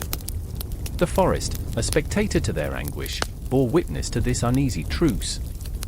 In that moment, they stood on the precipice of the unknown, caught in a tangled web of emotion, where the lines between light and dark blurred, where every heartbeat echoed a silent plea for understanding. I remember, Lilith whispered, the words a fragile prayer dissipating into the night. I remember what it means to yearn. Her gaze flicked between Asher and Myra, a flicker of hope igniting in her chest. Perhaps in the intersection of our wounds lies the key to our salvation. In the silence that followed, the air crackled with an unvoiced promise, a bond forged in shared pain and unwavering determination. The moon hung high, a witness to their transformation, a reminder that even the darkest shadows could yield to the light, if only they dared to reach for it. And somewhere, in the depths of their hearts, the echoes of their past whispered, an invitation to step into the unknown, to embrace the haunting beauty of their intertwined destinies. The night stretched on, endless and eternal, as they stood at the threshold of their own becoming, poised to confront the myth that had long defined them. The thunder rumbled low in the distance, a warning growl that echoed through the trees, a sound that sent shivers down the spines of those standing at the edge of the forest. The air was heavy, thick with the scent of rain and decay, whispering secrets of an earth that had been forgotten, a world on the brink. Mia clutched her daughter's hand, her heart racing as the sky darkened, the clouds swirling ominously above like the very breath of Lilith herself, ancient, wild, and untamed. Do you hear her? She whispered, her voice barely a breath, almost lost in the rustling leaves. Lilith is angry. She's calling to us. At just 10 years old, Ellie didn't understand the gravity of the moment, but she felt the weight of her mother's words settle around her like a cloak. The trees loomed like giants, their gnarled branches reaching out, grasping at shadows. They stood there, a fragile duo, wielding their fear against the impending storm, caught in the tension of something much larger than themselves. Mia looked into Ellie's wide, innocent eyes, searching for reassurance. I remember when the forest was alive, she said, her voice cracking. When the air was clean, when the river flowed freely. I remember the songs of the birds. She paused, swallowed hard. But now. Her voice trembled, a crack in her armor. Now, the river is choked with plastic, the songs drowned out by the hum of machines. And Lilith, she's been silenced.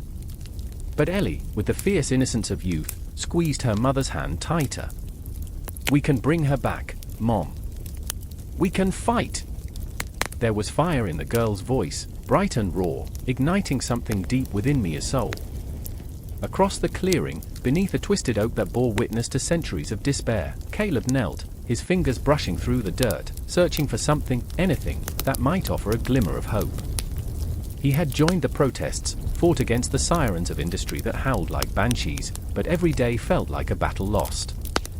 He could feel the weight of despair pressing down on him, the relentless march of time ticking away like a clock that had forgotten how to stop.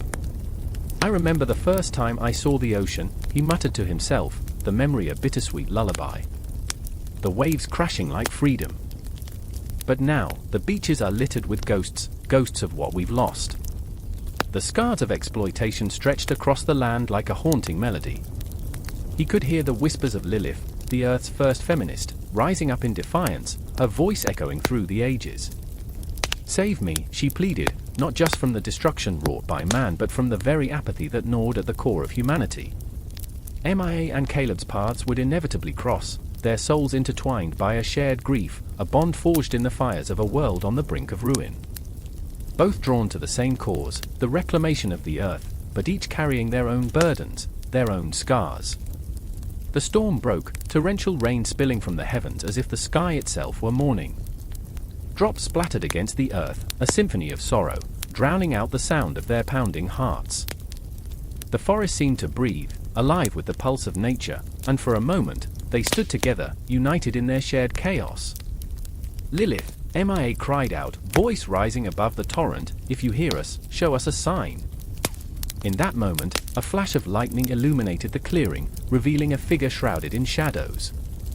A woman, wild and ancient, her hair a cascade of dark curls, eyes ablaze with defiance. She was both terrifying and beautiful, a goddess of the storm, a reminder of the balance that had been lost. Caleb stared, rooted to the spot, the air crackling with energy. "Is that?" His voice was barely a whisper, a tremor of disbelief. "Yes," Mia breathed, feeling the weight of centuries pressing upon her. "She's here." In the chaos, they felt her presence, the embodiment of Earth's wrath and resilience. Lilith, the forgotten matron of the wild, the force of nature itself, beckoned them to rise, to reclaim their world. "I remember," Mia's voice broke, reverberating with desperation. "I remember the laughter of children, the songs of the stars. I remember when we cared." But the weight of their memories clashed with the reality of their surroundings. The desolation, the scars, the silence that lingered where once there was joy. The confrontation was not just with the storm brewing above, but with the storm inside, a tempest of helplessness, anger, and an insatiable hunger for change. Caleb clenched his fists, determination igniting within him like a wildfire. "We can't let her fade into the shadows, Mia. We can't let the Earth die. We have to fight for her." With every heartbeat, time seemed to stretch, the seconds hanging like heavy fog. They stood at the precipice, on the brink of something monumental, their hearts pounding in unison with the chaos around them. The storm raged, each bolt of lightning a reminder of the urgency, the fragility of existence. Mia took a deep breath, feeling the raw energy of the earth beneath her feet. "For Lilith," she whispered, her voice steady now, filled with a fierce resolve. "For the Earth. For Ellie's future." And as the storm unleashed its fury, they felt a surge of power course through them, a realization that they were not alone. The spirits of the past, the echoes of every soul who had fought for the Earth, swirled around them, uniting them in a single heartbeat. Together, they stepped forward, their voices rising up in a primal scream that pierced the darkness, calling out to the very essence of the Earth, to Lilith, to the universe itself. "We will not be silenced. We will fight." And as the rain poured down, washing away the remnants of despair, a new dawn began to break. The battle for the Earth was ignited, a flame of hope flickering in the hearts of those who dared to believe. The storm was just the beginning, and as the first light of dawn kissed the wet earth, they stood ready to face whatever lay ahead, a confrontation not just with the world around them, but with the very essence of humanity itself. In that moment, amidst the echoes of the past and the whispers of the future, they were no longer alone. Lilith's spirit surged within them, fierce and unyielding, reminding them that they were part of something greater, something eternal. And the fight for the Earth, for Lilith, had only just begun. The clock on the wall ticked unnervingly loud, echoing in the cramped room, each second a hammer of dread against the fragile silence. I can still hear the muffled screams from the other side, where hope twisted into something darker. It was a moment, a heartbeat, suspended in air thick with impending chaos. I remember standing there, frozen, the faint scent of damp earth creeping through the cracked window, mingling with the metallic tang of fear. This was the night everything would change. Lilith's eyes glinted in the dim light, a storm brewing behind them. "They can't take me," she whispered, but her voice trembled, a frail leaf caught in a relentless wind. Shadows danced across her face, revealing the raw edges of her resolve. She had always been fierce, but now a flicker of uncertainty flickered in her gaze. I could feel her despair like a physical weight, pressing on my chest. I wanted to tell her that she wasn't alone, that I would stand with her, but the words caught in my throat, choking on the fear of what lay ahead. Beside her, Jonah paced, his hands fidgeting nervously, the skin around his knuckles pale from the grip of anxiety. "We have to go now," he pressed, his voice cracking under the strain. If we wait any longer, he didn't finish, but we all knew.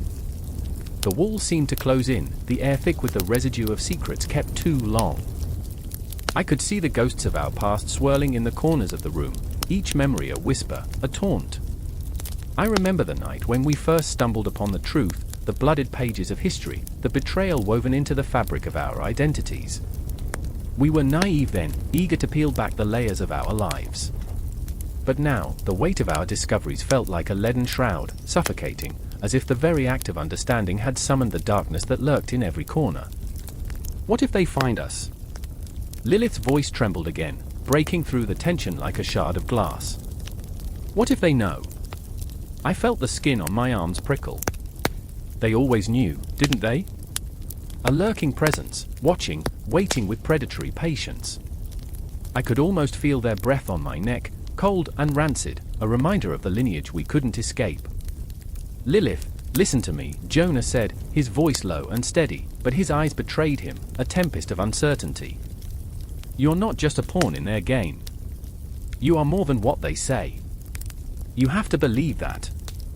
But belief has a way of shattering into a million pieces when faced with the truth, and I wondered if even Jonah could muster the courage to face what we had unearthed. The shadows lengthened, creeping closer, and I could almost hear the distant howl of ghosts, their wails echoing our own unspoken fears. I remember the stories we told ourselves, how we wrapped our identities in a cocoon of dreams and aspirations, only for it to unravel in a moment of clarity. The world outside felt more real than our own reflections, predatory and unforgiving. As the clock inched closer to midnight, a frigid gust swept through the room, sending chills down my spine. I sensed the shift, the impending confrontation waiting just beyond the door. "They won't stop until they have you," I whispered, the truth seeping from my lips like poison. "But you can't let them win." Lilith's face hardened, defiance igniting in her eyes. "I won't let them define me. Not anymore." The pledge hung in the air, a fragile promise tinged with desperation. I could see her standing against the tide of fate, a solitary figure against the backdrop of a storm. But deep down, I feared for her. The world was not kind to those who dared to challenge it. Jonah clenched his fists, his resolve wavering as the shadows writhed around us. "We need to make a choice," he said, his voice barely a whisper, trembling with urgency. "Stay here and risk it all, or step into the unknown." The unknown. It loomed like a monstrous shadow at the edge of our reality, enticing and terrifying. I felt my heart race, a frantic drum echoing the uncertainty that clawed at my insides. I looked between them, my companions in this twisted tale, and the fractured pieces of my own identity lay bare before me. I remember moments of fleeting joy, a silent laughter shared under the stars, the warmth of a stolen touch, the comfort of knowing we were all searching for something. Yet here we were, standing on the precipice of our own unraveling, forced to confront the very essence of who we were. "I can't go back," Lilith breathed, her voice quaking. "Not now." "No one is asking you to," Jonah replied fiercely, stepping closer, his determination wrapping around her like a shield. "But we can't stay here, either. We have to fight." And in that moment, a decision crystallized, a fragile thread of hope woven through our despair. The air crackled with an electric tension, razor-sharp, each breath heavy with the weight of our shared burdens.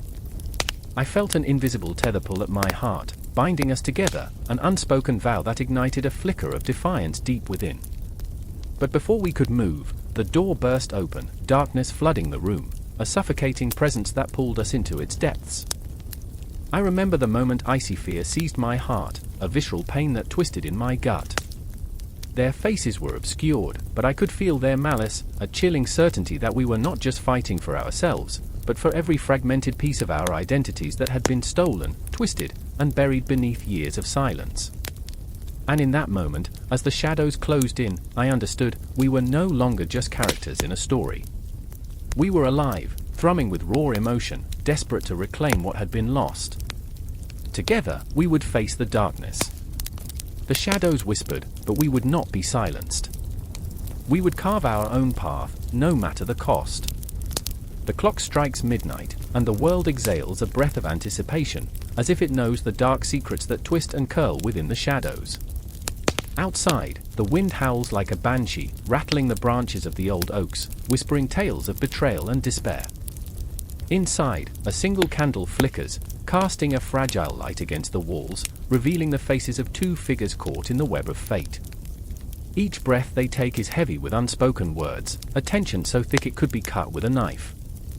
I remember that moment vividly, the air electric with dread. Amelia, a scholar with ink-stained fingers and eyes that burned with a fierce curiosity, held a weathered tome in her hands, the pages yellowed and crumbling, the words dripping with ancient sorrow. "It's her," she whispered, the sound trembling like a dying ember. "Lilith. The first woman, the forgotten one." Beside her, Thomas shifted uneasily, his hands clenched into fists at his sides. He was a skeptic, yet the weight of the words pulled him closer to the edge. "You can't believe this," he said, but his voice lacked conviction. "It's just a myth." Yet he felt it, too, the cold fingers of history wrapping around his spine, the echoes of a woman wronged ringing through the ages. Amelia's eyes gleamed, reflecting the candlelight like shards of glass. "No, it's more than that. It's a resurrection, a chance to reclaim what was stolen." Her breath quickened, and I could see the tendrils of obsession curling within her mind, pulling her deeper into the abyss of her own making.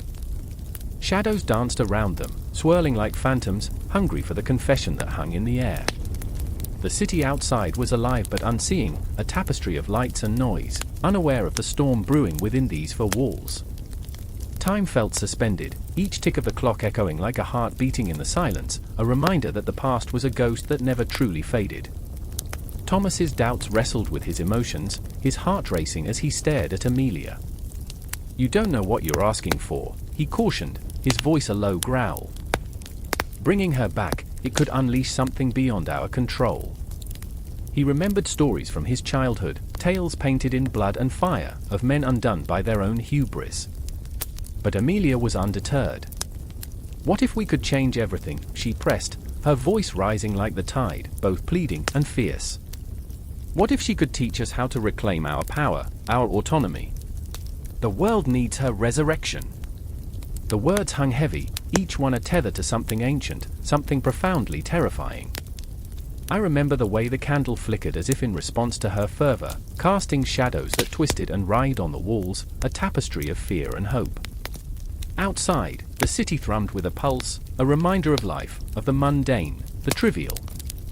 But within these walls, the air thickened with the weight of fate. Each heartbeat became a countdown, a metronome ticking toward an unknown climax. Would they summon her? Would they provoke the wrath of the forgotten? Amelia's resolve transformed the space, her passion igniting the room, and I could see the flicker of madness behind her eyes. She bent over the book, tracing the glyphs with trembling fingers, her breath hitching as if each letter was alive, whispering secrets only she could hear. "We can't shy away from the darkness," she declared, her voice raw with desperation. She was wronged. We owe it to her to bring her back, to make things right.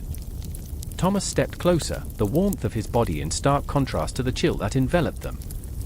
"And what if the darkness doesn't want to be challenged?" he murmured, haunted by memories of horror films and old wives' tales, where the protagonist's curiosity led to catastrophic endings. The words hung in the air, a tremulous truth. They both felt it, the ominous weight of the universe, the echoes of choices made long ago. They were on the precipice, teetering between ambition and fear.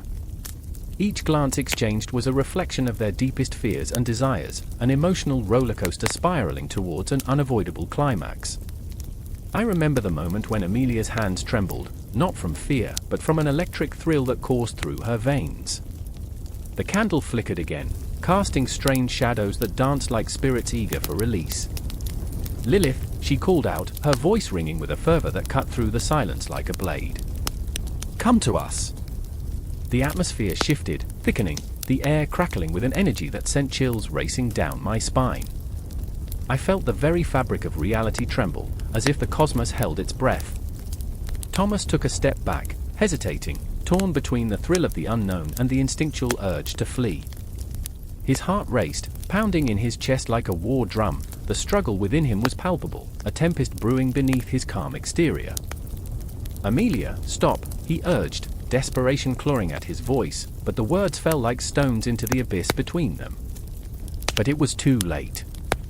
The shadows thickened, swirling, wrapping around Amelia like a lover's embrace, and in that moment, she was both terrified and exhilarated. She had become the architect of her own fate, the harbinger of something yet to be born. And then the air exploded with life, or was it death? The candle extinguished, plunging the room into darkness. The swirling shadows shifted, a cacophony of voices rising in a symphony of anguish and ecstasy. I could feel the temperature drop, a bone-chilling frost creeping over the skin, as if the very essence of Lilith had awoken from centuries of slumber.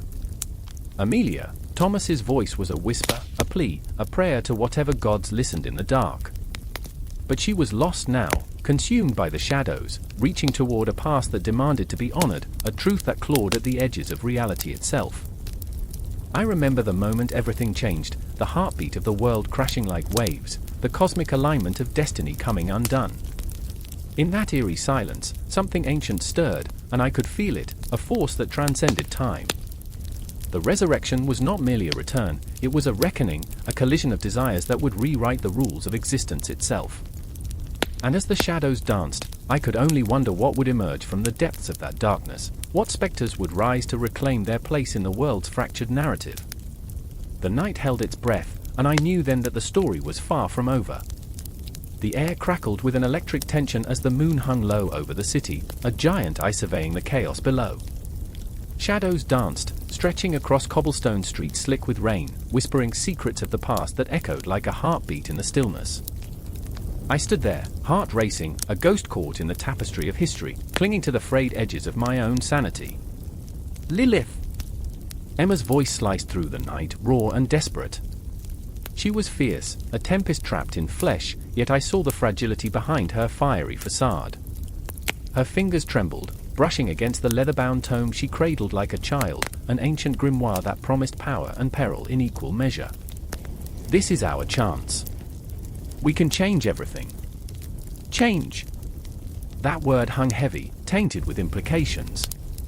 I remembered the stories, the ones that danced around fires and crept into dreams, tales of a woman forged in rebellion, a figure steeped in blood and vengeance. Lilith, the first wife of Adam, the one who rejected submission, who fled into the night, leaving behind more than just a garden. "You can't be serious," I replied, my voice a whisper, as if speaking too loudly might summon her specter. "You think conjuring her will solve our problems?" "Not just conjuring," Emma shot back, her eyes bright with a fevered conviction. "We need her strength. We're drowning in expectation, in conformity. I interrupted, my fingers biting into my palms as I fought the rising tide of anxiety. "What if we summon something we can't control? Something like a ghost that doesn't want to be found?" "Stop being such a coward." The sharpness of her words cut through me, igniting a spark of rage I hadn't felt in years. "You want to play it safe, live inside their boxes? Or do you want to be more?" A ripple of shame washed over me. I didn't want to be boxed in, suffocated by their expectations, but the darkness that crept into the corners of my mind, whispering that it was all a game, a cruel trick of fate, was too loud to ignore. I could still see Lilith's silhouette, a shadow on the edge of my memory, a woman carved from defiance who had chosen her fate. But Emma was wrong. She seemed to think that power was a gift that could be handed over, a shiny trinket waiting to be claimed. "What if she doesn't want to help us?" I murmured, heart racing, the weight of our choices pressing down, smothering the air I breathed. Emma's resolve faltered for just a moment, and I saw the glimmer of doubt flicker behind her eyes. "What if she does?" A laugh bubbled up from the depths of my throat, bitter and sharp, echoing off the stone walls of the alley. "And what if she devours us whole?" The silence stretched, heavy with unspoken fear, and I could feel the world around us holding its breath, waiting for a decision, a spark to ignite the tinder of our choices. My heart thudded, a relentless drumbeat, as the shadows seemed to ripple, alive with possibilities, taunting us to take the plunge. Remember the stories? Emma's voice dropped, her tone conspiratorial, almost seductive. They say she haunts the dreams of the men who wrong her, turning their nightmares into reality. She could do the same for us, but we have to summon her first. I shivered, the chill of her words wrapping around my spine like a creeping vine. And what if she comes back? What if we unleash something beyond our understanding? Something we can't put back in the box. It's too late for that, Emma breathed, eyes wide, the glimmer of madness shining in her gaze. We're already deep in their world, tangled in their darkness. We have nothing left to lose. I remembered my own dreams, vivid and unsettling, where shadows whispered promises and the world cracked open like a fragile shell. I wanted to say something, to pull her back from the edge, but the thought was lost in the storm of my own fears. The air seemed to hum with ancient energy, trembling with the weight of our choices. And then, like a coiled serpent, reality snapped. The ground trembled, the city sighed. In that moment, time hung suspended, a fragile crystal teetering on the brink of shattering. I felt it, the pulse of something waiting just beyond the veil, something dark and powerful. Lilith, I whispered, the name escaping my lips like a prayer, a curse, a plea. The air crackled, pregnant with possibility and dread, a symphony of chaos lurking just beneath the surface. Emma reached for the grimoire, her fingers brushing the pages with reverence, a lover tracing the outline of their beloved's face. Let's do it, she urged, breathless with the thrill of the unknown. Let's call her. As she began to chant, words spilling from her mouth like a torrent, I stumbled backward, caught in the web of my own trepidation. The shadows flickered, and I could feel the weight of the cosmos pressing down on us, the stars that had witnessed countless tales of creation and destruction watching like silent sentinels. And there I stood, on the precipice of everything. Emma's voice soared, a call roaring through the night, summoning the echoes of history, of pain and rebellion, of a woman who had dared to defy a world that sought to bind her. I remembered the stories then, the ones that painted Lilith not just as a monster but as a muse of freedom, a testament to the indomitable spirit. But what if freedom comes with a price? The ground shuddered again, and I could feel the air shift, charged with an energy that felt both exhilarating and terrifying. The echoes of the past began to merge with our present, and I realized I was no longer just a spectator, but a player in this twisted tale, a tale that could end in salvation or destruction. The shadows deepened, swirling like a storm, and in that instant, I understood, the legacy of Lilith was not merely a story, it was a reckoning, a force that could not be contained. And as I braced myself against the tide, the city held its breath, waiting for the storm to break.